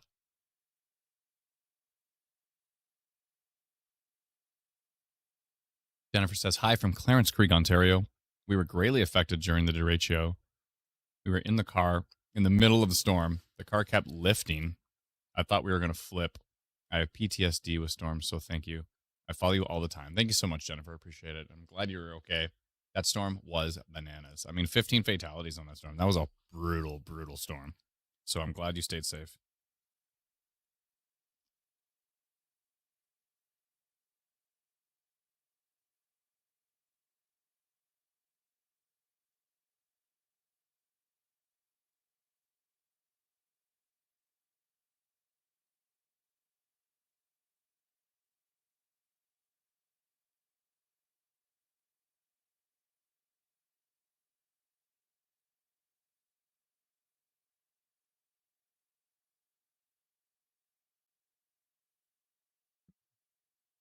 Heather said, is Alberta expected to get more, especially around the Edmonton region? My mom nearly had more basement flooding. She was bailing out her window wells like crazy. I don't know if Edmonton is going to get more. Stranger things have happened, but it looks like most of it has moved east of you now. But there is a storm west of you in Edson area, so who knows? It's possible, but hopefully no more because you've had so much precipitation. It's wild. Jennifer says we had major damage, lost a roof. Oh my goodness.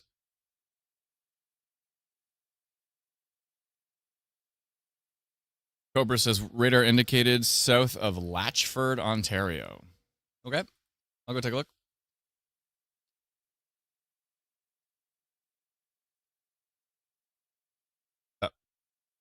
What have I done? No. Oh, I see. Close right view. Oh, what did I do there? The heck's happening? That I was just trying to search the location. Latch view. Oh, Latchford, Ontario.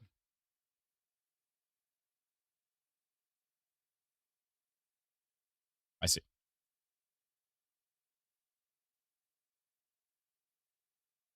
I understand now. You're talking about this storm here. Yeah, it's pretty noisy. It could be some rotation there. Tilt 2, tilt 3. There's a little bit there. What percentages are we at now? 4% tornado risk. We should be getting a new radar update here pretty soon, and we can take a look at that. Let's look at it from Brit. We have 2 radars we can peek at this one with. Yeah, Brit looks a little bit more interesting.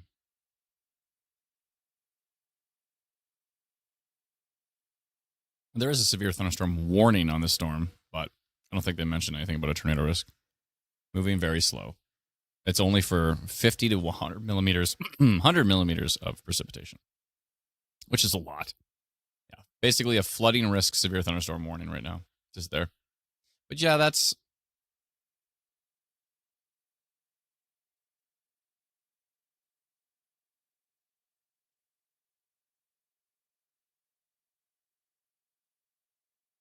Yeah, I mean, kinda.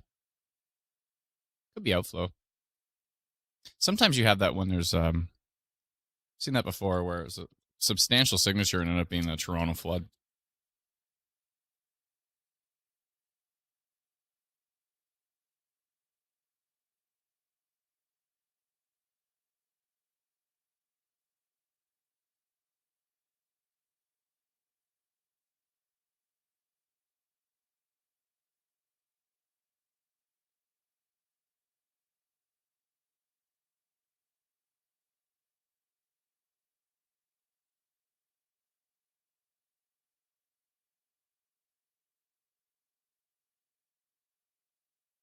That's the.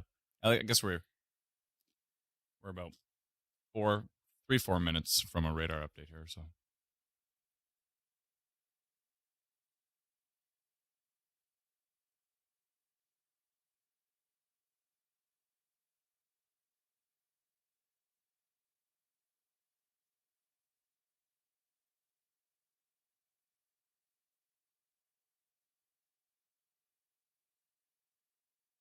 yeah, that's brutal. Heather says, "Hope not. She's had flooding 3 times now this summer, and nothing in 60 previous years. Lots of damage. Oh my goodness, that's brutal."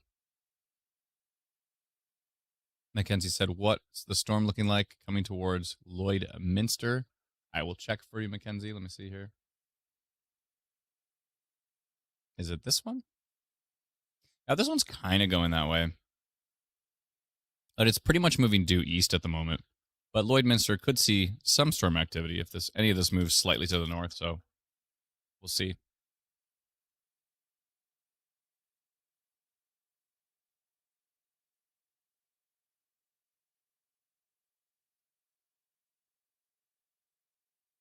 Oh no. Ben Chernesky is saying that there's extreme hail damage south of Irma. He says at least tennis ball, probably baseball or larger from this storm here. And yeah, actually we just got a report. That's not good.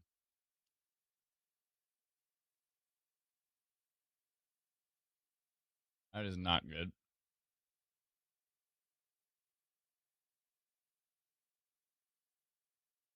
Oh boy.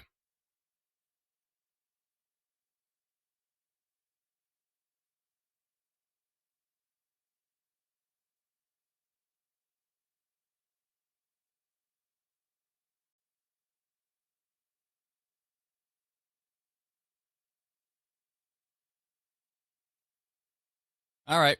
We continue to watch these storms. That's what we do. We pay attention to storms. There's a little bit of rotation near Buffalo Lake, Pelican Point in Alberta here.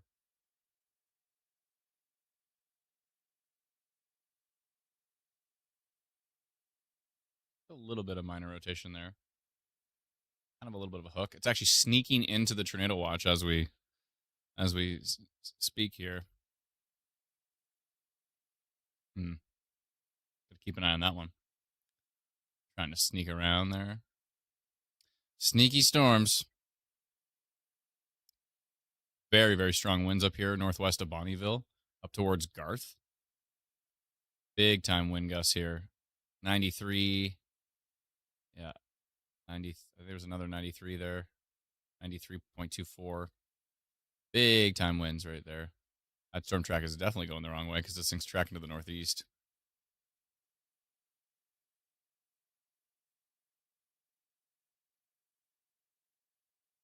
Okay. And yeah, these storms are looking pretty darn grumpy. I think we got some reports, actually. Let's go take a look at that.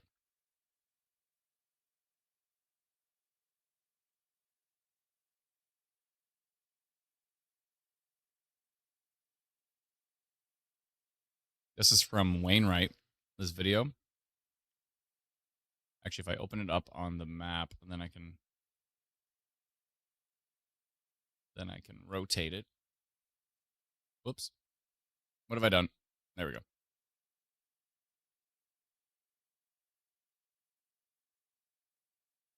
Storm slowly moving by.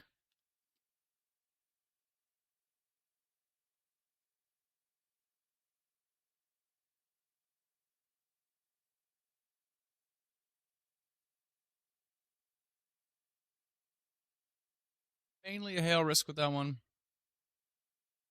At this point, not seeing any super strong rotation on it, but big, big time hail. It's possible that hail will move into Wainwright. It's also possible it'll miss to the north, but it's going to be interesting. But yeah, that's that same storm. Reports of hail damage and big time hail damage like baseball. You can't bang those dents out.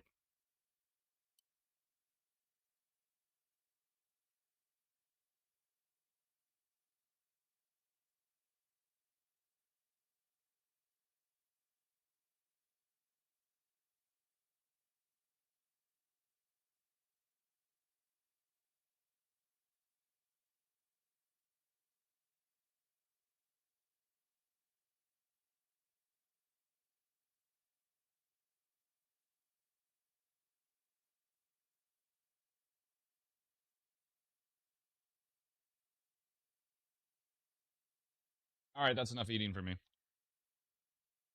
For now.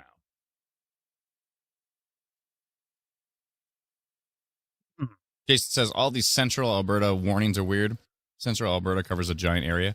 I think you mean watch, right, Jason? I'm in Red Deer. Almost everything misses us. A lot of stuff misses Red Deer, yeah, but that's just circumstantial. It's not a Red Deer thing. Lots of stuff has hit Red Deer, too. I remember lots of storms hitting Red Deer. I'm thinking you mean the watch, because it's a giant... Usually watch is just a giant area of where storms might develop, and then it's the warnings that are typically where the storms are, right?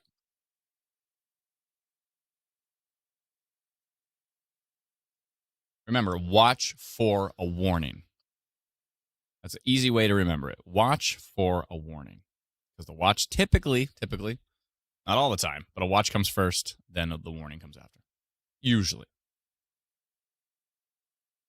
Yeah, that rotation, that Latchford, what looked like some rotation, is completely gone now. Completely fizzled out, but some pretty decent looking storms up here in northeastern Ontario. Let's take a look at that Sault Ste. Marie one. That's still looking interesting. Lots of lightning on there.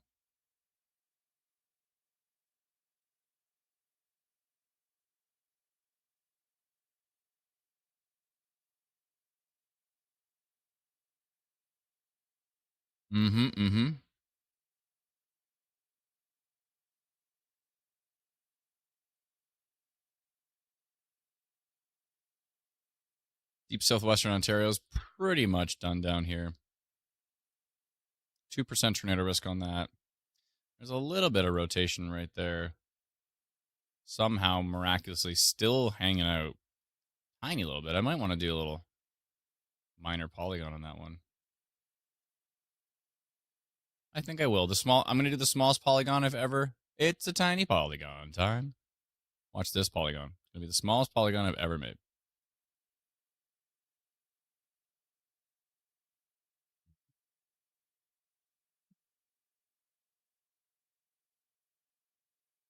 It's a tiny polygon time. I do want to look at it from Cleveland as well.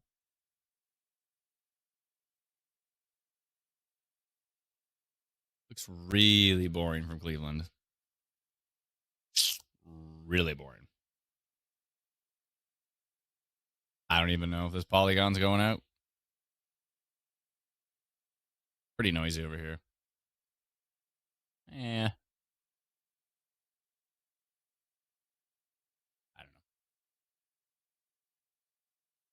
It's going to be so small that I don't even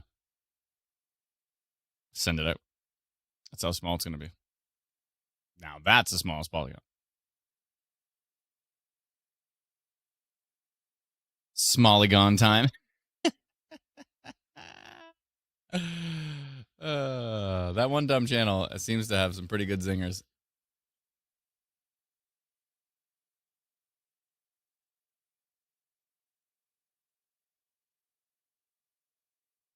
Uh-huh. Good.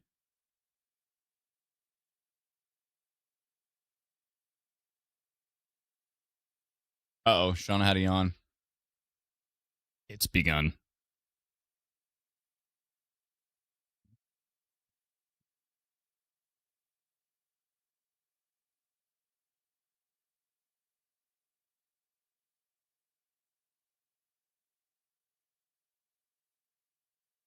I just want to stick with this for a second. Seems like it's probably going to weaken. I'm going to take a look at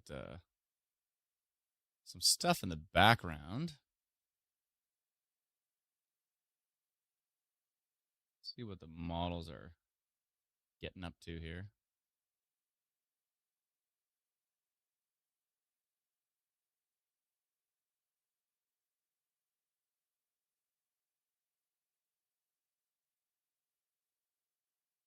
The latest stuff, not looking as potent as what Bren was showing before. Yeah. That might be the majority of it for deep southwestern Ontario. And the stuff that's coming from Michigan later might end up being weaker as it comes in. We'll see. That's just what I'm seeing on the latest stuff here. Now, is the storm going to hit Wainwright? I'm sure a lot of people are wondering. The storm is hitting Wainwright, but the strongest part of the hail core seems to be going to the north. So if you're north of Wainwright, if you're in northern Wainwright, you might be dealing with some pretty decent hail.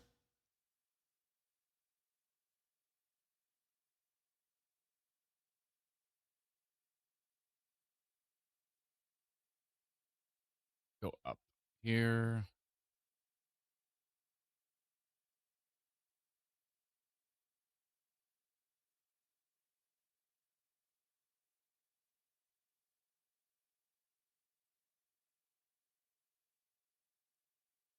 Pretty gusty winds are going to be heading into Bonnyville right now, but nothing too substantial from what I can tell.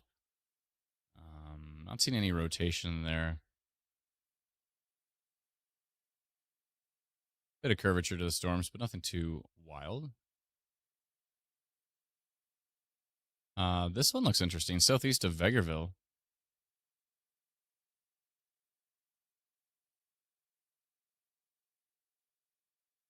Little something going on there. That is down here north of Viking, tracking to the northeast towards Innisfree and Minburn. Keep an eye out for that one if you can, please.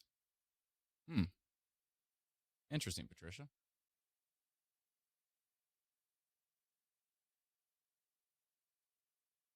So this is Jeff LeBlanc. Jeff LeBlanc just reported this from Wainwright. And that was at 3:40, so that was 16 minutes ago of the storm that Ben Chernesky was talking about as well. with big time hail in there. Interesting, kind of like edge of the shelf or something. I wouldn't consider. Some people might think that's a wall cloud. Maybe that in there could be maybe a wall cloud. It's hard to say. Definitely a robust updraft here.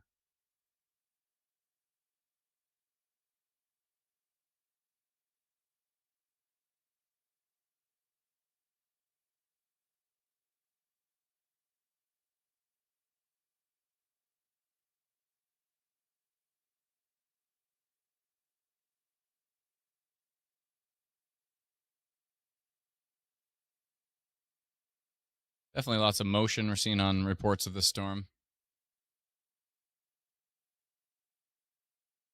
This storm being, sorry, the one down here near Wainwright. Lots of motion. I'm not seeing anything too strong on radar as far as rotation is concerned. Let's check out some reports. Actually, let me refresh that first.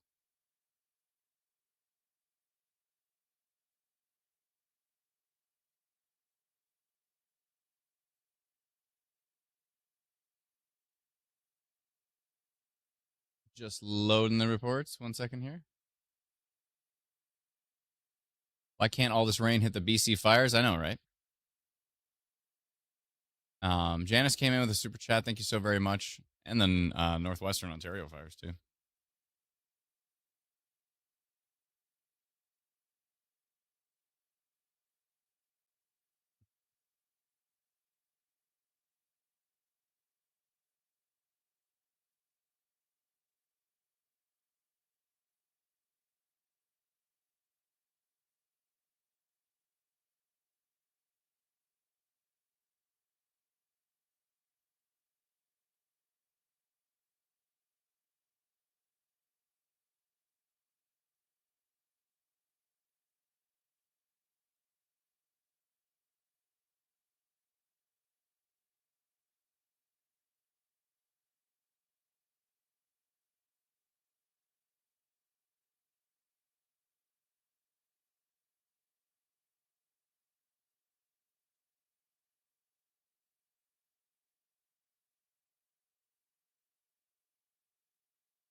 I'm sorry to hear, Shauna.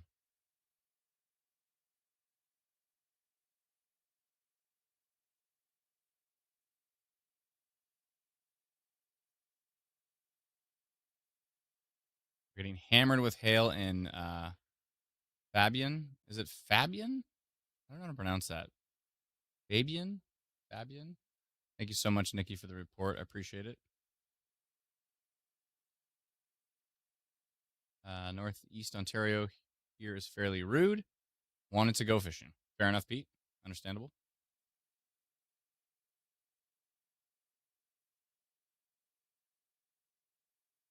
Fabian. Ah.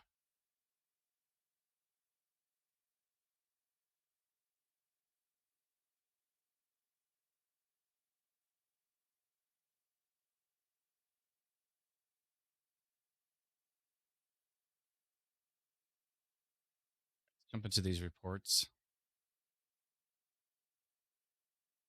Here's from Wainwright. I think the storm's there.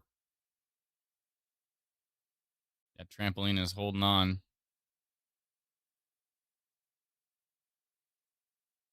Well, you got to get those pegs. Peg that trampoline down. Unless you want it to become airborne. Although, even the pegs can't stop it sometimes.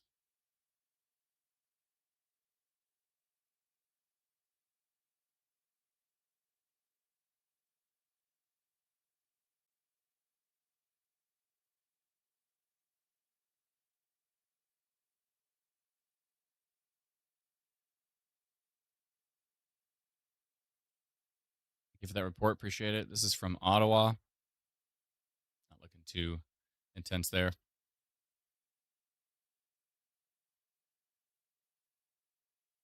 Saw that earlier. Here's the hail in Wainwright.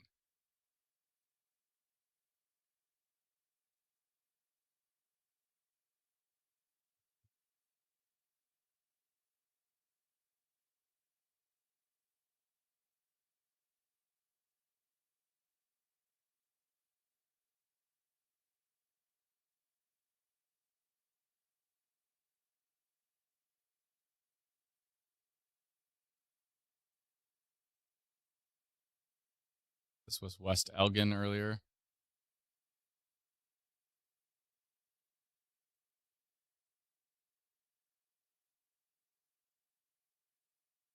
Thank you for the report. Appreciate it.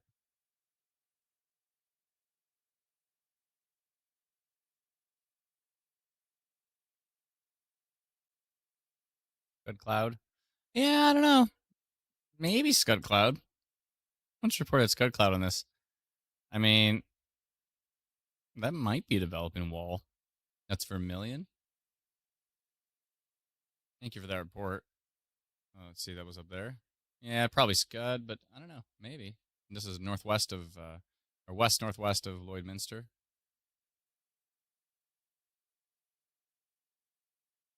I don't know. That didn't look very Scuddy to me. That looked pretty robust, actually.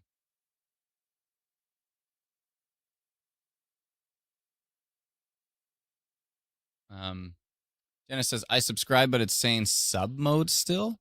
Huh. Maybe refresh? Are you talking about our YouTube channel?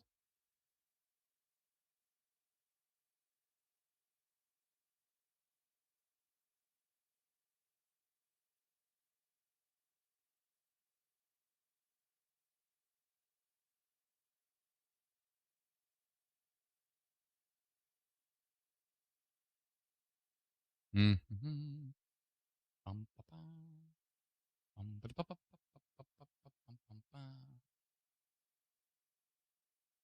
Oh, okay. We're getting a video from Wainwright, it looks like.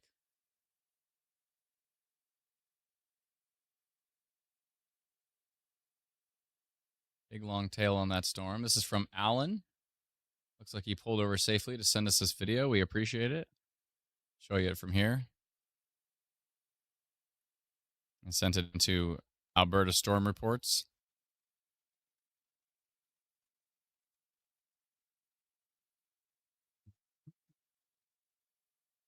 Thank you for the report. Appreciate it.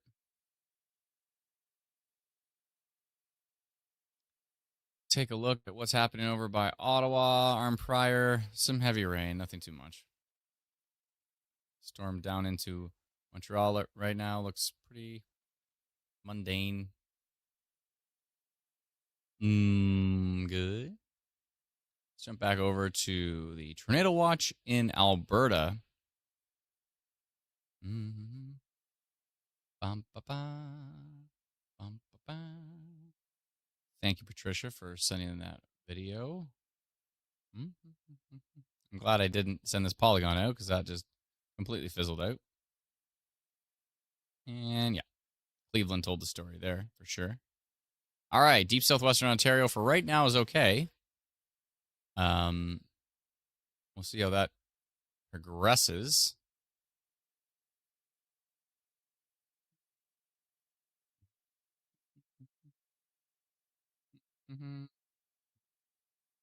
I don't know what song I'm humming. Can somebody help me, please? The song that I'm humming is bum ba ba bum ba ba bum ba ba bum ba da bum bum bum bum bum bum bum bum bum bum. Is it like a? It's got to be some sort of classical thing. Ooh, there's a little bit of non-supercell index near the North Bay area. Keep an eye out for funnel cloud development up there. Good. Funnel clouds are bad. Good.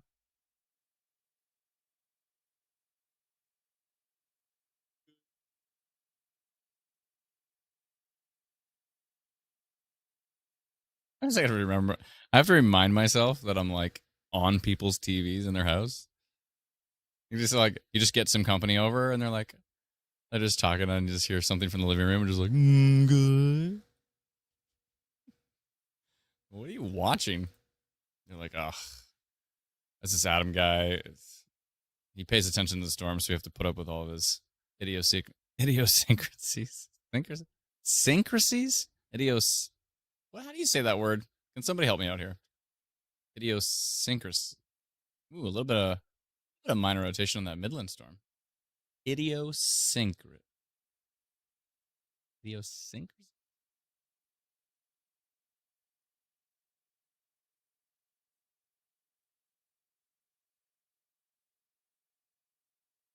I was right the first time. If I just say it fast, then it all works out fine. Because then who knows if I was actually right. Idiosyncrasies. I thought it was sick as it's. How do you spell it? Brenda says obla-dee, obla-da. Life goes on. Da, da, da, da, life goes on. Oh, it might be from Mary Poppins. Bum, ba, ba.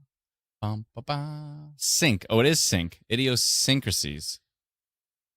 Idiosyncrasies. Oh, yeah, syncrasy. Idiosyncrasy. Okay. All right, I was right. Woohoo! One of my idiosyncrasies are overanalyzing how to pronounce things that I can't pronounce, even if I pronounce them right. That reminds you of being on a fair or being at a fair on a carousel, right? I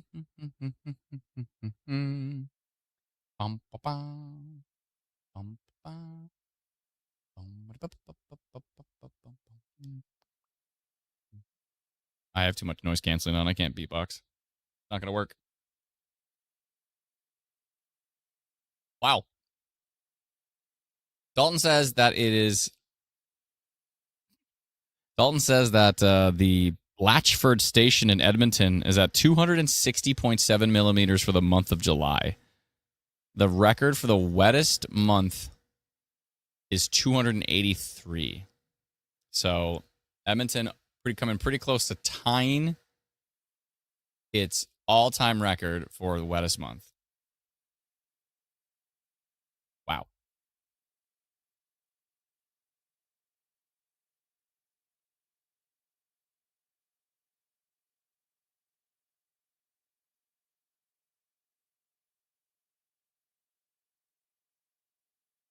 Oh, I see. Okay.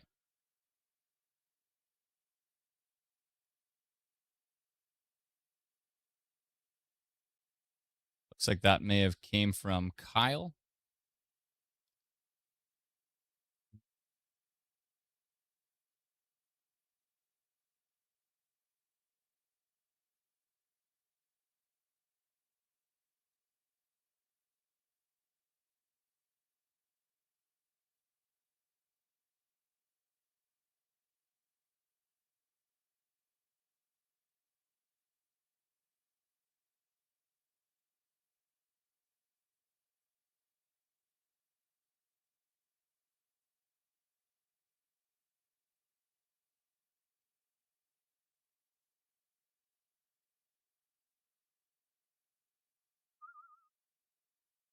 What?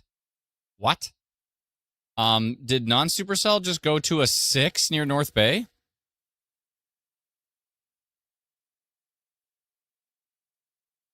What? Yeah, non-supercell index just went from like a 2 over North Bay to a 6. What? I'm gonna do a polygon over this area here. Funnel cloud potential for sure.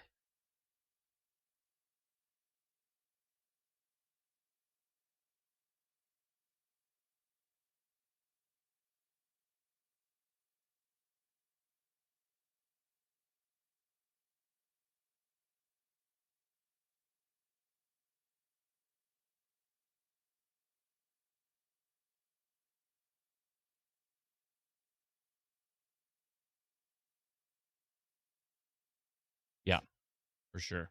Okay, let's do.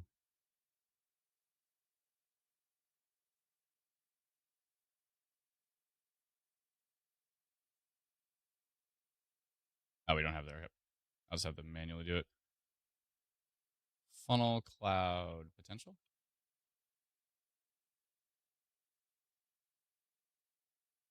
This line of storms in northeastern Ontario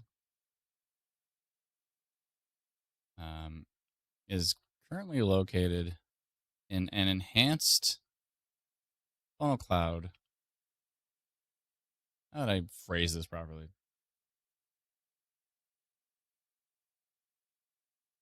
Enhance funnel cloud potential environment. Please be safe if you do spot one. You spot a funnel cloud with these storms. And in rare cases, these type of funnel clouds can touch down and produce a brief landspout tornado.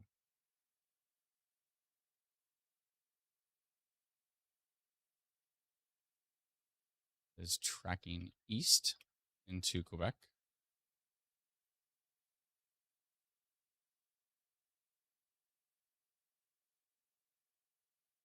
All right. And I'm going to go blue on that one and send it out for 2 hours now.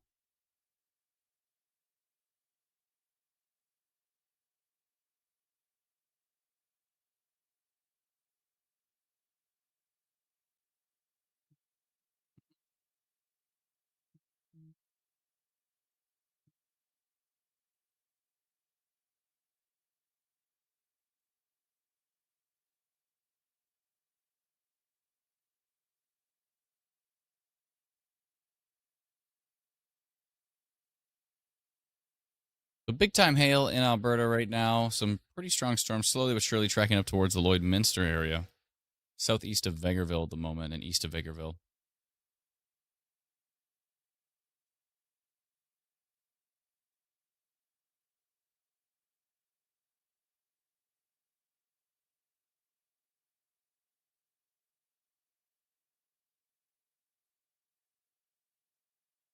Whoa! Look at this report from Strathroy, Ontario, from earlier today. Got pretty darn windy there. That's pretty intense. Whoa.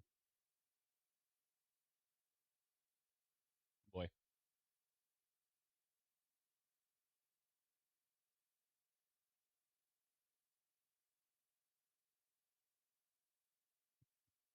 I was just thinking in my head, because that's usually where I do most of my thinking in my brain. I was thinking that it'd be cool if there was a button here on the admin panel, and for everybody who uses Instant Weather Pro, just a single button that is like says overlays. Like we just basically overlays. You click the overlays button, and then every overlay is gone. All you see is pure radar. I want an overlays button. It hides storm tracks, it hides storm risk, it hides alerts, it hides even city labels, even radar icons, just literally everything. You click it, everything's gone. You just have pure radar, and then you click it again, everything's back, lightning, storm tracks, yada, yada, yada. So instead of having to zoom in, you can really just basically see everything you need to see clear as day. I think that would be useful. Sometimes these storm tracks are right on top of, the area of interest in each storm. What's going on up here by Innisfree? How free are you in Innisfree? You seem like you're pretty free.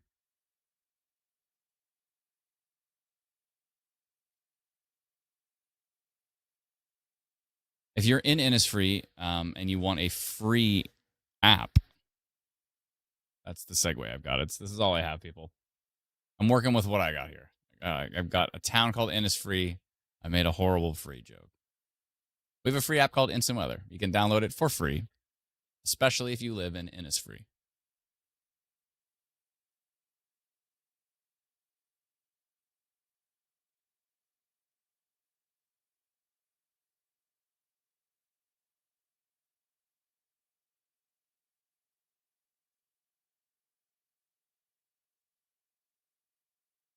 Oh no, was that some old data? Near.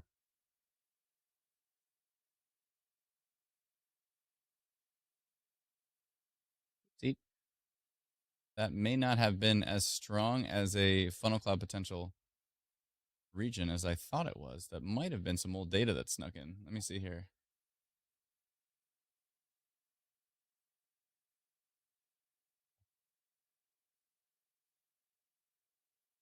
Oh, it was there. Oh, it's the previous frame. I see. It just hasn't updated yet. It's the previous frame. So that environment did exist. Ah, previous frame. Ah, I see. So the current frame is weaker. So you know what I should do? Is I should trace that exact polygon and say that the data is much weaker now. And then you know what's going to happen is as soon as I do that, there's going to be a report. Right? Right. Good. This Perry Soundstorm kind of looks interesting. We said there might be some stuff from Muskoka later, and Perry Sound popped up. All right. All right. The tornado watches have been extended into Saskatchewan. We're hearing. Dalton mentioned that. Thank you, Dalton.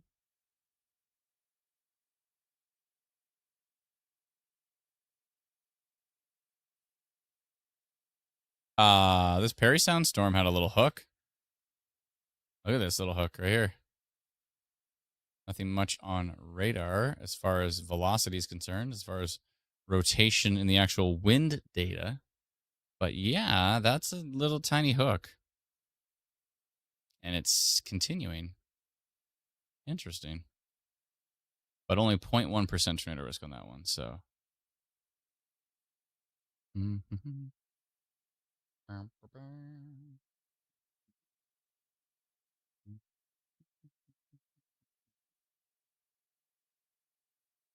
Something's going on with the SPC mesoanalysis. Being a little wonky. What's our Sault Ste. Marie storm doing? Okay, that's got a decent hail core on it now. Decent percentages on that. Only a 2% tornado risk, but a 75% severe hail risk on that storm. 75.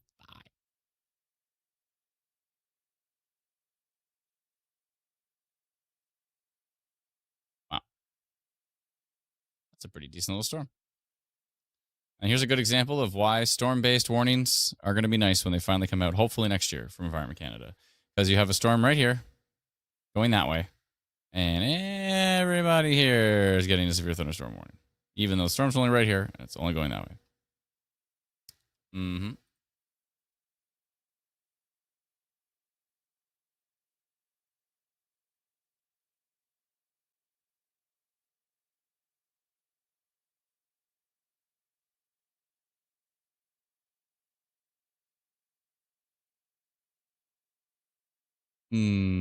Okay.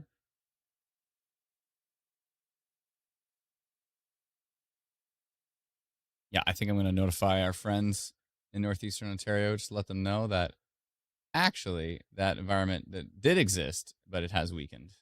So the latest data just came in and showed that non-supercell tornado index actually weakened.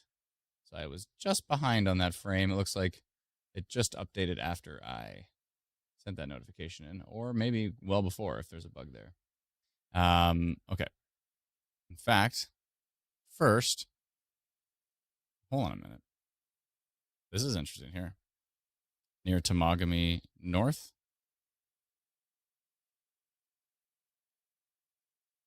In Ontario here, and I'll jump back to Alberta in just a minute.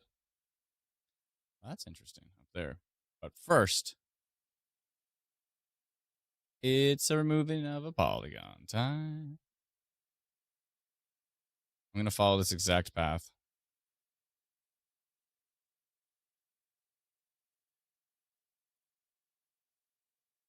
I don't know how that's going to work. Hold on. This is not going to work at all.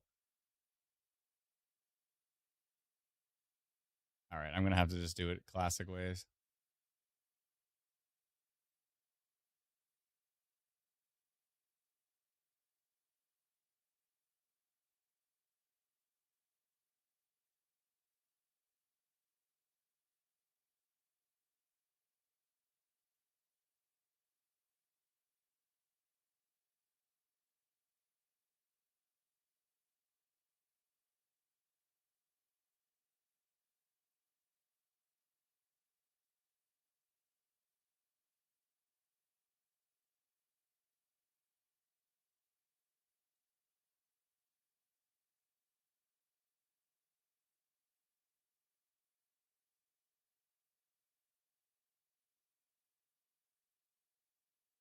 Yeah, I almost got it. So close.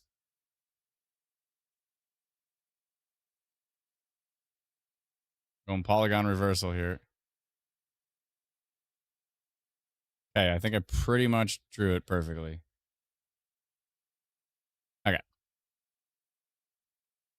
I'm going to put weakened.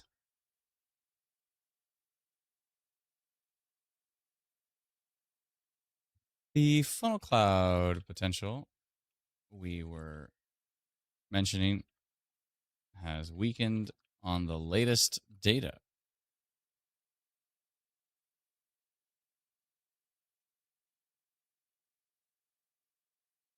Still storms moving through this area with torrential rain, hail, and frequent lightning. However, the potential for them to produce a funnel cloud has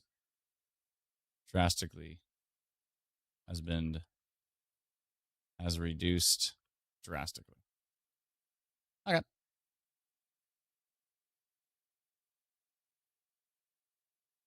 Now, before I do that, I'm going to remove the old one so that it's less confusing. Let's get rid of that one 10 minutes later. And then weakened funnel cloud potential. And then let's send that out. That's 624. And let's go with green.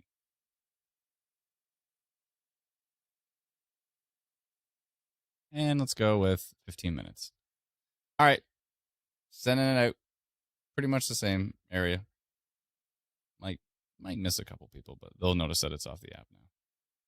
Okay. Correction. A correction has been made. Someone said female bacon.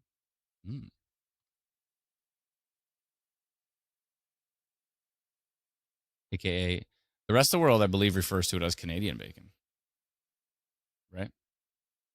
They refer to female bacon as Canadian bacon.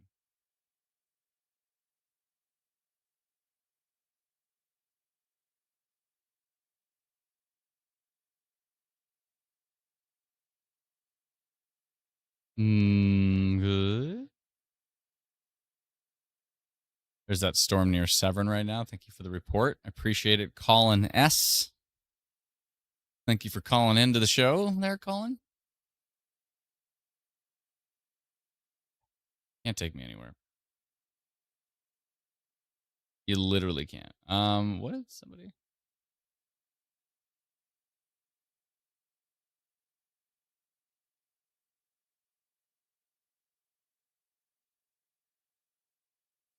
Take a look at Sault Ste. Marie, and then we'll go back to Alberta. A pretty decent storm there. 47% severe wind risk on that one. And which way is it going? Looks like we might be sending that down to Michigan, or at least maybe just clipping Michigan here. More storms coming in from Michigan as well.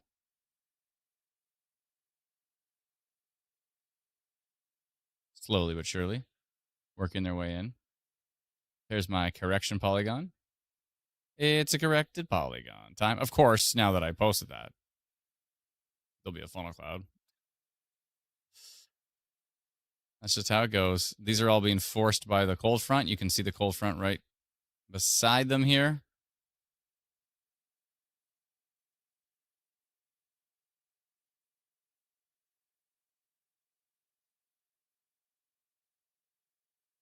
And I believe the tornado watches, have been extended into Saskatchewan. That's right. So they're interested in these storms as well, too, as they track up from the west. Yellow tornado watch, so the lowest of the tornado watch levels, but is there really a low tornado watch level? You know what I'm saying?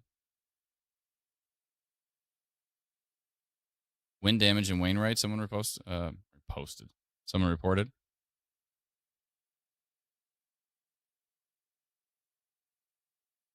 Quite a hail core right here. north of Vermilion. Looks like we have a photo of it. Oh, that's the person who said it was Scud. But I don't know, it looks pretty solid to me.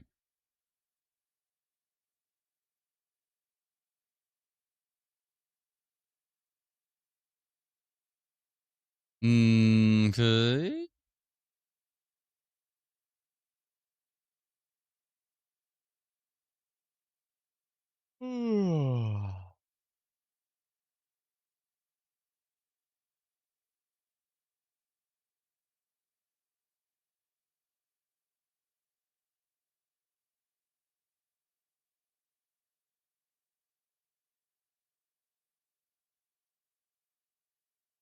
Whoa. Brennan just shared a photo of the latest NAM model, and it's showing a boatload of rainfall for the Chatham Kent area. It's not good. How does that look on HRDPS and her? Is it reasonably close?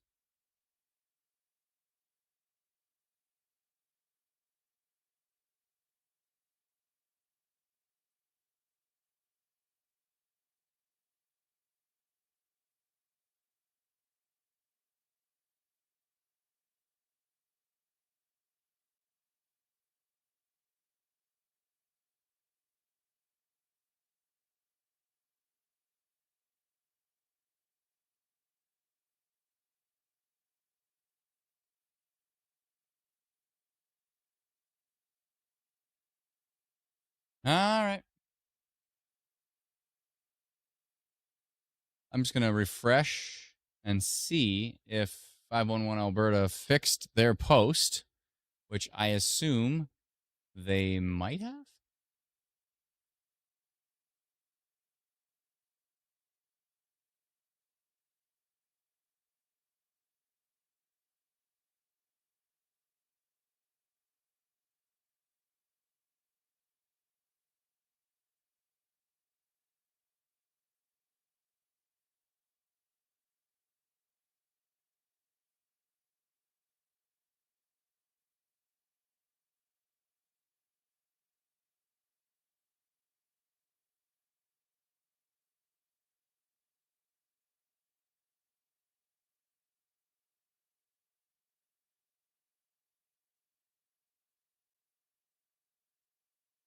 I don't see it anymore, but it might be in there somewhere. Weather map radar shows no rain for Chatham. Yeah, we're looking at longer range models here, I believe. And let's see here. This is actually just by tonight at about 11. This is by tonight at 11 on the NAM model. I'll show you this right here. This is a weather bell model image from the NAM 3K. And you can see Chatham Kent down in here with that. Every model's different. Not every model is going to show exactly the same thing.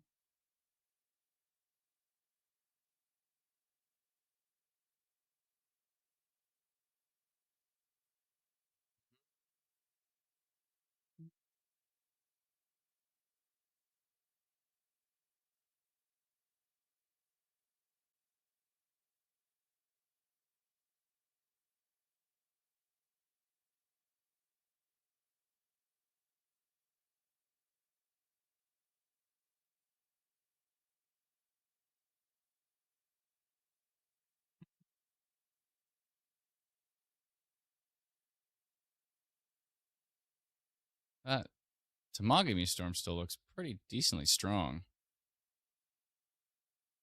Let's see what it looks like from Brit radar here. We'll go take a look at storms in Alberta as well. Want to see what's happening here. Some decent hail up here by Big Chute, the Port Severn area.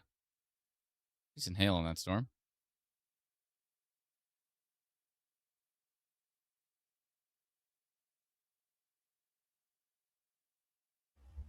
Environment Canada has issued a severe thunderstorm warning on those Muskoka cells.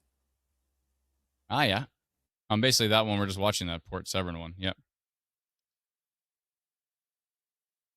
Yep. So severe thunderstorm warning now on that cell. Probably mainly because of a hail risk and possibly a little bit of a flooding risk with the storm moving so slow. Let's see what they're saying. Large hail. Oh, strong wind gusts up to quarter size hail and heavy rain. Classic. The classic cookie cutter severe thunderstorm warning yellow level.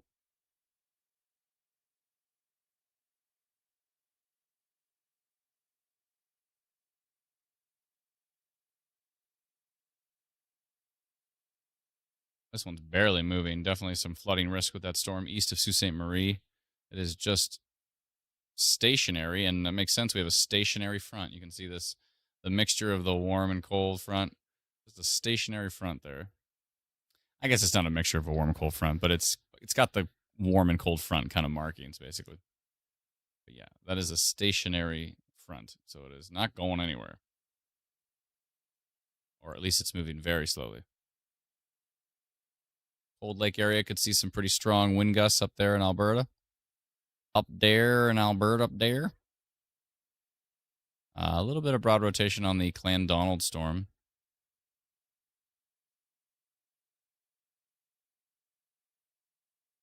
Yeah, it's supported up top. A little bit of broad minor rotation. Nothing too exciting. Head up towards Dewberry. Good.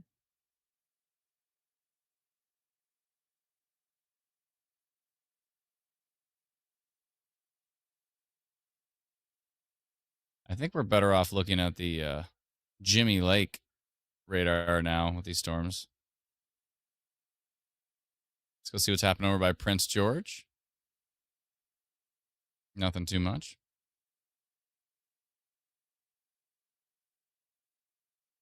Good.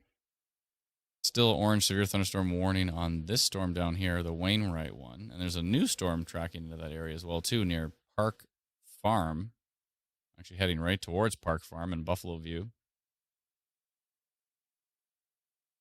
That's the most interesting storm right now, the one northeast of Vermilion. Decent hail core on that as well, too. Tornado watches have been extended into parts of Saskatchewan. I always thought it was Wan, but it turns out it's Win. A lot of folks in the comments have been like, it's not Saskatchewan, it's Saskatchewan. Saskatchewan. Okay. Okay.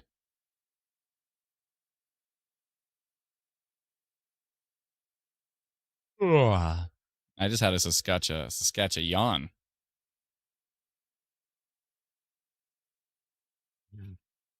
Oh, dear. That's what we should say. Whenever the weather's boring in Saskatchewan, we'll be like, turn it into a Saskatchewan. A bit of more rotation here on the Rolette storm in Quebec. Yeah, just a little bit right in there. 3% on that storm. We'll keep an eye on it. That is just east of Ontario. We're still watching this one near Temagami.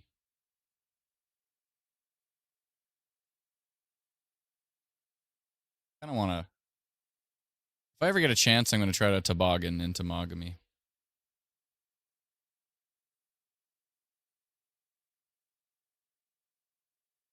Tobogami. I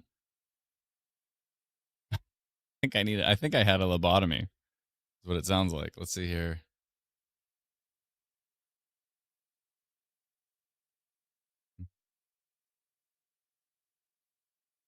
Chicken noodle soup. That's good.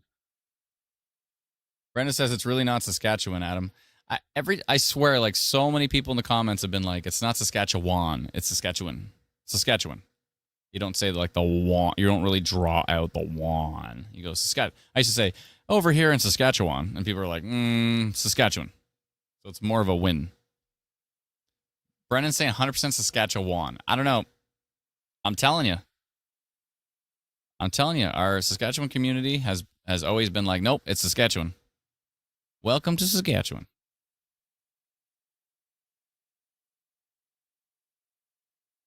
I had a lot of feedback on that.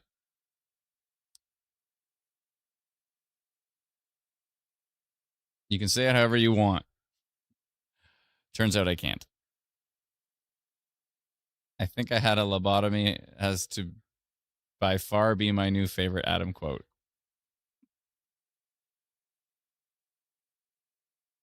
After talking about tobogganing and tomogamy, I needed to mention that I may have had a lobotomy.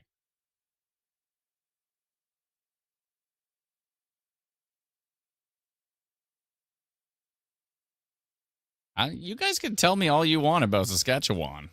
I'm telling you what people in the comments told me on many live streams. They said Saskatchewan. I'm going to go find some videos of people from Saskatchewan.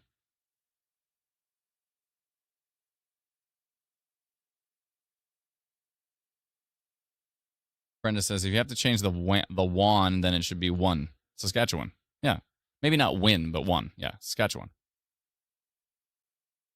The ADHD brain is a wonder.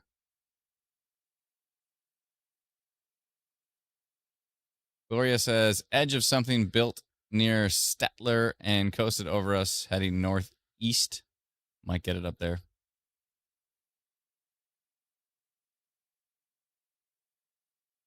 This is one of the first times I'm going to agree with Alana for moving on. We are moving on.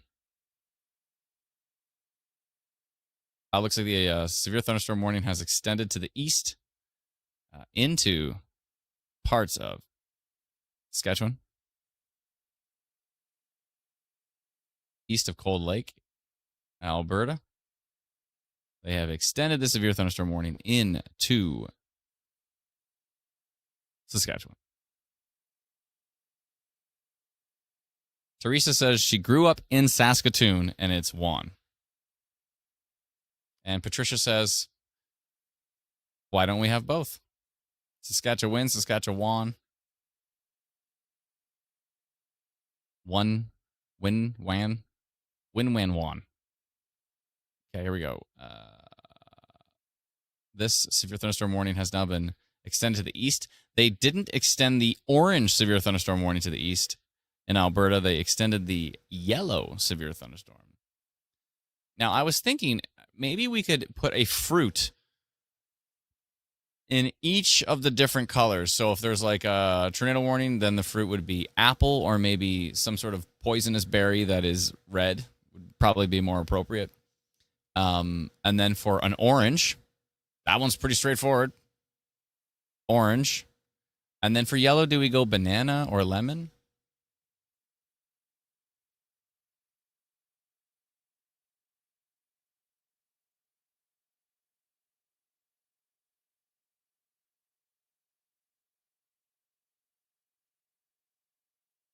Saskatoon berries? Are they unique to Saskatoon? What are they?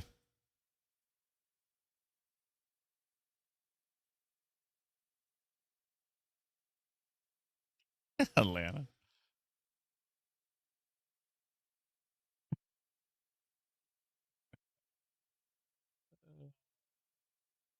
Atlanta's got some zingers today. Like to see it.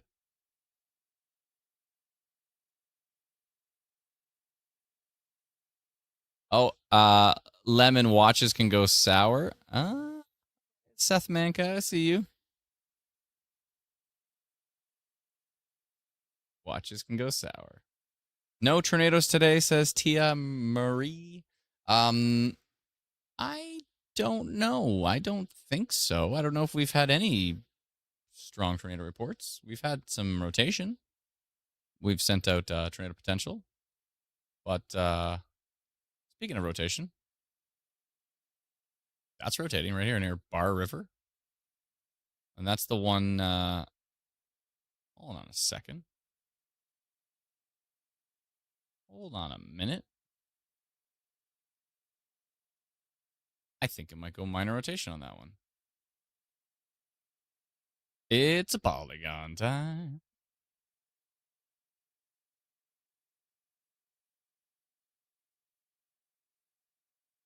Starting to hook. Yeah, you know what? It's polygon time. And that's going to head down into... Where is the international border here? Oh, okay, I see. This is all still Canada. Okay.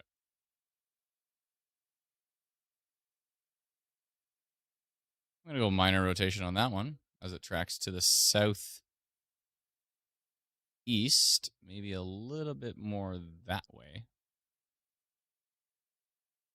Oh, okay. That got stronger. I might just go straight for a tornado potential on that one.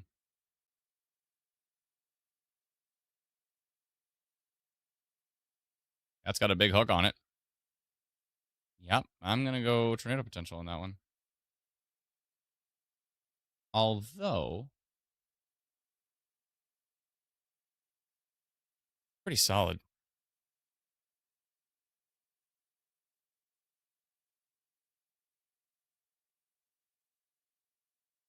I'll go rotation detected. I'm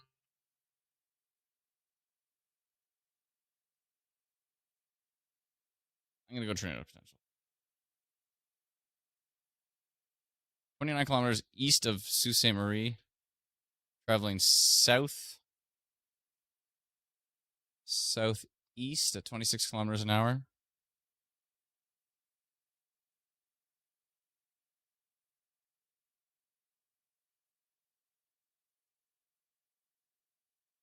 I'm going to go orange, though. Orange tornado potential. Not the full-blown red.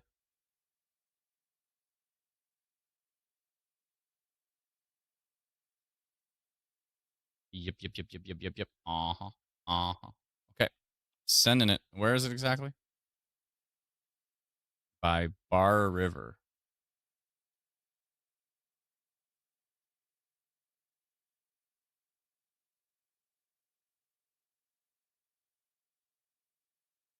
Bar River, traveling south-southeast, and that's at 6:44, and I'm sending it orange.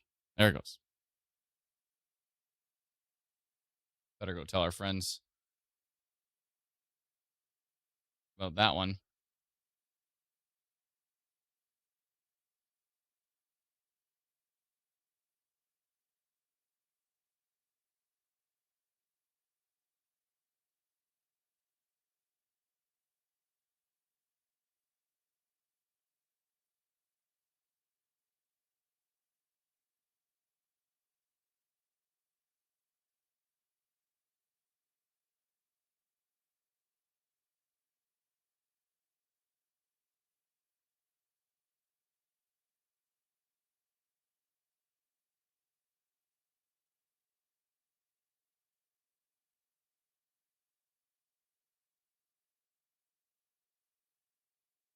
Not as strong from the Michigan radar, but the Sault Ste. Marie radar, ant on me. But the Sault Ste. Marie radar is definitely picking up on something with that storm. And it's definitely got a hook on it right here. You must have you have to rotate radar to really see what we're seeing here. Yeah, that looks pretty solid. We'll take a look at the environment right now.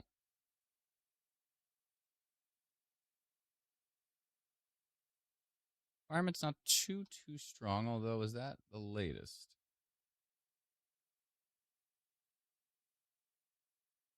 Kind of going into some inhibition.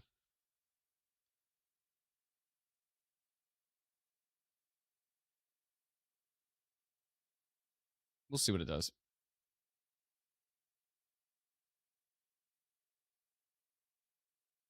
We'll see what it does. There's definitely an environment in deep southwestern Ontario.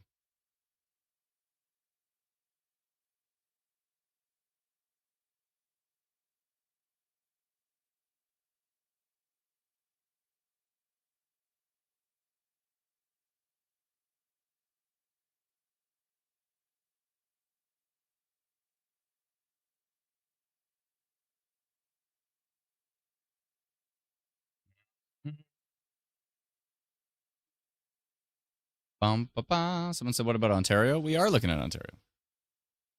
Looking at the storms moving into parts of Ontario. Let's go take a look at this one up here in Muskoka.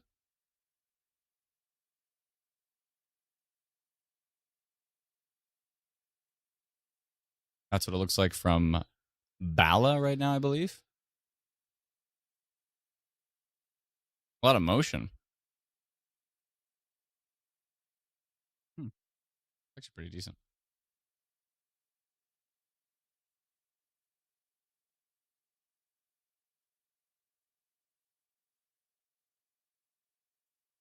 Take a look at the Temagami storm. Going to jump back to Alberta very shortly here. Lots of storms right in the stationary boundary. And this Sault Ste. Marie one did go tornado potential on it. We'll see what it wants to do here. It's possible it could weaken. It's possible. We'll see. I hope so. I hope it weakens.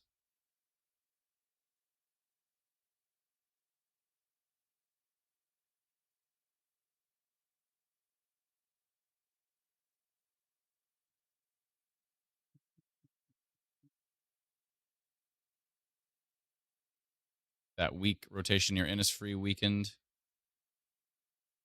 These storms over here, the one near Cold Lake looks like it could be getting some big wind gusts here, 87 kilometers an hour. Cold Lake could get pretty darn windy. You're under a severe thunderstorm warning from Environment Canada. You are under a severe thunderstorm warning. Let's take a look at the reports because it looks like there's quite a few. This was Bonnyville. Getting some more rain in Bonnyville. Thank you for the report. Appreciate it. This is the one I think we just watched. Yeah, that's the one with some rolling, lots of movement in the clouds up there. They're bubbling around. This was another one from Muskoka Lakes earlier from Trevor.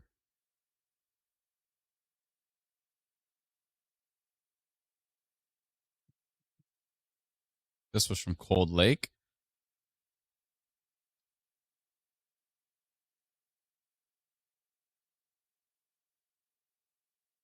Thank you for the report. Appreciate it. This was Bonnyville. Whoa.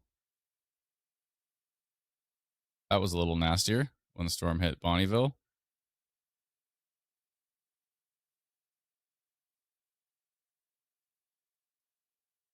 You're blowing there. Whoa, look at over the water.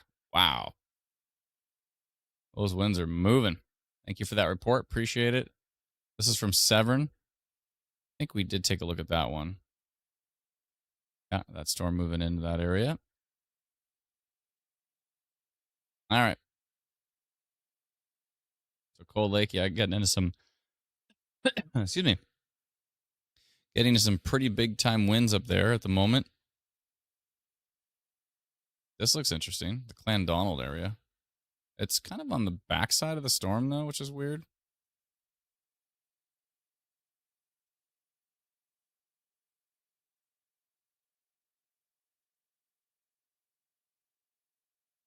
Strange. Tilt 2 also looks kind of weird. Tilt 3.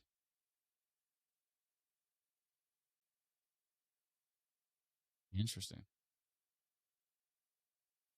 Interesting. I'm so itchy. Okay.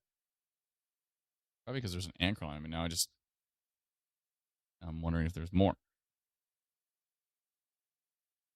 Big time hail spike right here. Whoa. That Buffalo View storm. Huge 3-body scatter spike.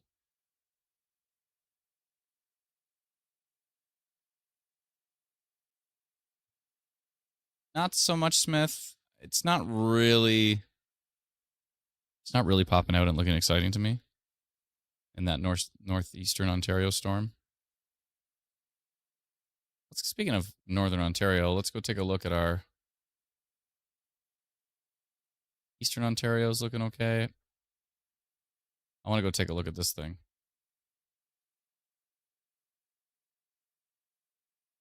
Definitely not as strong on the next frame, which is good news. Sure looks strong for a frame there, so.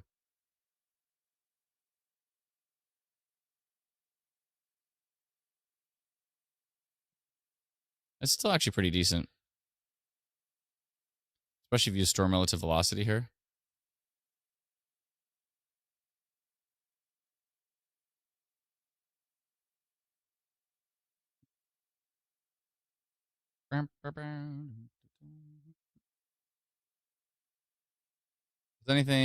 Does anyone think anything severe will develop for Edmonton again tonight?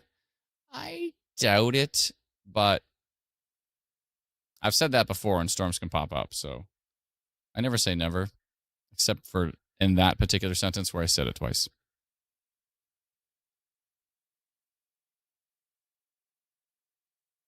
Yeah, so this is what Smith was talking about. I mean, yeah, there's a little bit of minor rotation in there. Kind of looked better a few frames ago by Rabbit Lake. We've been watching that for a little while. But, 14 kilometers on one side and 31 on the other. So, and then this looks probably like noise. So, not really there yet, but we'll see. 3% tornado risk on that cell. We'll keep an eye on it. It's definitely the most potent cell in northeastern Ontario. Sorry. Yeah, northeastern Ontario. Although, Sault Ste. Marie might have something to say about that.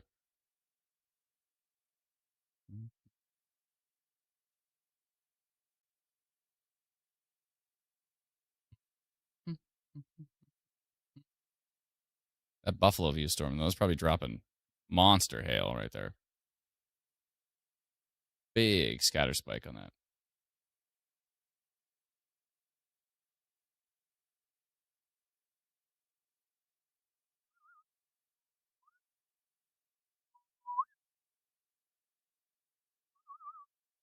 All right. I think now might be a pretty good time for a break. We might go into hybrid mode for a bit. Go eat some dinner and then come back. Unless, Brennan, let's see if we've already had dinner. I don't know if there's much for you to talk about right now, though. These storms are relatively boring at the moment, but I could see them getting more interesting for deep southwestern Ontario later. Like you said, from the stuff coming in from Michigan. Maybe. That's a maybe. And again, we have a tornado watch in Saskatchewan and Alberta, so it's worth paying attention to those storms. Although other than these hail cores, nothing here is really jumping out at me as that exciting yet. That could change. So yeah, maybe we should probably go. I think we'll go hybrid mode. So Brendan will put on some elevator music. Don't worry, the music's going to get at least not that. I don't know if it's going to get better. I'm going to record a bunch of acoustic stuff, probably this fall and winter when I have some time, and then we'll use that as the background music. It'll be much better. So, why are we here today? 23 says Adam needs water and food in his face hole. That's right. I do love stuffing food into the hole in my face for sure. Let's see here.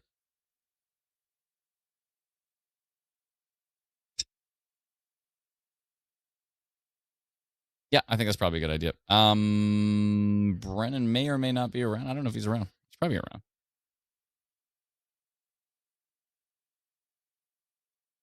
Let's go hybrid mode, have dinner, and keep an eye. Oh, he's already done it. He's already gone in hybrid mode. Okay, perfect. Thank you, Brennan. Appreciate it. Okay, we're going to go into what we refer to as hybrid mode, which basically just means radar animating, elevator music in the background, and then if something gets super interesting, either Brennan or myself will jump into the stream, or maybe Alana will jump into the stream and let you know what's going on with it. And then if things get really interesting later, then we may jump back onto the stream as well too. So we'll see. We're expecting some decent storms overnight, so it's very possible that we'll jump back on a few times. And but for now, I think we're going to go into hybrid mode, eat some dinner. Everybody stay safe with these storms, and we will be back in a little bit. Dinner mode. Yeah, exactly. That's right. Thanks so much, everyone. We'll talk to you soon. Bye-bye.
Hey everyone, Brennan here. I just wanted to pop in and let you know that a tornado warning has been issued in Saskatchewan for this Meadow Lake storm here.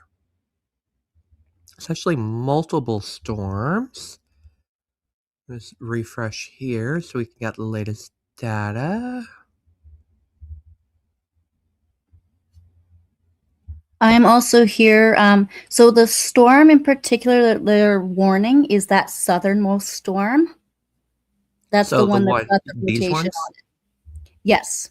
Perfect. Okay, yeah, I can see that. Yeah. So these storms formed like right along the edge of these alert regions, so it kind of prompted Environment Canada to issue the warning for two different regions, even though it's a very small part of this area that's being affected by these storms that are showing signs of rotation that are west of Shetnik.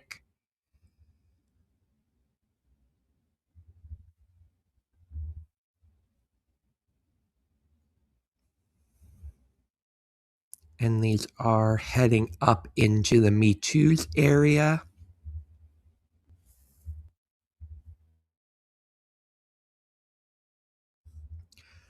For those asking where Adam is, I'm not too sure. I messaged him to see if he wants to come back on to cover these tornado warnings, so I'm assuming he's busy with something right now, but until then, I'm gonna keep you updated on where these storms are going. We should maybe add the Saskatchewan pages to the Good stream. call. I'll And do then that now. the situation in Alberta has pretty much come to an end for the day, so we could probably remove them or at least change the title.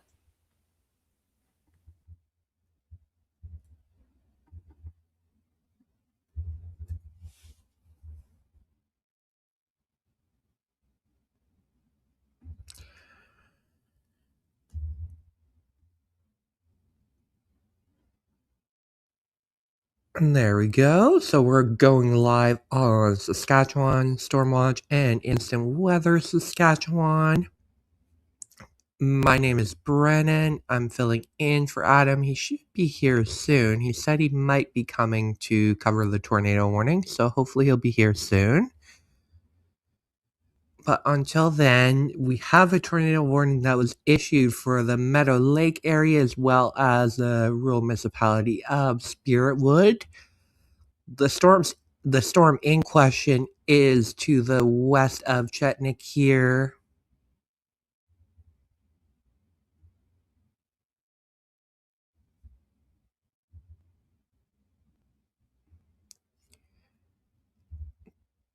Last frame, it's still there, but it's very messy.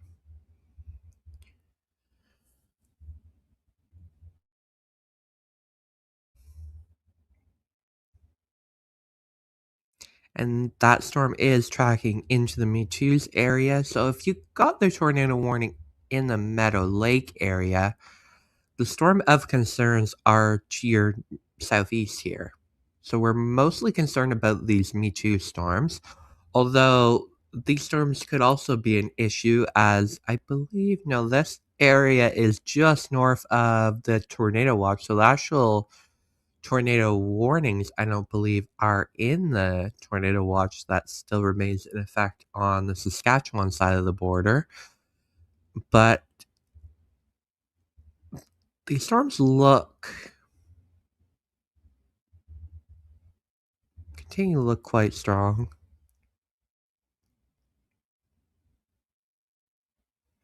We'll keep an eye on this Me Too storm to see where it's going.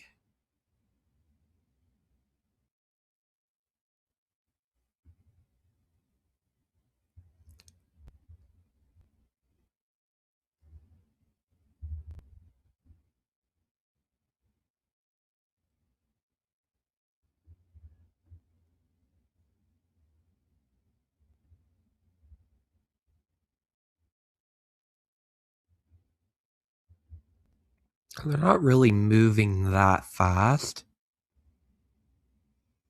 No, Also, the warning says they're moving at about 15 kilometers per hour, so not yeah, very. they're very slow. So it's basically just this area that's the biggest concern with these. Basically, just south of me two's, and they're moving very, very slow. So should hopefully be able to provide people like up in the Me Too's Nab area if these storms continue tracking north into those areas. Should have plenty of time to seek shelter as the storms are approaching. You are under a tornado warning, and as we say, if you're under a tornado warning, you should seek shelter. Environment Canada has their reasons for issuing the warning, even though it's a huge alert region. So, like areas like up near Meadow Lake and to the north here, you're going to get some storms. We'll have to see if they have tornado potential as they reach Meadow Lake, but the concern right now is for these storms near Me Too's. So continue seeking shelter if you're in these areas, and I'll be back shortly with another update. Actually, before I do that, just going to mention that we're also monitoring storms in southern Ontario. So far, nothing has really caught our eyes. Environment Canada has a few severe thunderstorm warnings in effect for, I just saw they issued one for the York Region area for some cells that are developing southeast of Barrie, and then we had some earlier warnings around the Muskoka region, and there's still some in effect for North Bay right now. Hail seems to be the main concern with these storms, as well as damaging wind gusts. We'll keep watching them, but right now, nothing really catching our eye. If we see rotation or anything, we'll pop back on and update you, and we'll keep an eye on this Me Too's tornado warning and in the Meadow Lake area, and I'll have another update very shortly, so stay tuned.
All right, there, folks. We are back.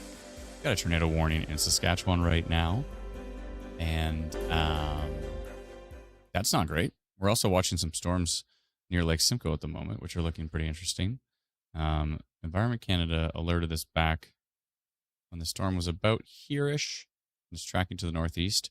There's a bit of a problem with this particular storm is that it's kind of far away from every radar. So that's a bit of a tricky situation. So there's that one. Let me just jump over to Ontario. Refresh some of these. They're just sitting there idle for too long. A pretty nasty looking storm actually over Lake Simcoe at the moment.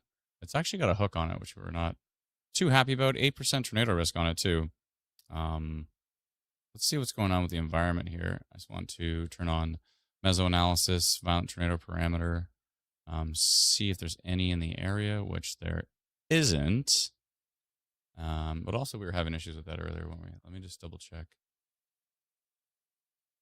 Oh, sorry. There is VTP in the area. There's actually a 0.5 over that storm.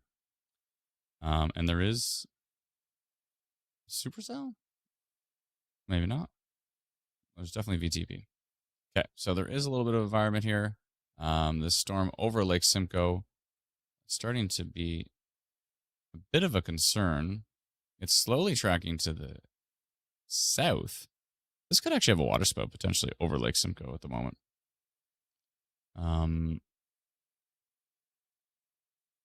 See rotation on multiple tilts. Let's go to storm relative velocity. It's very minor. But yeah, 8%, 69% severe risk on this storm. It is under a severe thunderstorm warning at the moment. This storm's coming into Barrie right now, but it looks boring. So the one coming into Barrie is not the concern. The one over Lake Simcoe is the concern. But we'll see what it's doing. It's literally on the water, and it's moving incredibly slow. It's basically stationary.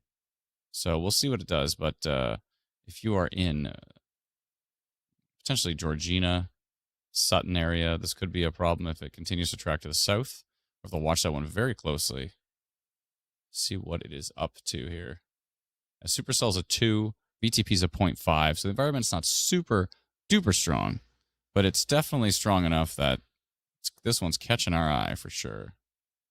Yeah, we could have a little water spout over Lake Simcoe right now. Too dark to pull up any cameras. Let's go back to Saskatchewan. Let me just refresh that as well. Hope everybody's staying safe.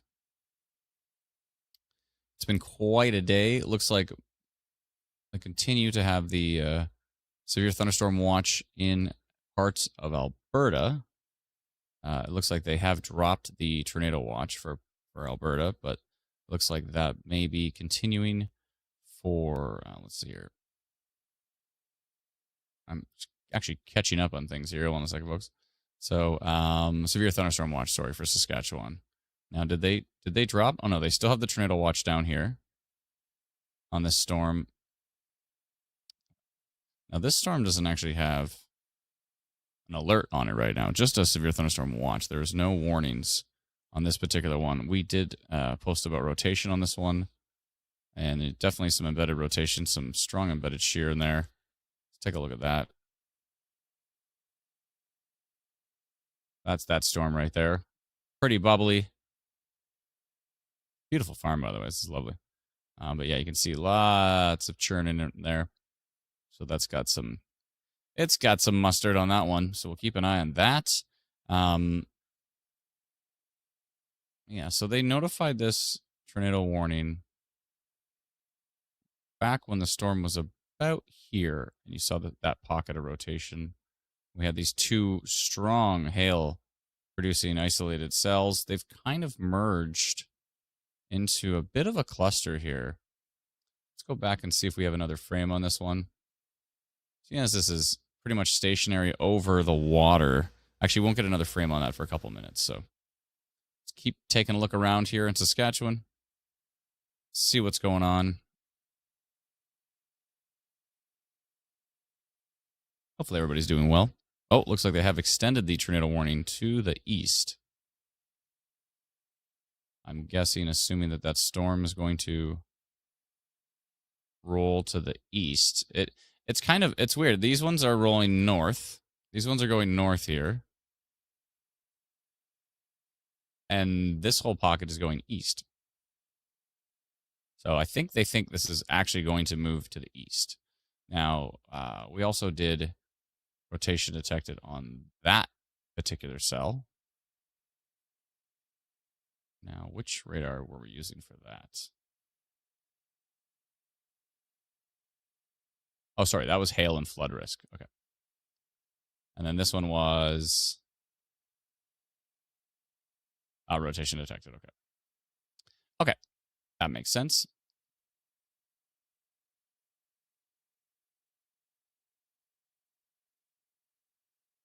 So yeah, with tornado warnings, Environment Canada may have some information that they may have received a report. Possible there could be maybe a land spout in here. I'm not seeing strong organized rotation on radar, but that doesn't mean that they don't have some information that we don't have. So we always want to take tornado warnings seriously. And this would be the cell, I would think. I don't think it's that, because it's kind of distant from the storm. I think it's probably this one right here. Now, the tornado warning probably mentions some details on this. Near Chittick Lake? Chittick Lake. That's the one. Okay. Yeah, so it's this storm right here that they're concerned with. And it is moving to slowly but surely to the east, northeast. Let's see. Yeah, they're concerned about this particular storm right here. So if you're in the Chittick area,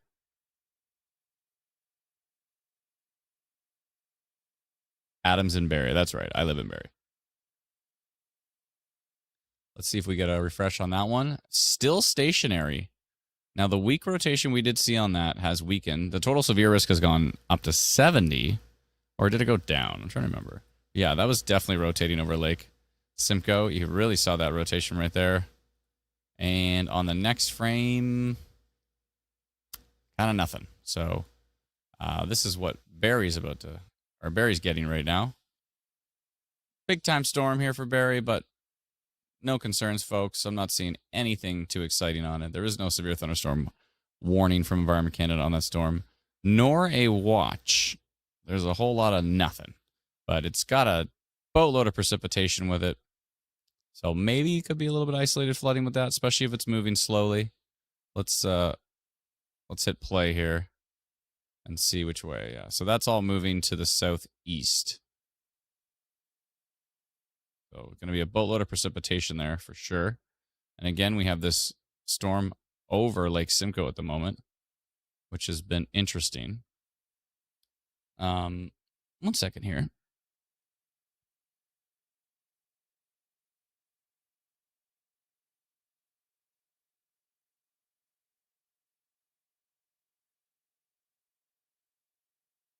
I'm actually literally texting my family right now, and I'm saying, make sure nobody has anything plugged in. Like, nobody's got an iPad plugged in. I don't mean anything plugged in. I just mean the thing you're holding, right? The chances of lightning actually striking your house is quite low. But I'm saying, make sure no one has anything plugged in that they're holding. Last thing you want to be is like holding an iPad or holding your iPhone or an Android phone, whatever it happens to be, holding something that's plugged into the electrical. That's the last thing you'd want. So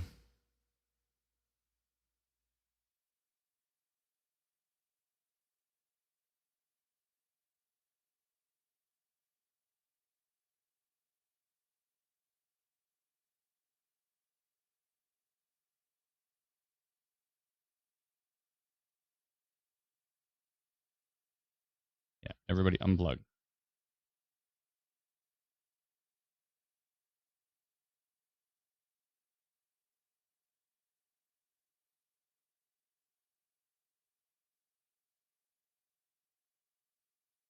Okay. So that was from Exeter. Let's look at it again from King. It looks a lot more boring now, which is good news because it was looking pretty grumpy. Big thunder strikes. This thing's rotating way up high. Impressive. It rotates all the way up to tilt 8. Pretty impressive, actually. But at the low levels, it's not looking that exciting over Lake Simcoe at this point.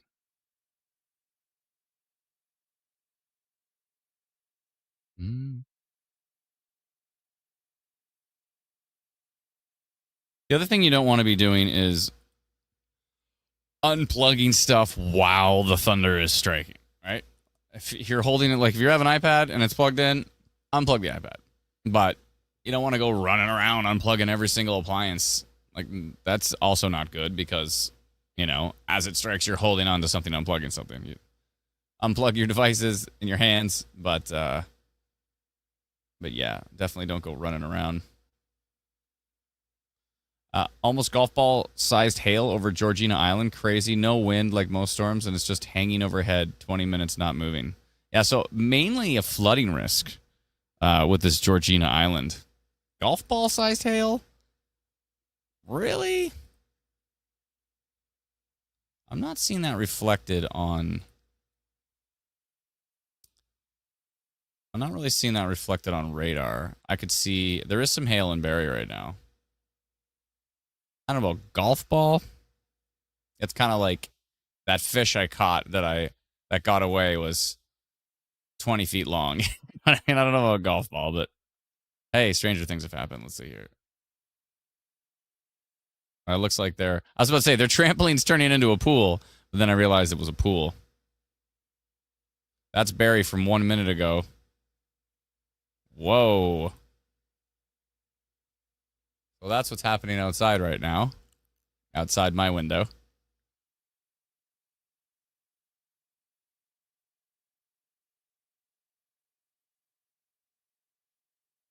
Oh boy.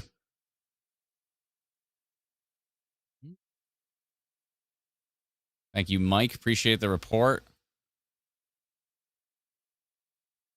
That was from the south end of Barrie. I think. Yeah, south end of Barrie there. Actually, yeah. Pretty much actually downtown. Just around the water. Still 5% tornado risk on this Georgina cell.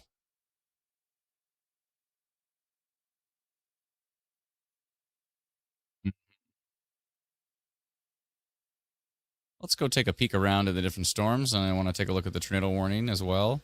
Holy, lots of precipitation up by West Nipissing. Got some big-time hail falling there as well, too.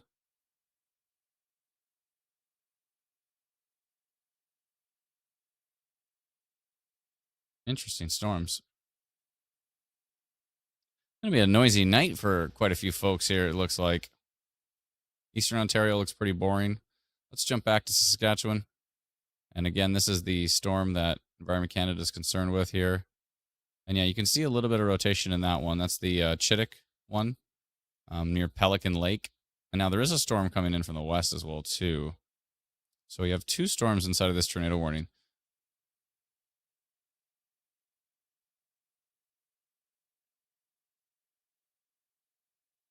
Take a look at tilt 2, tilt 1. This is very confined rotations, very, very focused to right here on the southwest side of the cell. These storms are actually merging now, which is interesting. So we'll see what the merge does to them. Sometimes the merge can increase their strength, and sometimes the merge can actually weaken them.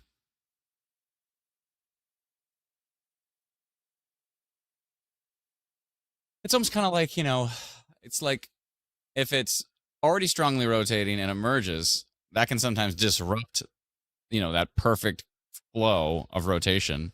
And the vice versa is sometimes it's boring and it hits a merge, and then that is the thing that kind of kicks off the spinning, right?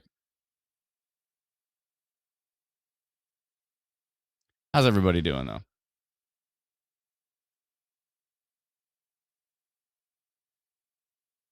Yeah, remember to look at the time at the bottom left there. It says 7:20 because that's in Saskatchewan. And, of course, where's Adam at? I'm in Barrie. I live in Barrie, Ontario. Yeehaw. I don't know. Why do I do that every time I announce Barrie? Like it's just farms here. Wee-hoo. Woohoo! No, it's the city's growing. It's growing pretty big now. I think it's 150, 175,000 people. It's getting there. It's getting there. Like it's down in Louisiana. Woohoo! Barry, Ontario. Barry, Louisiana. All right, let's see here.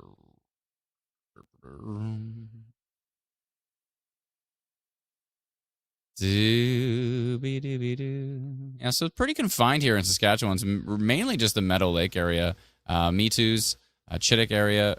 Really, Environment Canada is really focused on Chittick with this one.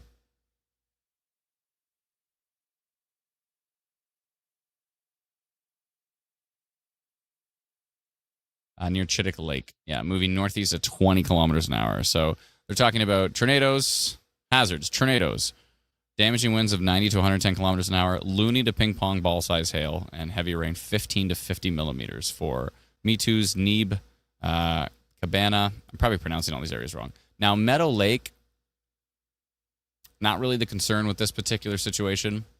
I know this is all tornado warned up here. Now, I wonder if this is also under tornado warning here.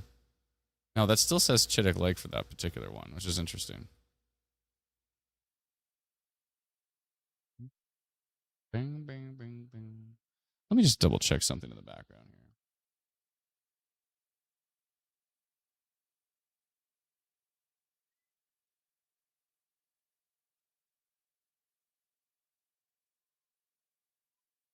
That's interesting. Ooh. The power just went off and back on.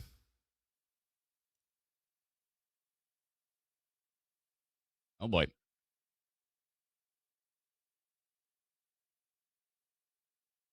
Yeah, probably lightning struck a tree. Tree fell down, hit the power lines, made the grid choke a bit. This is still kind of showing a hook over Lake Simcoe. I wonder if we got ourselves a little water spout over Lake Simcoe right now.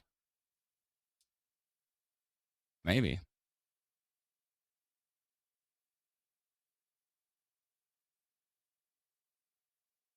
My power just went out for a minute in Barrie, says Catherine. Yeah, mine kind of just went out for a second. Very active. Power still on in Barrie. No hydro in RVH area. So I'm near the hospital and I've got power. It went out and it came back on.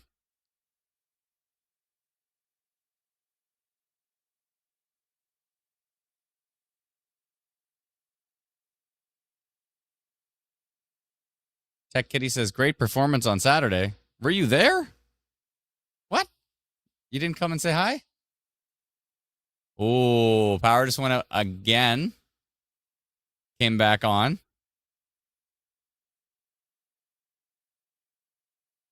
Ooh.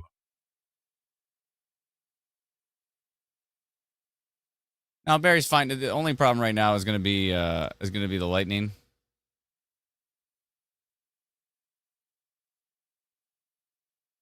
No, my generator isn't like plugged into the house. I'd have to go get it and turn it on.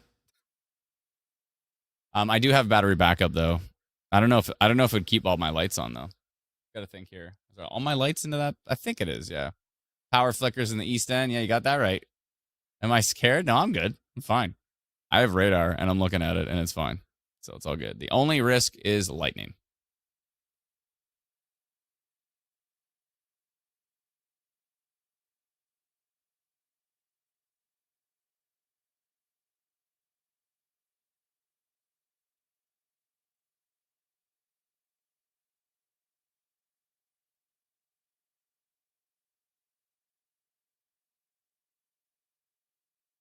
All right, let's go take a look at some of the reports. Hopefully that brings some comfort to you that I'm in Barrie and I have no concern. No concern at all. It's windy, there's lightning and rain. If I was concerned, I'd let you know. That's Barrie right now.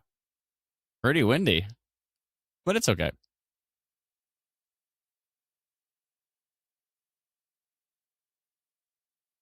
You can see what I think is Is that Barry right there?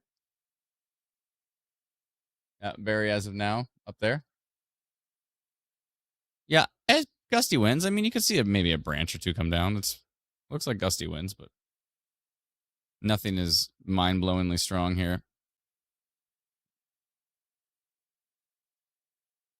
Mm.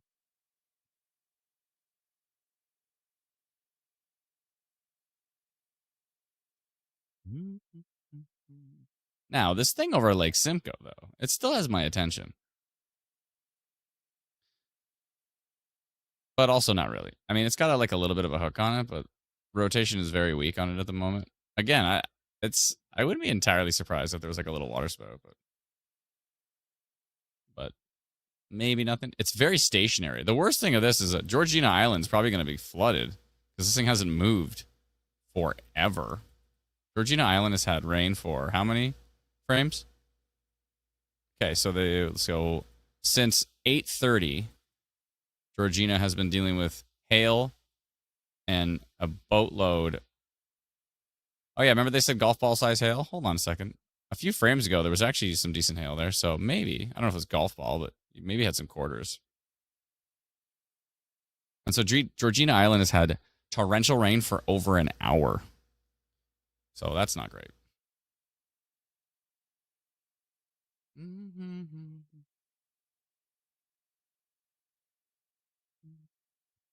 Go back and take a look here.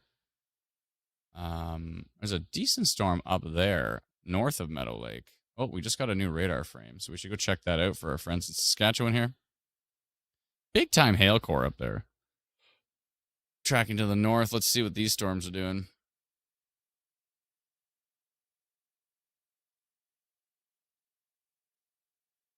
That seems like it's starting to merge. Yeah, this storm popped up in the south and is merging into this storm. So, again, maybe the merge will help weaken it. Nonetheless, of course, tornado warning still in place. You're in the Chittick area. Now, if you're in Big River at the moment, if you're in Bodmin, Phillips Grove, Neslin Lake, I'd be on alert, but the only places that would need to be taking shelter right now, based on the Environment Canada warning details, would be the Chittick area. Now, this one's interesting up here, but it's really noisy. Not that exciting. This storm here is ridiculous. I'm surprised this thing doesn't have an orange severe thunderstorm warning, because this is like even has a little bit of embedded rotation in there as well. It might be outflow, but this thing's got a wild hail core. That's a substantial hail core right there. And that's, which way is it going here? Let's see. This is basically northeast of Meadow Lake Provincial Park. So probably part of Meadow Lake Provincial Park here.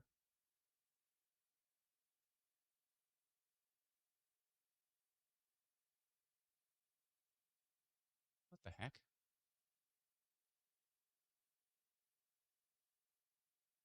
How did I just get water on my leg?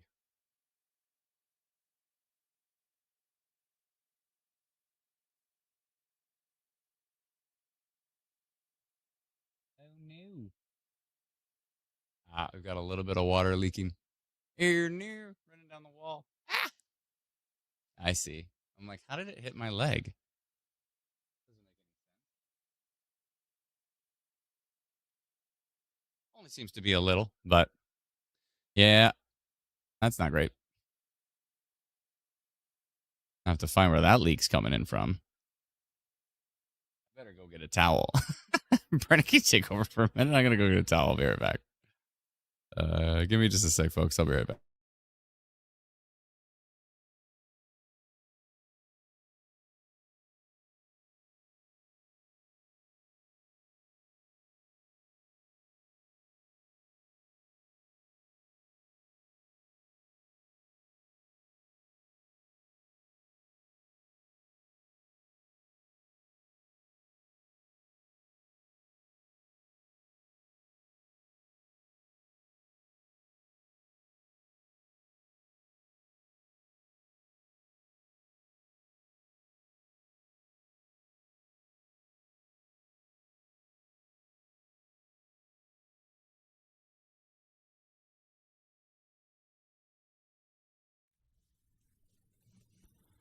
Storm has passed, the time is now to go to bed. You can do it somehow.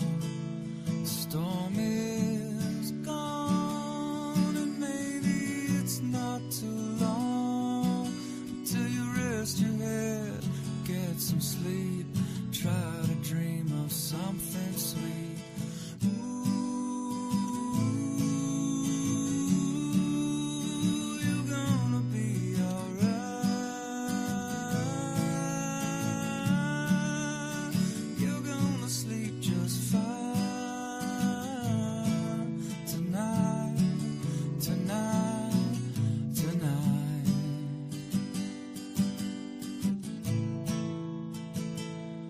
Thunder's gone, rain is coming down.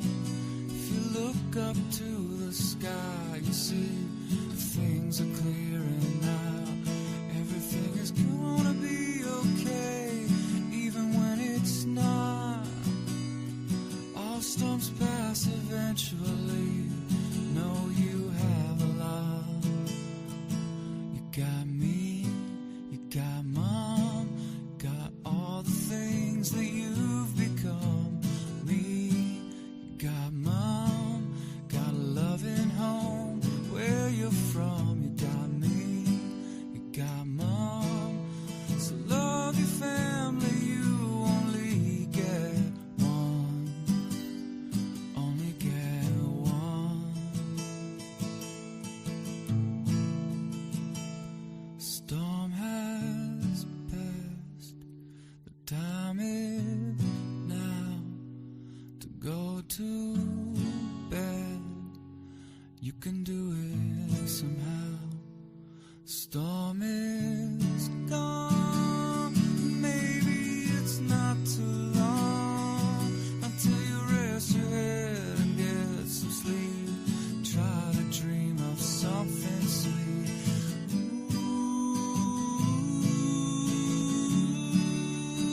You're gonna be alright. You're gonna sleep just fine tonight, tonight, tonight. You're gonna sleep just fine.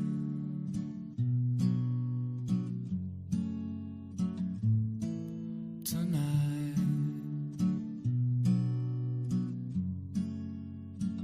gonna sleep just fine.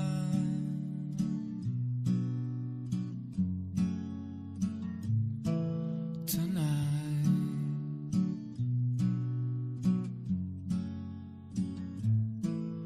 tonight.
Hey everyone, Brennan here. I'm just jumping in to give a bit of an update on the flooding situation in Barrie.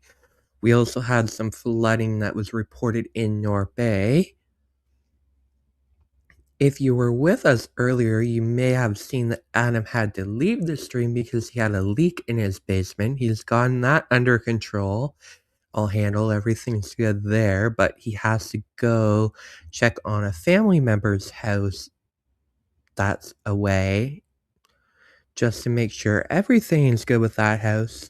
So he'll be back shortly, but until then, I'm going to take a look at what the radar is doing and how Barrie could still be a big concern with flooding because it doesn't seem to be ending anytime soon from what I'm seeing. And more storms are developing. Just give me a moment. I'm just switching the banner here. Then we'll jump into radar here. So we have the flooding potential polygon on that storm in the Barrie area. I'm not too sure why Environment Canada hasn't warned it because we've had multiple severe thunderstorm warnings that were related to flooding earlier in the day, especially in the Ottawa area. However, Environment Canada just completely ignored the Barrie area, even though we've seen radar reports of up to 100 millimeters of rain in the Barrie area, and they're still getting rain. And as you can see here, there's more storms building over the Bruce Peninsula and Georgian Bay here, so Barrie's far from done with the rain. It may become a little bit more scattered because it's not as sustained the rain was. As you can see, this cluster of storms that went through that's over Innisfil now in Keswick was a bit more organized, and the cells that developed over by Collingwood are a little more scattered. So Barrie's getting a bit of a break here based on the latest radar, but don't let your guard down because there's more rain coming. You can see I'll animate it here. There's more rain that's developing over by the Collingwood area here. And those will track into Barrie, so there's definitely a lot more rain to come for Barrie. I'm just refreshing here because there we go. You can see more storms building over by Wyerton, Meaford, Owen Sound, and those will make their way into the Barrie area. We're also having a little pop-up storm that went through Vineland, now tracking into St. Catharines. I've seen a few reports of small hail associated with this storm. It's basically not much of a concern other than lightning. Although, considering how slow it's moving, if it continues to regenerate here over near Beamsville, it could become a flooding concern for the St. Catharines area, so we'll have to closely monitor that.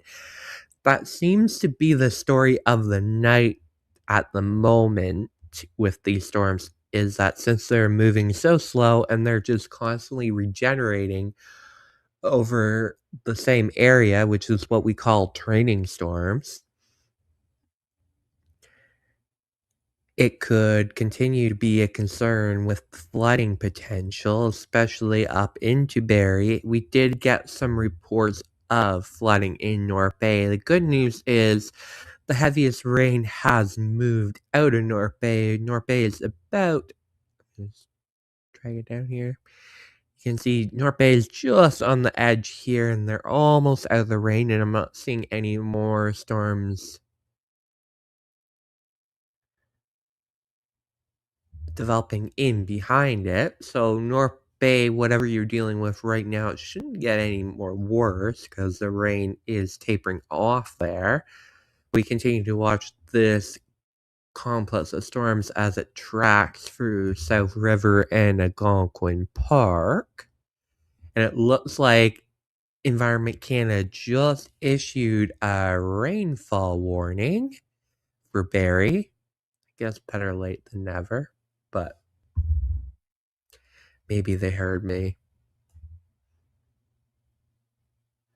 But yeah, Barrie's definitely getting a ton of rain tonight, and unfortunately, it doesn't look like it's gonna end. Barrie is getting the Edmonton experience tonight. As Edmonton and Alberta has been dealing with so much rain in the last few weeks, and it looks like they're gonna get more rain tomorrow. So Barrie's joining the club with Edmonton by hogging all the rain. And I know we have a lot of people in deep southwestern Ontario. I know Patricia has been begging for some rain in the Chatham-Kent area. You may get some rain with these storms that are developing in Michigan. We'll have to keep an eye on that. Models have been doing a very, very poor job with picking up on where these storms will develop. That's right, they have, absolutely. Oh, you're back. I'm not back. You're I have to go back? check on I gotta go Okay. check on a family member's place because they're out of town right now. I want to make sure their place is all right. Got it. Yeah, you can told bring me up them on the about stream for a that. sec though. That was crazy. We unfortunately we figured out the problem, but it was like there was just so much pooling water, and then I don't know if anybody else is in Barrie, but there was just so much pooling water, and it was just like that was bananas. So it was pooling and coming in, unfortunately. We got it under control. I think I just want to go. I just want to go make sure that again my family member's place is all right. So I'm gonna go check on their place. Thanks. It's just like to go incognito here. I gotta spin it around there. I'll go this way. There we are. Anywho, I want to go do that quick. Thank you, Brendan, for jumping back on the stream and making sure everybody's all right. That was bananas. You know what I also saw, like when I was out there too? It was like nonstop lightning. I'm like, I don't want to be outside right now, but we got to figure this out. Out like towards the south end of Barrie, maybe, I'm not sure. Just like I was looking south, and I saw a huge lightning bolt, and then I saw a huge green flash, and I was like, oh no. And then and then the power obviously flickered like wild. So I hope their house is okay too. I'm sure the house is ours is we're okay now. We're good. We figured it out. It was just it was like a small leak, but it was really pooling out there. When I went outside, there was like in one of like the gardens against the house, there was just like a foot of water. I'm like, ooh, this is not good. I had to get the shop back out too, as well too, to drain one of the window wells. In pouring rain and constant lightning, that was brutal. So, anyways, I'm sure I'm not but that huge green flash. It was obviously it was arcing. It was a power line exploded basically. So that was pretty wild. But yeah, there's more storms coming. Dalton's pointing out there's more storms coming. So I think we're good now. I think everything should be fine now. But I want to go check on that family member's place because who knows, and because they're out of town right now. So I'm gonna go do that quick, and then I will come back. And if there's still something interesting happening, then I will. That I didn't get any pics or videos. I only have two hands, and both of them were in use. So yeah, that was fun. Yeah, no, it's it's all good. This is it's a waterproof vac. It's all good. It was fine. And it actually did the trick. It drained the window well, and that was good because what happened is all the water was pooling, then it was all pooling into the window well, and for some reason that wasn't draining into the weeping tile. And even though it didn't seem like it was blocked, I think maybe just the things were just overwhelmed. You know what I mean? Like maybe it's just starting to back up because there was nowhere for the water to go because there was just so much water. So, anyways, long story short, the window well it was because of the window well that was starting to leak into things. But we got that all taken care of now. It's all good. So, Smith says, "Why does Adam look like he's gonna mug somebody?" No, I'm good. This is like my wife's rain jacket. I just threw it on, so it's all good. And she's like, "Where's my rain jacket?" I'm like, "I got it on. It's fine." Because she's got like the best stuff. I was gonna comment on that. It looks like you were just robbing a place. No, I was like this outside going, I don't want to be outside right now. Anyways, but it's all good. I'm going to go check on that. I'll be back in a bit. Thank you, Brendan. Appreciate it. You're welcome. And I'm going to switch back to my feed. So I did add back on Ontario Storm Watch, and Instant Weather Ontario on Facebook because we continue to monitor the flooding potential in the Barrie area. We've been live on YouTube. Our feed cut out on Facebook earlier because we hit the 8-hour mark. I wasn't sure if we were going to add it back, but now that it looks like this could continue to become a serious situation in the Barrie area, we're continuing to follow this storm. Adam's gone to check on a family member's place to make sure it's good, and then he'll be back to provide more coverage for these storms. But until then, I'm going to be here keeping an eye on them. Hopefully they don't eventually make their way into the GTA, considering how slow they're moving. GTA does not deal with flooding that well. We're also watching a little storm that popped up in the Niagara region that's tracking into St. Catharines.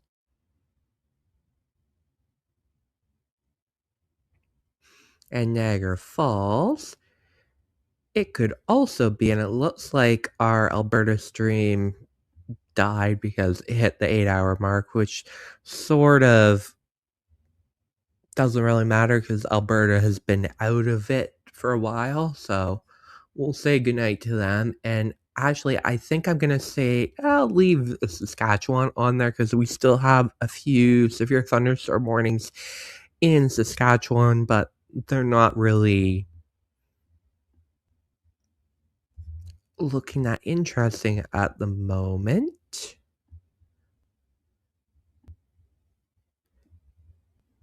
And the Barrie area did get a rainfall warning earlier, like a few minutes ago, finally. With all this rain that's going through, and Barrie is getting even more rain with these developing cells over Wyerton, Owen Sound, Meaford area, and those will eventually make their way into Barrie. It's kind of just like this whole line of training storms that's just tracking non-stop through this area here right into Barrie.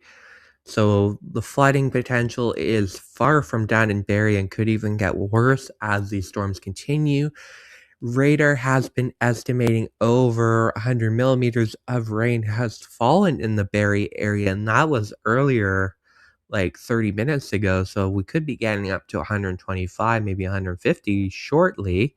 Although Barrie right now, at least the south end of Barrie, is getting a bit of a break from the rain. Still continues on in the north end near Midhurst, Crown Hill, Oromodonte.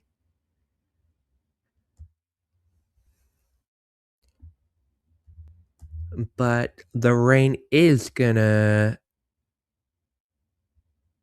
start back up in Barrie as these storms that are currently over Wasaga Beach and Stainer move into the Barrie area. So it's going to be a very, very long night for Barrie, and we'll still be here. We'll keep an eye on the situation. I'm just going to go around just to see what storms we're dealing with. We have a few storms in Eastern Ontario. We're not really talking about them right now because we're not really expecting any severe potential over there. But if the storms do linger over a particular area, flooding could certainly be a concern. And we heard reports of flooding in the North Bay area. Thankfully,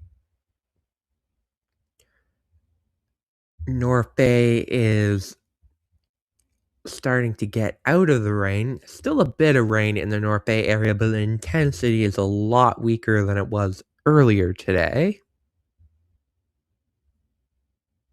That's earlier this evening, I should say. Like around the 10 p.m. hour. Getting a lot of lightning in Toronto right now. I'm just looking out my window and see a lot of flashes. So that complex of storms is making its way into the GTA. That's quite interesting because I'm near the waterfront and I'm looking to the north and I can see lightning quite clearly. So we're kind of getting what we call heat lightning, which isn't really heat related, it's just you can see storms far away. So if you're in the GTA right now looking to the north towards the Barrie area, you can probably see a lot of lightning going on right now. And those storms will make their way into the GTA potentially because they are generally tracking to the south here very, very slowly, but also southeast. So the storms will continue to develop. And for our friends in deep southwestern Ontario, you're wondering where the storms are. They've kind of been avoiding you so far, other than earlier this afternoon when we had a few storms that went through the area. We have some rain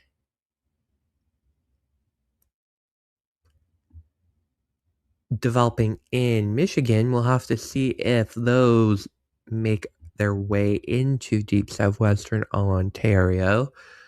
The issue has been model data has been very inconsistent lately, so it's kind of hard to tell where storms will develop and how strong they will be. We can basically only go by the environment, which at this point in the night isn't too strong.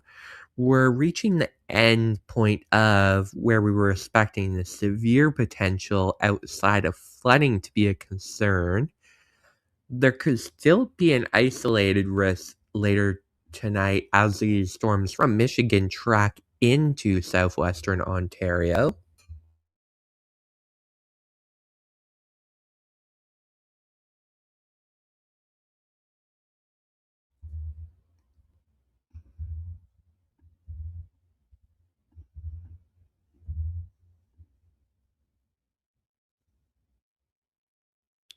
But it remains to be seen how strong they will be. But one thing we've seen with the storms near Barrie is they just regenerate constantly. So wherever we see storms develop, they could just linger in that area for several hours, which means flooding could be definitely the biggest concern tonight with these overnight storms. And we're definitely expecting more storms tonight. It's just a matter of where they develop and how strong they will be. Not really seeing anything in terms of strong wind gusts with these storms or rotation. It's basically just a flooding concern. Normally, we wouldn't really be covering flooding on a live stream like this, but it seems to be a very serious situation that's developing for the Barrie area, so we wanted to cover this so we can be here to keep you informed as these storms continue.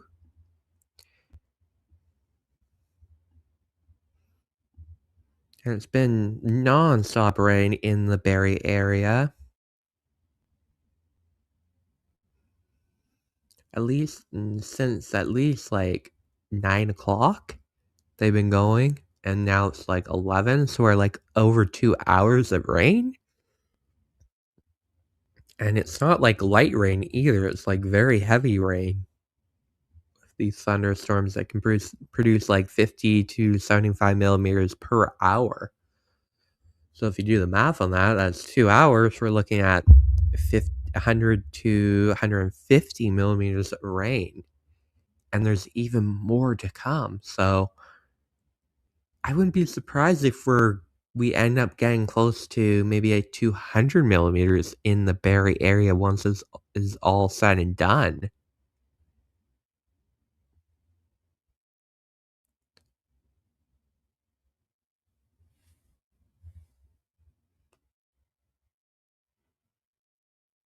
It looks like Environment Canada just put out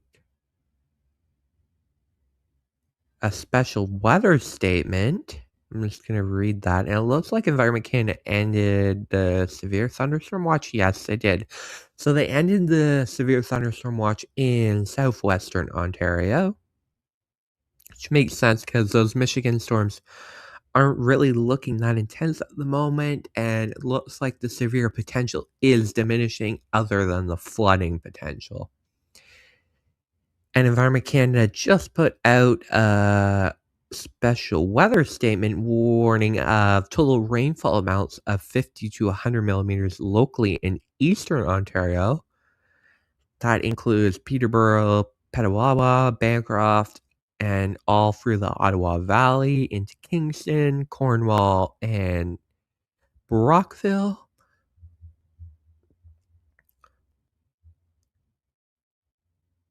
Sort of interesting that they went with a special weather. They say rainfall warnings may be issued for some reason as confidence increases.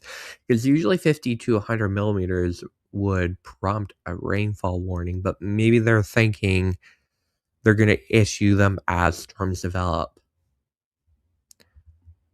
So I'm going to add the special weather statement to the map here so you can kind of see where it is.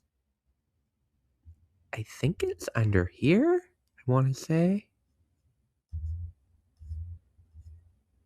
Yeah, special weather statement. Weird location, but okay. So it's this blue blob that's... Let me just turn off radar here so you can kind of better see it. So it's this blue area that has the special weather statement that was just issued. So you can see it: Peterborough, Belleville, Kingston, Brockville, Smith Falls, Ottawa, Renfrew, Pembroke, Petawawa, Cornwall, Clarence, Rockland, Russell.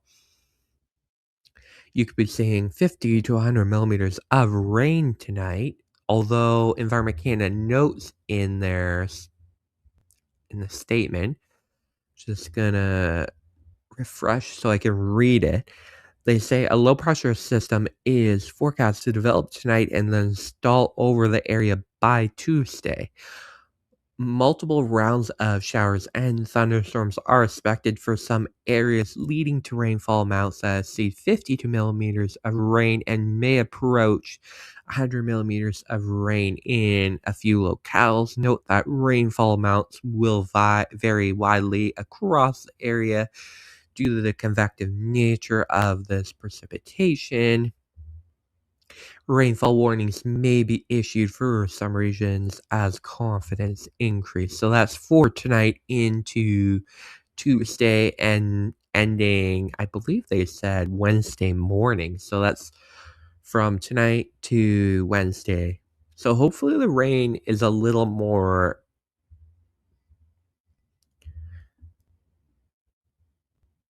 spread out through the day tomorrow instead of all at once like we've seen in the Barrie area.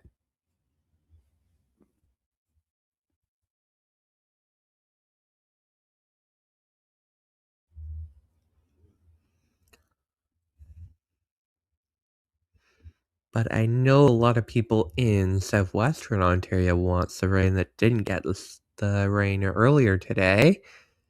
You may still have a chance. Doesn't look like it's going to be 50 to 100 millimeters of rain, but you may get a bit. Especially this area up in Michigan that's developing. It's not looking like severe or anything. Environment Canada ended the severe thunderstorm watch, which makes sense because we're reaching the point of the night where the environment is unlikely to support severe storms, but that doesn't mean flooding can't be a concern if storms continue to train over the same area repeatedly for multiple hours, as we're seeing in the Barrie area. And Barrie is just about to get more rain here.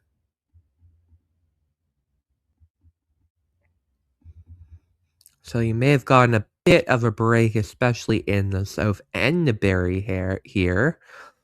But more's coming over by Stayner, and then even more developing over Meaford, Collingwood, and south end of Georgian Bay. So keep an eye on those. I'm going to take a quick glance at... We also, just to note, we still have a severe thunderstorm warning in effect for the Mattawa, North Bay, South River area heading into western sections of Algonquin Park. I believe that would probably be for the flooding potential, but there's also embedded pockets of... Yeah, they're warning it because of the heavy rainfall. But there's also some pockets of small hail possible tracking into parts of Algonquin Park. Although North Bay has started to diminish from the rainfall here.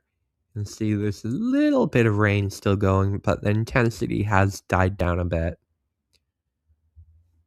I'm going to take a look at for our friends in Saskatchewan. I believe the risk is diminishing other than this single storm that hasn't been moving that much over the past hours. Basically, it's slowly moving through Big Shell Lake. Nothing really showing up on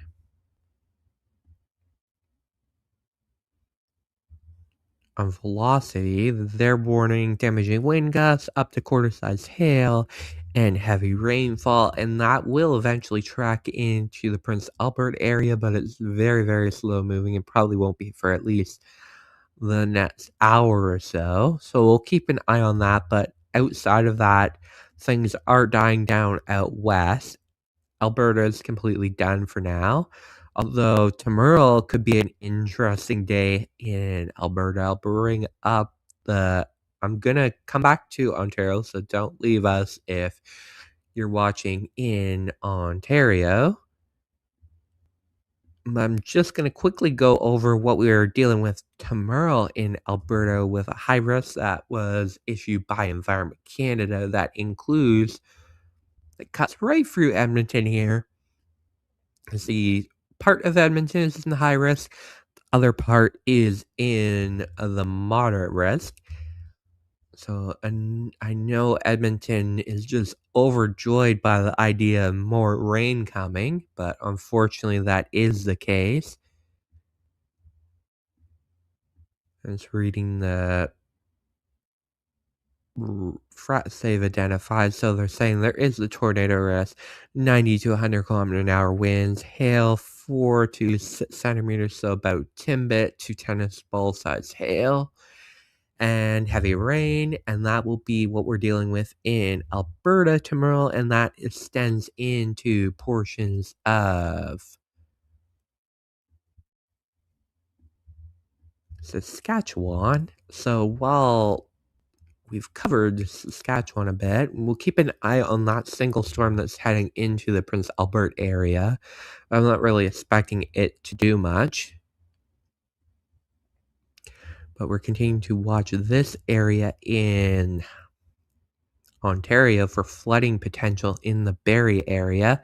It's going to turn on our notifications, our Environment Canada alerts for flooding, so you can see that rainfall warning that was issued for the Barrie area. That mentions 40 to 100 millimeters of rain.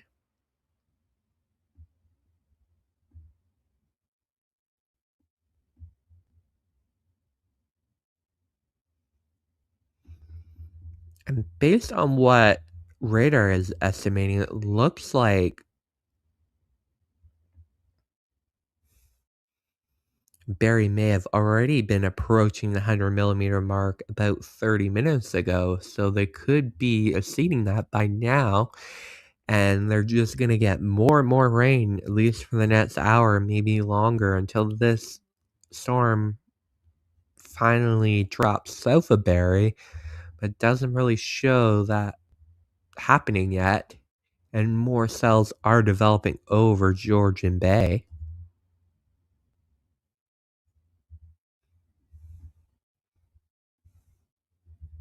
Just taking a look over here, we have a storm going through St. Catharines.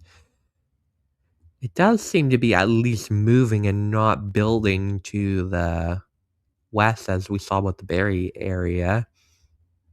Some more cells that are developing around Hamilton, Caledonia, Burlington, heading over Lake Ontario. So we'll keep an eye on what they do. We'll have to see what this cluster of storms does. If it sinks into the GTA, if it locks in, that could definitely be a flooding potential. We're already kind of seeing it unfold here in the north part of the GTA through Aurora, King City, Newmarket, Stouffville, Markham, Vaughan. we're starting to see some cells developing, and they're building to the west just like the berry storms did, so that's a concern. So it could definitely be a long night of lightning, thunder, small hail could be possible in some of these stronger cells. And of course, the flooding potential. That's continuing because this whole cluster of storms is slowly sinking to the south, and it's like, I don't want to mention this, but it's kind of similar to what we see in the winter with snow squalls, with how it's just like non-stop over the lakes. It's kind of the pattern we're seeing with these storms, but instead it's kind of like just a fire hose that just keeps drifting south, but keeps building to the northwest, so no one's really escaping the rain, and Barry's just gonna keep getting pummeled by rain non-stop. And I know people in the GTA, I'm seeing it too, looking to the north. I'm in Toronto, and I can see tons of lightning non-stop going to the north. It's not even near me.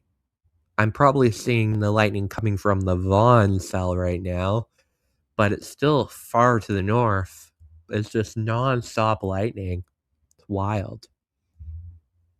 But we'll be keeping an eye on that, and we're also seeing storms developing in eastern Ontario. We'll have to see what this complex of storms does as it drifts into Algonquin Park and through the Ottawa Valley, because it kind of seems to be wanting to connect with those storms that are developing between that cell and to the south near Lake Simcoe, and then that will eventually work its way into eastern Ontario, which explains why Environment Canada issued the special weather statement for eastern Ontario.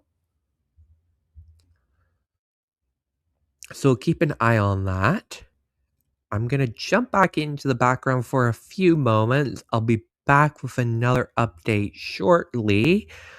But basically, the moral of the story is we're watching flooding potential in the Barrie area, eventually maybe drifting into northern sections of the GTA. So York region, Durham region, you've also gotten a lot of rain lately the last few hours as well.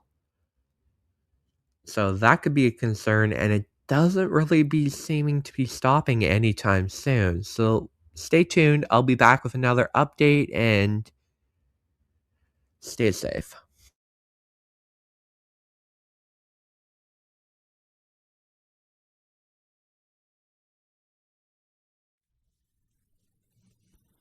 Storm has passed, the time is now to go to bed. You can do it somehow. The storm is gone, and maybe it's not too long until you rest your head, get some sleep, try to dream of something sweet.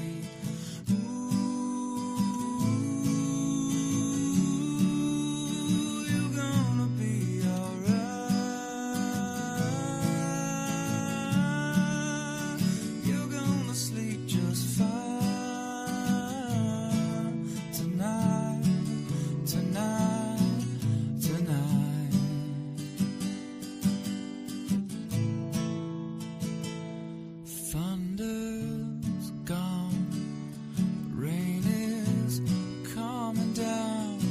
If you look up to the sky, you see things are clearing now. Everything is gonna be okay, even when it's not. All storms pass eventually. Know you have a lot. You got me, you got mom, got all the things that you've become. Me, you got mom, got a loving home where you're from. You got me, you got mom, so love your family.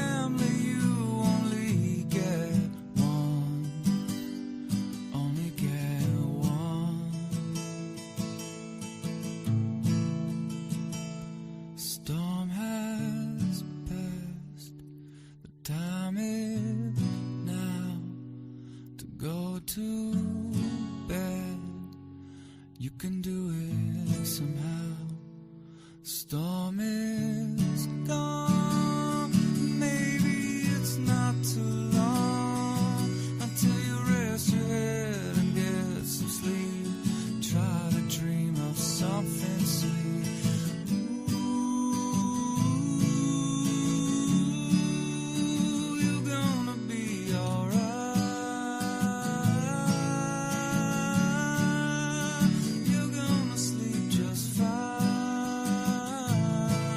tonight, tonight, tonight. You're gonna sleep just fine.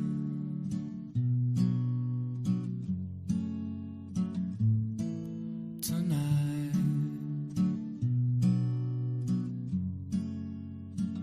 gonna sleep just fine.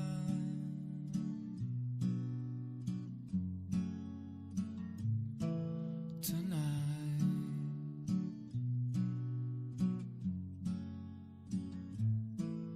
tonight.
right.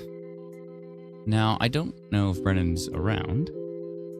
I assume he's somewhere. Yeah, I'm here. I'm in the background. Hey, he's there somewhere. So that was interesting. I remember, I think it was Seth Manka giving me a hard time about using the shop vac. To clarify, I was in a completely covered area. I was fine. That's good. Yo. What is happening? There's so much precipitation still going towards Barrie.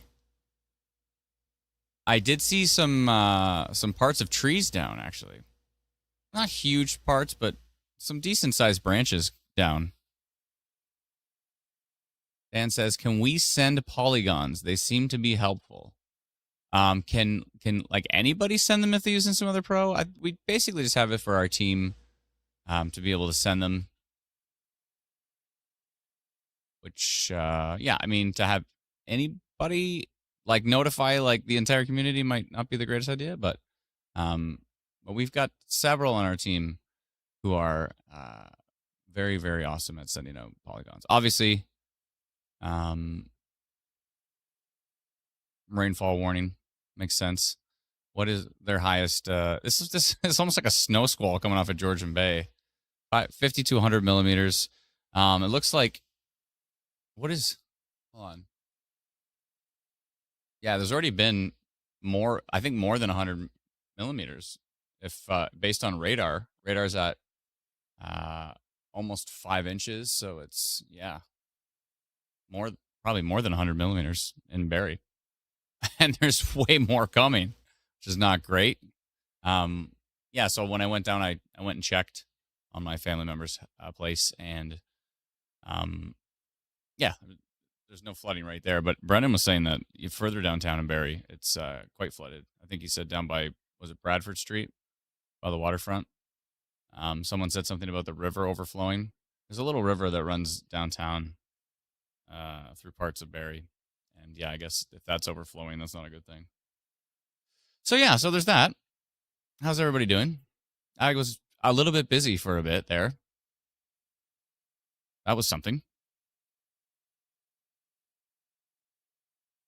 But I'm back.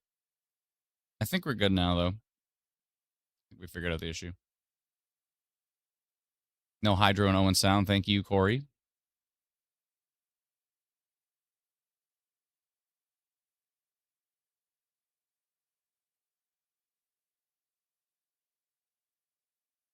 Someone said the good news is no fire bans for their area. I don't think there's a fire ban right now in Barrie, but I don't think you can even get a fire going unless it's contained. Is that happening right now, Brennan?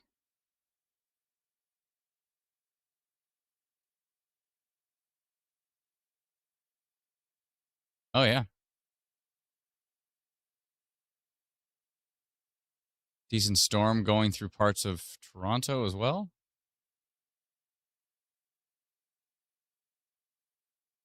Take off this. Obviously, there's no risk at this point in time for tornadic development from what we can tell. But it's definitely be turning into a big wash. And yeah. And obviously flood risk for areas like Barrie, where there's just been a ton of precipitation. I wonder if, hold on a minute, I might have some data here. Let me see what I can figure out. Yes, I might.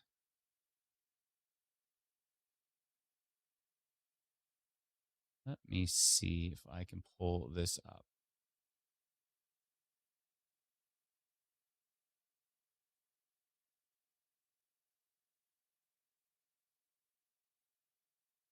It may or may not work.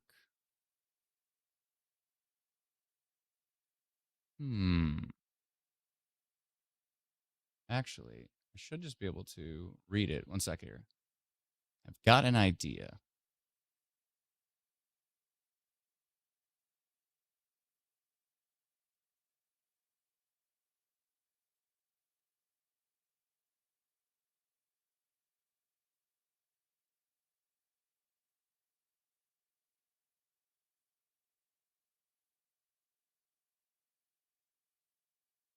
Um,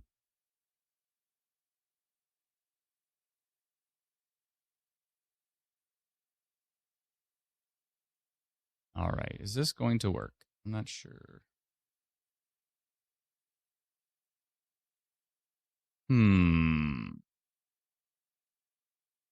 Well, it was nice while it lasted, the idea.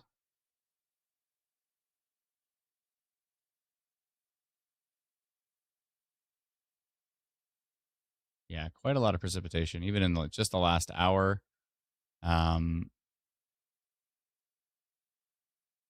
Yeah, in the last hour,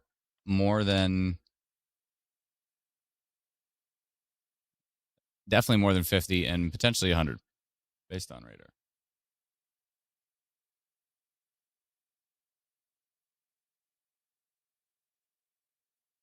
So there's that. All right.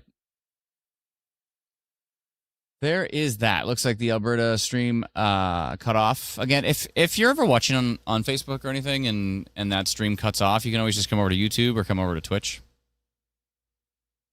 Looks like a little bit of hail possible in GTA. What's happening around the world here? Let's see.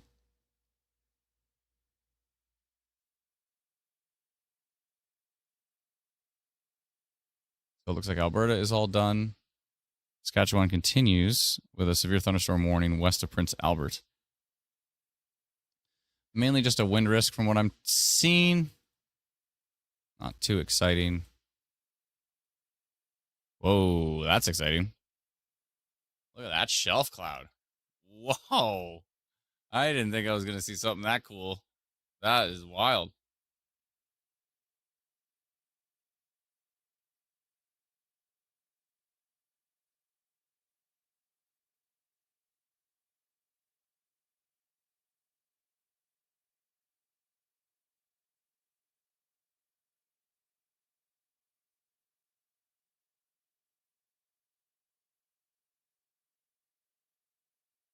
That is just a wild looking shelf cloud there. Sometimes some people send us photos like this or videos like this and they say, I love the light peeking through. Isn't that just gorgeous? That just really gives it such an interesting look when storms have that like light peeking through the slice of the shelf cloud. And so some people send us something like this and they'll say wall cloud. I mean, maybe if you said, something in here was rotating, I could see that maybe in a QLCS situation or a bookend vortex kind of situation where it may be like the shelf cloud's wrapping around and it's underneath there. That's possible. But this is normally I just take a look at this and go shelf cloud. Right from there, stretching all the way across. But that is a gorgeous, gorgeous shot. Thank you so much to Pernell for sending that in from Mont Nebo, Saskatchewan. Mont Nebo. Thanks so much. That's wild. And there's that same shelf coming in. Even darker underneath. Probably the timing there. But yeah, it looks like, hold on a minute. Whoa, where's this giant, impressive outflow boundary going? Is it going straight into Saskatoon? Whoa, what is with the outflow boundaries in Saskatchewan? Why is it so substantially? Outflow boundaries in Ontario, they sometimes they get some storms to spin, but the outflow boundaries in Saskatchewan, they're yellow. This probably looked like a wild roll cloud. See those like that roll cloud kind of coming in. I mean that is a heck of an outflow boundary when it itself becomes a storm. When the outflow boundary itself is so potent that it just becomes a storm itself. It becomes its own roll cloud. It looks like that might be weakening as it heads towards Saskatoon, but keep an eye on that as it rolls in because it could get a little gusty with that rolling into Saskatoon there. That's such an impressive outflow boundary. It's wild. There's been some times, though, where outflow boundaries have caused... can somebody Google this for me, please? Outflow boundaries, I think they've caused some pretty significant wind gusts at times. I think one maybe went through Windsor one time. And it can actually be... Even though it's it's out in front of the storm, it can actually be like the strongest winds you're going to get from that.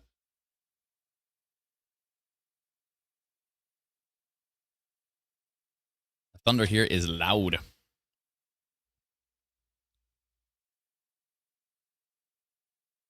Robert's asking about any tornado activity for the Collingwood area. I would think probably not. This has turned into mainly, there's not even a severe thunderstorm warning in place.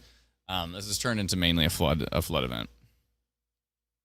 A flood risk, at least. I know there has been some flooding. I know personally there's been some flooding because there was flooding here. Let me jump into the reports here. Some flooding in Wasaga Beach. A video of flooding in Wasaga Beach. It was coming down so heavy at times. It was wild in Barrie. St. Catharines. I normally try not to be outside for that, but when the house is flooding, you have to deal with things. Emergencies are emergencies. You got to weigh the pros with the cons. Thankfully, I was in a totally covered area where I was able to work kind of out of the rain, which was helpful. But I still didn't want to be out there. But there's not much choice.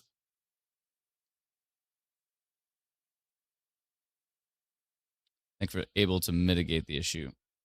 So we're good. I think we're good even if a ton of more precipitation comes down. I think we're probably still good. I have an inflatable 2-person kayak that I picked up at like an auction for $10. I'd never even blown it up, but you know, we got options. We've got options. I couldn't not. I was just like, this thing is like 30 seconds left in this auction, and this 2-person inflatable kayak that has been tested and works is $5. So I put another $5 on it, and I won it. Yeah, it's like a $300 inflatable. It was crazy. I was like, how did this even work? Basements flooded in Barrie? I'm sure they are. Yeah, I went and took a look at my family member's house. I had the keys, but I didn't end up going in. But I just kind of looked at the perimeter, and it didn't look like there was much pooling there. But there was some tree damage in that area. That's a steal, wasn't it? How is that even possible?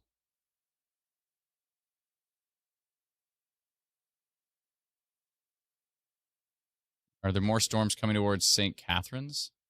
Well, there's this giant storm that's on top of you. So I would think yes. Assuming that's moving to the east, yeah, there is more storms for St. Catharines. So there is a line near Grimsby, between Grimsby and Hamilton, and that is heading to the east, and that will track towards St. Catharines and Niagara Falls again. So, everybody staying dry? Let me know. Yeah, it was just a comedy of errors. It came from the damage from we had cedars from the ice storm that smashed into the east roof, which actually left some kind of damage to the east roof, and then that is where a whole bunch of water was coming down and then pooling in a garden, and then I'm just sitting here, and all of a sudden I'm like, why do I feel a drip on my leg? Or how did I feel a splash on my leg of water? Good thing I was wearing shorts. I wouldn't even have known. I mean, I would have figured it out eventually. I'll be right back with you. Give me just 1 sec.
storm has passed.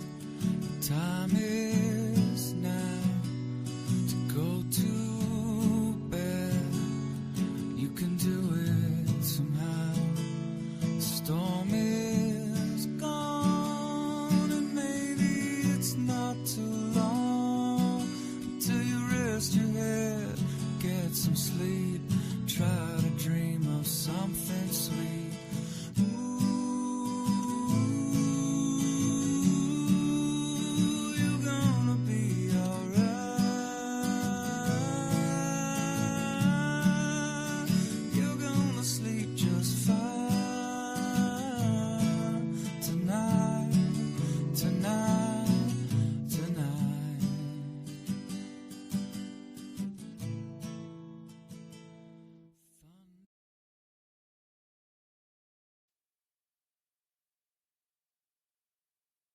All right, I'm back.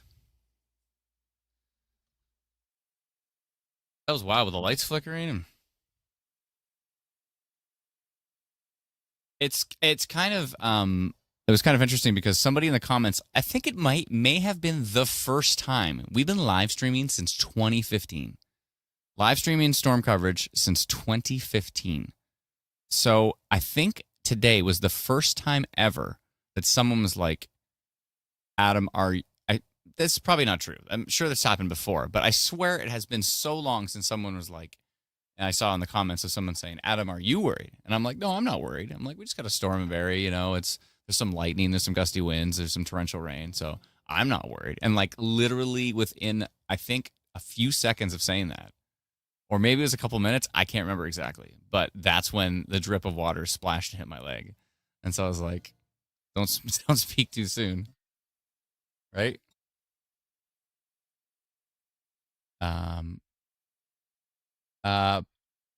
Policio or Polly Compass said, Aaron, did you get that kayak at King of the North? And so, Adam, yeah, it's all good. It's all good. No worries. I'm like, who's Aaron? Yeah, that was King of the North. 1 second here. So I turn off the noise canceling.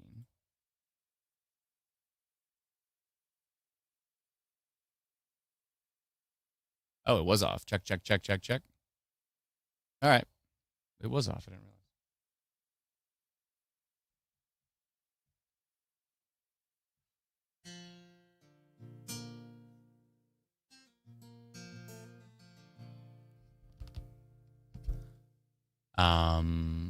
Can you hear that?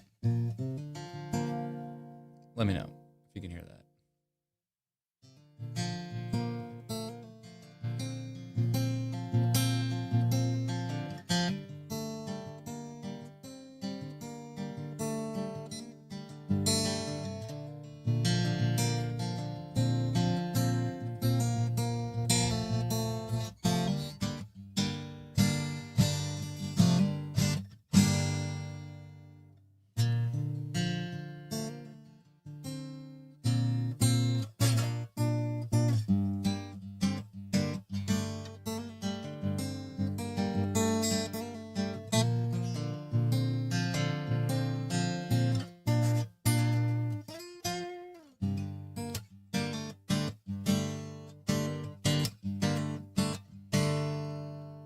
Yeah, Darth, it's so funny Darth said that because it really does sound like close my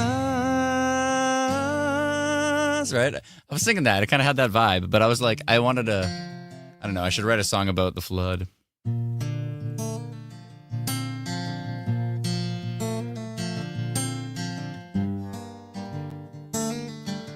That kind of C to A minor thing almost reminds me of Bruce Springsteen as well too, right?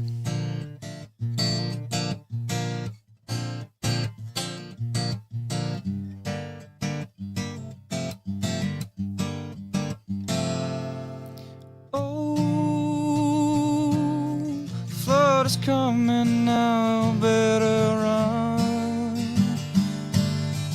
Oh my, this isn't too much fun. The rain is coming down my. It looks like like we've opened the sky. Open the sky. We've opened the sky. Open the sky. I should work on that. Yeah. I just made that up right now. I have no idea what I'm singing. That worked out. That opened the sky. That's good.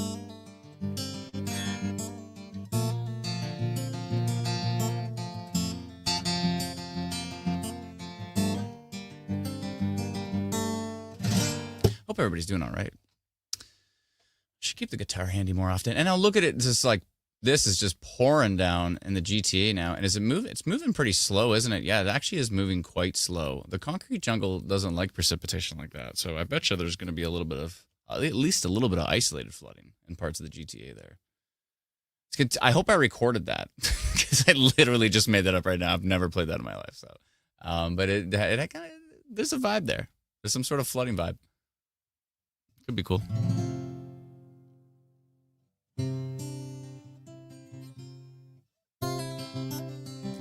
Aaron said best channel ever. If you're not looking for me to talk about the storms right now, then it's absolutely the best channel ever. Okay, let's see. I got to talk about these storms. Got to balance the storm time with the creating new songs on the spot time. Somewhere between the two of those, we'll find a happy balance, I think, right? I think so. But that's so funny. When he said in the comments, he's like, close my eyes. Yeah, it does have that exact vibe for sure. For sure. Just kind of like a C to A minor plucking thing, right? It's got that vibe. That is a beautiful song, by the way. I should totally learn that. I don't think I've ever played that before. Only for a moment and then... Oh, that's what? Dust in the Wind? Yeah, that's a good one. How did that song go again? I should have wrote a bridge while I was on it. Oh, thanks, Brian. Appreciate it. I didn't realize you said that. It's not even a tune, is it?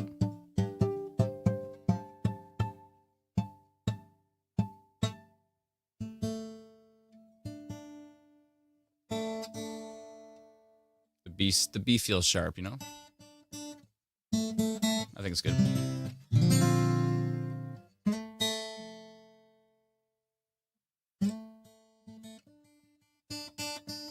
Something feels off there. You can only use your brain for so long until you're like, you know what? The machine has perfect pitch, so let's ask the machine.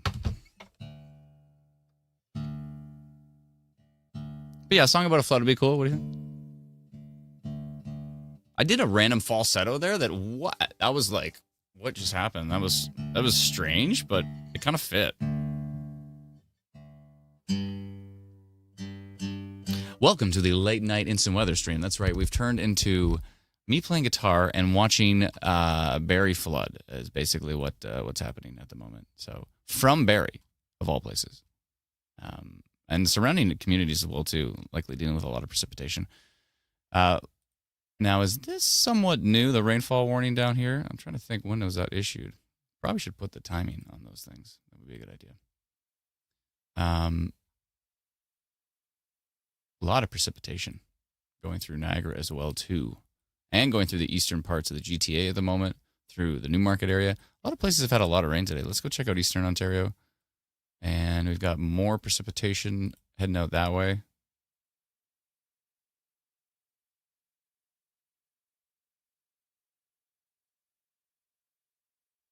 Okay.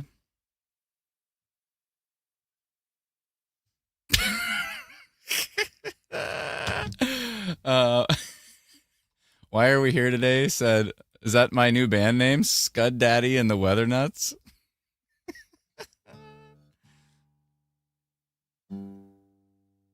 It really has turned into the late night stream. If anybody's a music connoisseur out there, you might notice that I'm a full step down. That's what happens when you're a baritone.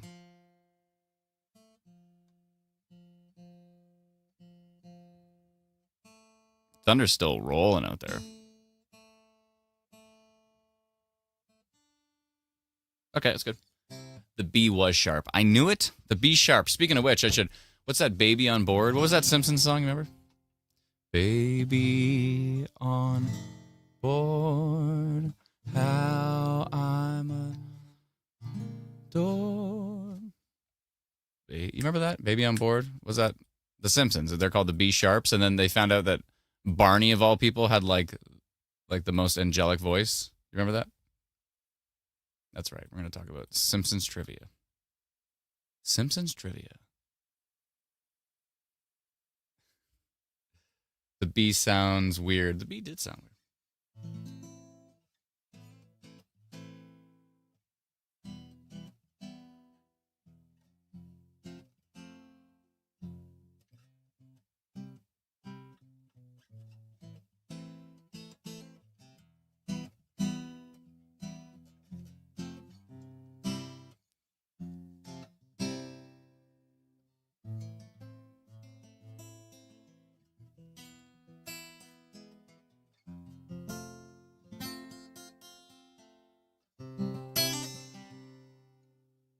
There's got to be a 7.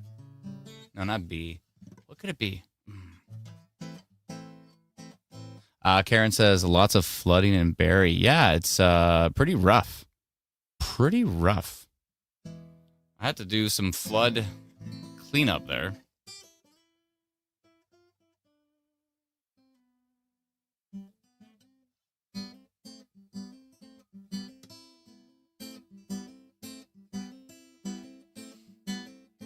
Brennan.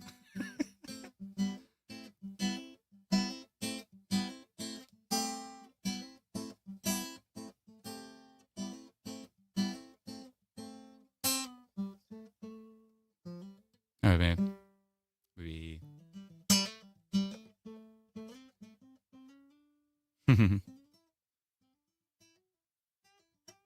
I see what pentatonic is.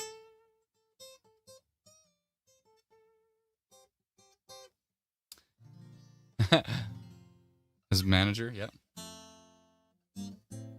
What was that song? Okay, so I took, if you remember, I took Blackbird and then I made a different song with it. It was you can't hear the guitar? Why? I don't have any noise canceling on. I don't know why. I think it's because this microphone is super directional. How about this?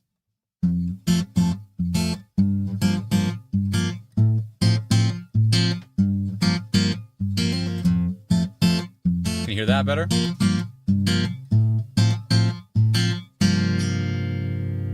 Oh, that's what it was. It was Book and Vortex. Do, do, do. Book and Vortex. Da, da, da, da. It's a type of tornado. Ba-bum, ba, ba, that you don't want to run into. Ba-bum, ba, ba. There you go. See what I'm saying? Baby on board, how I adore. That's what I'm saying. Book and Vortex. You know, the thing is I can plug this guitar directly in. This guitar has its own preamp.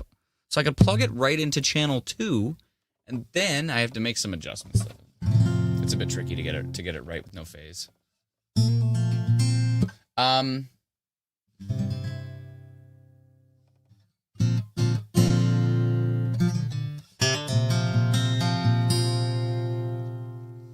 Stray Sandy says Barry been getting some storm surge flooding. I've seen reports of local channels on Facebook. Yeah, I should go take a peek actually.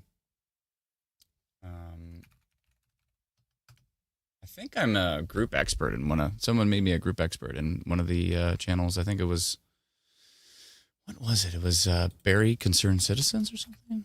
I reached out to them about a weather thing, and then it was very nice. They were very, very nice, and they're just like, if you want to be an expert, a group expert or something like that. I was like, yeah, sure, that'd be cool.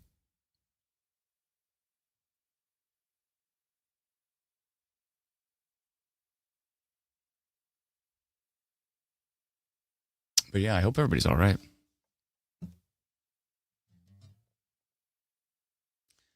Sounds like the perfect guitar for night moves.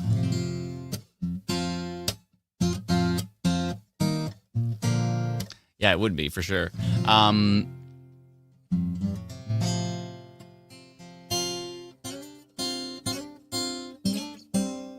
So I think what we're going to do Yeah, I think we're probably going to. I'm going to shut down, but restart the stream, and then I'll play a bunch of cover songs. Maybe a bunch. I'll play like, I don't know, a few. But this whole stream, if you play a bunch of cover songs on the stream, then it like the monetization gets all messed up. So yeah, so I think probably it'd be a good idea to stop the stream and then start up the late night IW stream, play a few songs, and then call it a night. I think so. So I am going to stop the stream for Saskatchewan Stormwatch, Instant Weather Saskatchewan, Ontario Stormwatch, Instant Weather Ontario, for YouTube and for Twitch. But then I will crank back on the YouTube and Twitch streams and then play a few songs. So if you do want to hear some songs, like, I'll take a few requests. So if you want to hear Night Moves, then come on over. Or I can play Blackbird if you want. What else do I know? I know a few songs. A bunch of 90s songs. But anyways, yeah. But I'll still watch the storms as well, too, and play a few songs, talk about the storms. So if you want to come over to our YouTube channel, I'd appreciate it. But for now, I'm going to shut down the stream. But I really hope everybody's staying dry with these storms because it's looking pretty intense. Yeah, it is looking pretty intense with just nonstop precipitation. Barrie's been in it, and so has Collingwood and Stayner and all surrounding communities there. It's been pretty wild. So. Will it be bad in Windsor at 1 p.m.? I don't know. But you might want to double check our free app. You can download our free app at instantweatherapp.com and then punch in Windsor and see. In South End Barrie, beside Go Station tonight, we had such strong power surge that some of our light bulbs came back to life. Oh my goodness. That is... They were reborn light bulbs that didn't work before, work now. Wow. That is wild. Can you set up the link so it'll directly place us to the new stream?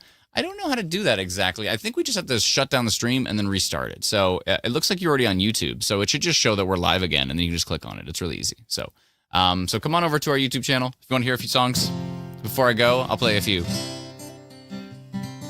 As long as my power stays on, I'll play a few. So, yeah. So we'll be back. Thank you so much, everybody, for joining us on the stream. I missed so many super chats. Hold on a second. Hold on a minute. I missed this one. New member, Michael. Thank you so much, Michael Bodnar, for becoming a new member. Thank you, S2W, for becoming a new member. Thank you, Little Coffee Bean Baby, for becoming a new member. Craig Mack back here, starting to flood here on Drury Lane. Sub pump still idle. Stay dry, friend. Thank you, Craig. Appreciate it. Mark Davis, if a tornado is ever coming to kill me, that's the last thing I want to hear. I don't know what you're talking about, but okay. By that I mean, please play that before it hits my house. Oh, is that literally a song? I've never heard about that. I've never heard of that song. And I think I missed this. Linda Barnes becoming a new member. Janice Procession? Janice. Let's go with Janice. Thank you so much, Janice. Appreciate it. And of course, Freya, love your song. Wish it was on Spotify. Working on it. I'll get it on Spotify. Slowly but surely, we'll get it on there. We can do this. Okay. So that's pretty good. All right. So I'm going to shut down the stream. But again, I'm going to come right back on YouTube and Twitch. And if even one single person comes back, I'll play a few songs. So thank you so much, everybody. Talk to you soon. And by soon, I mean literally in like as soon as I hit end stream, I'm going to start a new stream and call it, I don't know, IW Late Night. Something. Brandon's like, what's happening? Okay. I've been promising to do this for a long time, and I haven't. So I'm doing it now. So, all right. We'll be back in just a minute.